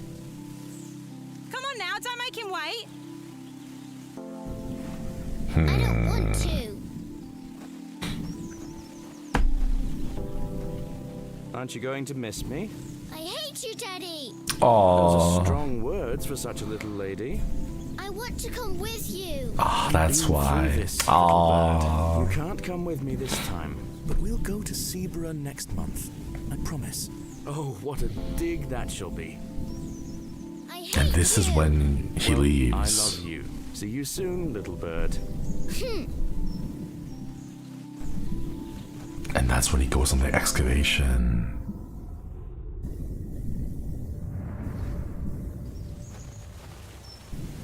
You're already halfway there? Oh no. Oh no. Wait. I want to see if I can catch it. Hang on. Ah, it doesn't show up again. Darn. I shan't be visiting the badgers again.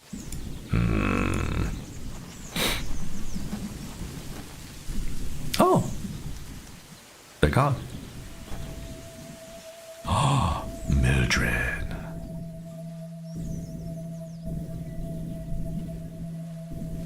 It's the old woman I saw at Bewlay Station. Oh, that was her. Please, forgive my intrusion. Are you Mother Mildred? Some call me that. I prefer Mildred Walker, given as that's my name. Apologies. Thomasina Bateman. I think we met at Bewlay Station. I take it Panswick's men have cleared off. Good riddance. Those ruffians would cut their own noses off if he asked Yeah, it them is to. Panswick. Yeah. I recognised you the moment I laid eyes on you at the station. I beg your pardon? Oh, yeah, it's quite a striking family resemblance. You have your father's eyes, Miss Bateman. You know my father? Such piercing blue eyes he had. What a handsome young man. William. He was here, in Bewlay. Oh, yes. A long time ago, mind. 25 years by my reckoning. 25. I'll never forget those eyes. What? Okay, we had suspicions, but it's confirmed now. He was here. He was one of the people on the dig. Why was my father in Bewlay? You were helping Samuel Bryden excavate Hobbs Barrow. You must be jesting. Do I look like I'm jesting? How did you come to meet my father? One might say I have a reputation in these parts. Folks from all around come to me for help with their ailments. Hernwood is abundant with flora that, if mixed correctly, will cure almost any ill. Your father must have caught wind of this, as one day he came to me, asking for a cure. A cure for what? Your mother were with child, and she was suffering the most It terrible is our nausea. dad's journal. I made something to help her. The journal. This was entered in the journal. It belongs to my father. Yeah. What journal? Take a look at this. A passage recalls meeting a local wise woman to seek a tincture for his beloved's nausea gravidarum. Aye, that's me. I made a Aye, tincture that's for me. him. This is incredible. You don't recognise your own father's handwriting. It's been so many years since I've seen it. What do you make of this stone? I-A-W. I haven't a clue. Perhaps it's an old folk trinket, or a talisman of some kind. The moors are steeped in folklore.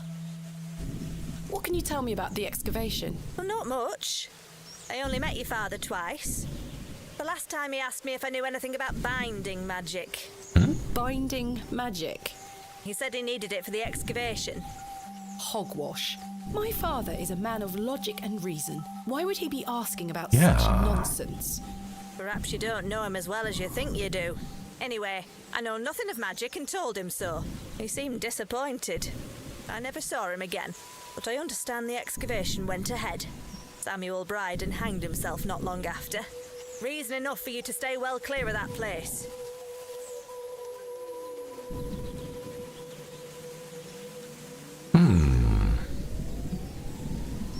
See, now I'm really curious. What did they find? What were they preparing for? If he went for the binding magic before the excavation started? You never saw my father again after the excavation? No, I always assumed he just went home. Who excavated Hobbs Barrow alongside Samuel Bryden and my father? From memory, it were just the two of them.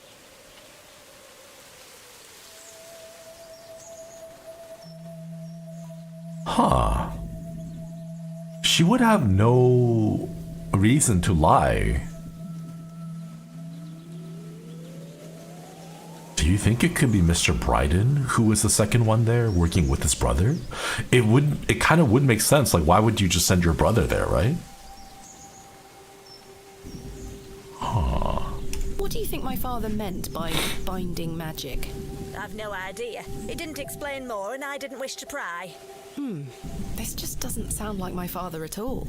You'll have to ask him yourself. I'm afraid my father has been incapacitated since I was a child. He cannot speak nor move. Terrible. Oh, I'm sorry. You said that the flora here could cure almost any ill. Almost, my dear. But your father's affliction sounds beyond my abilities. The landlord of the Plough and Furrow told me about a folk tale associated with Hobbs Barrow. Something about a goblin. Are you familiar with it? No doubt there is such a tale. Name any beastie you can think of, and someone round here will have a story about it. My thoughts precisely. Yeah, the third man. Charles Bryden mentioned there was a third man involved in the excavation. Is that so? Well, you'd best ask him about it. He knows more than I do. Curious. Can you tell me anything about Leonard Shoulder? I know of him, as is the nature of such a small town. I also know he invited you here. What? Little escapes you, Miss Walker. So they say. My path rarely crosses with his. Let's put it that way. But he's a nice enough fellow. I see. Do you guys think maybe Leonard Shoulder was the third person? Because he is around that age, right? Do you know Lord Panswick? I know his labourers make a mess of these woods, the brutes. The man himself hasn't graced me with his presence. You've never met him? Not since he were a wee lad. A maid brought him to me with a sore stomach.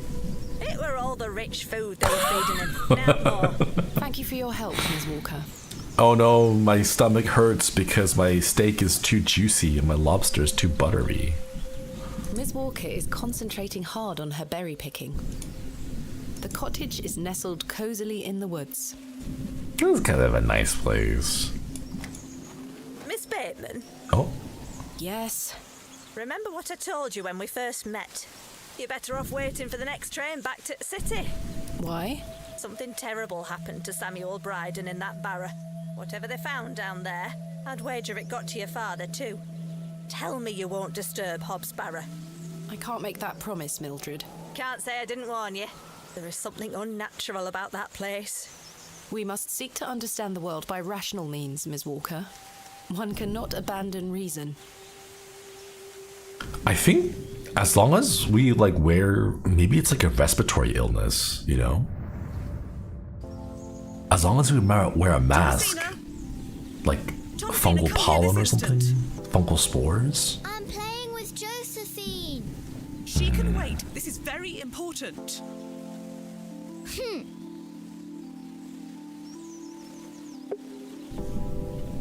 I'll be back soon, Josephine. Bye, Josephine. Hello. What is it, Mummy? It's your father. Daddy's home? No, my dear. I must go to Bakewell with haste. Miss Bowes will look after you whilst I'm gone. Is that clear? Where's Daddy? He's had an accident. What happened? He's come off his horse. Will he be all right? Of course he will be fine. Your father is as strong as an ox, but I need to go collect him, all right? Can't I come too? No, dear. Miss Bowes will look after you. Oh, her. Go pick up your dolls, then come inside, all right? Yes, Mummy. So that's why, because when she was a child, her mother didn't want to worry her and left her in the care of the nanny. But to Thomasina, it came across as, oh, I'm gonna neglect my child. Josephine, it's time to go inside now. Because she wouldn't understand it back then.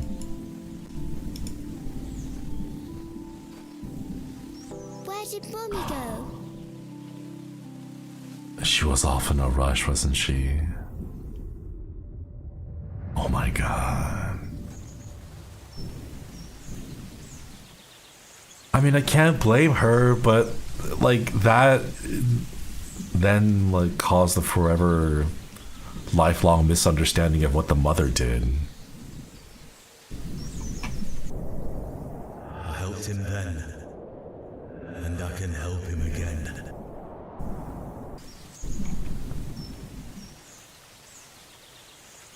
Badgers? I shan't be. Okay.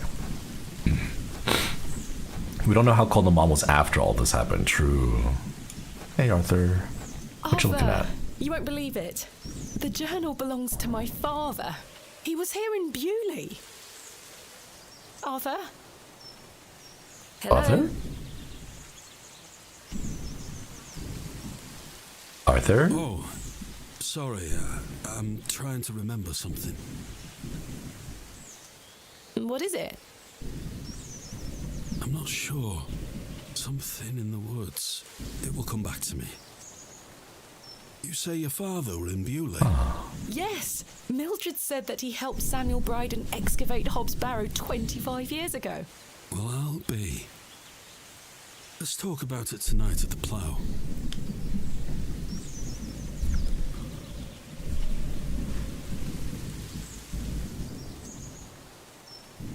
I feel like Arthur knows a bit more. I kind of want to push the topic a bit. Arthur, I must tell you about the dream I had. I was at Hobbs Barrow and there was a creature. It told me it saved my father from something inside and that I would find proof of this in the morning. Sure enough, when I awoke, the journal was in my room. Mildred confirmed the journal belonged to my father. The creature told me it could help my father again. I mean, it was merely a dream. I don't know what to think anymore. Arthur? Arthur, are you listening? Fine then, we'll talk later. I hope you piece together your memories. He is staring intently into the woods. Huh. That's a little weird.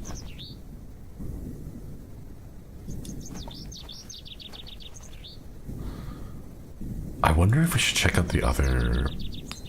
Good day. Hey up. Oh, the stuff. I'm having some trouble extricating a knife from a table in the plough and furrow. Might I borrow a pair of pliers? A knife, you say? I can get that out for you. That's very kind of you, Mr. Crozier. Think nothing of it. Wait here. Do we get the knife? That were a struggle. Here you are. Even for the blacksmith. Do you guys know how strong blacksmiths are? Like with all the work that they have to do with the heavy metals, like if it was a struggle for him, like dang. How deep was that knife embedded in the table? Look at this, Mr. Crozier. It's my father's journal. Oh, aye? Why are you showing me? Did you slip it under my door last night? Ha! Have you gone daft? Why would I have your father's journal? Never mind. Do the sketches inside mean anything to you? Looks like a load of rubbish to me. I feel like he's a little bit too young. Like, all the people who are involved, 25 years. Like, they seem a bit like by the time Mr. Crozier was there, he's probably like, I don't know, like in his teens. So maybe he doesn't really know. Like, all the people who do seem to know are like really elderly, you know? I found out my father visited Bewlay 25 years ago. William Bateman, perhaps you remember him? I would have been just a lad. Yeah, exactly. That's what I intend to find out.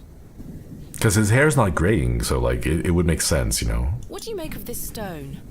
Yeah, 50s and stuff. To me. At least with like gray hairs. Are you familiar with any local folklore? Oh, aye. The old cobbler used to tell me some right stories. Anything about a hobgoblin? A pair of boots to a goblin when he was a young man. Okay. A goblin, you say? I take it this cobbler was a regular at the Plough and Furrow? Never drank a day in his life. Sober as a judge. Have you been to the Devil's Toe? Yes, I'm familiar with the cairn. Some say they've seen the goblin's daughter there, playing her fiddle. Can't say I've seen her myself, mind. What about the goblin? Do you know any other stories about this goblin? I don't have the time to be standing here gossiping about old wives' tales. Fair. Apologies. Thanks for your time. Aye. Speak to you later. I wonder if the cobbler is in town then. Because we know the cobbler's shop is right here, so maybe we can talk to them.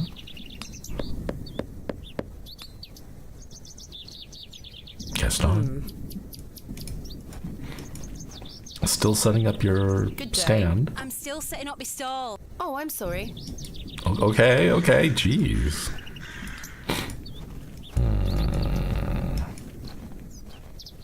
Make sure my stuff is still here. The village. Okay. Well, let's go check. I'm so curious to keep finding out. But chat, we have to call it soon. I have a meeting with Bad-chan regarding my taxes. Okay, we're gonna go through this conversation here real fast.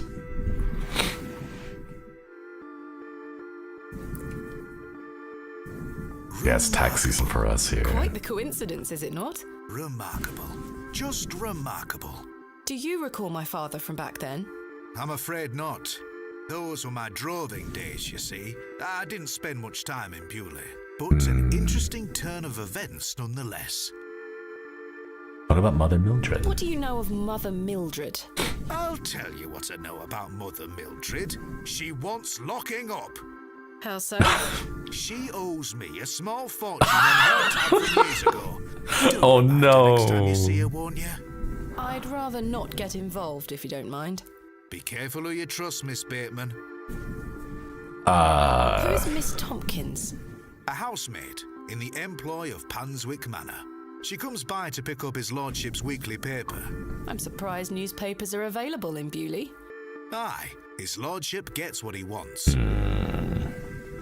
What about, is his name, his first name is James, is it? Lord Panswick likes to keep up with affairs from outside of Bewlay.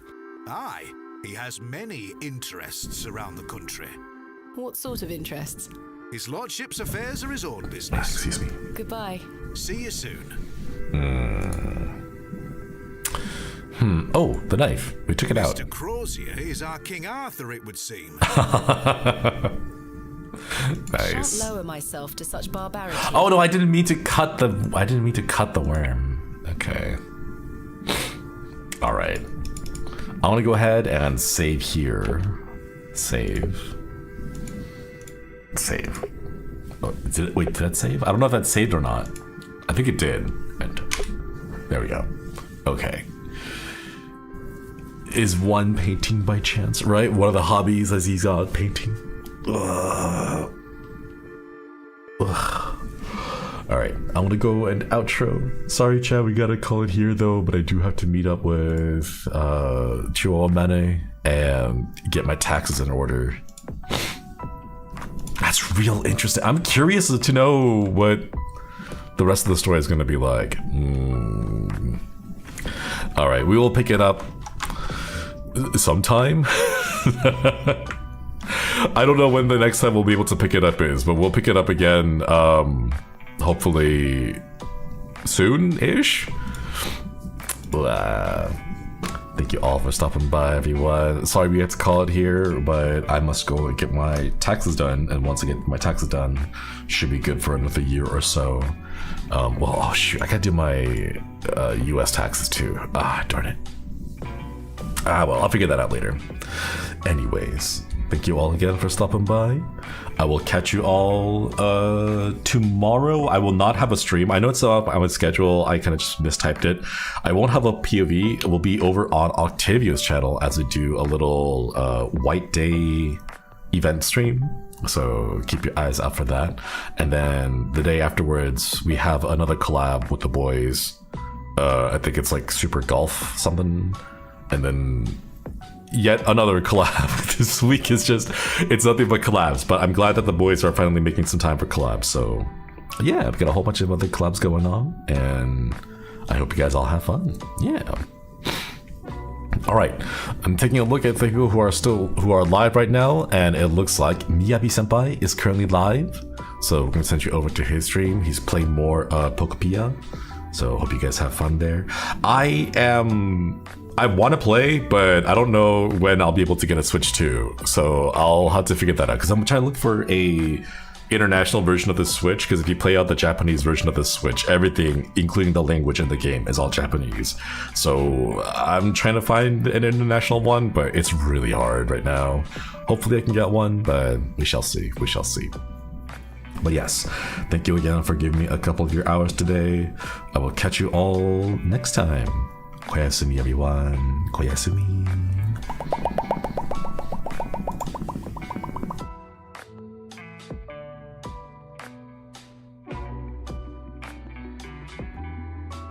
I haven't gotten food yet. It's like 4 p.m. and I don't know I don't know what I should eat. What do you guys think I should eat?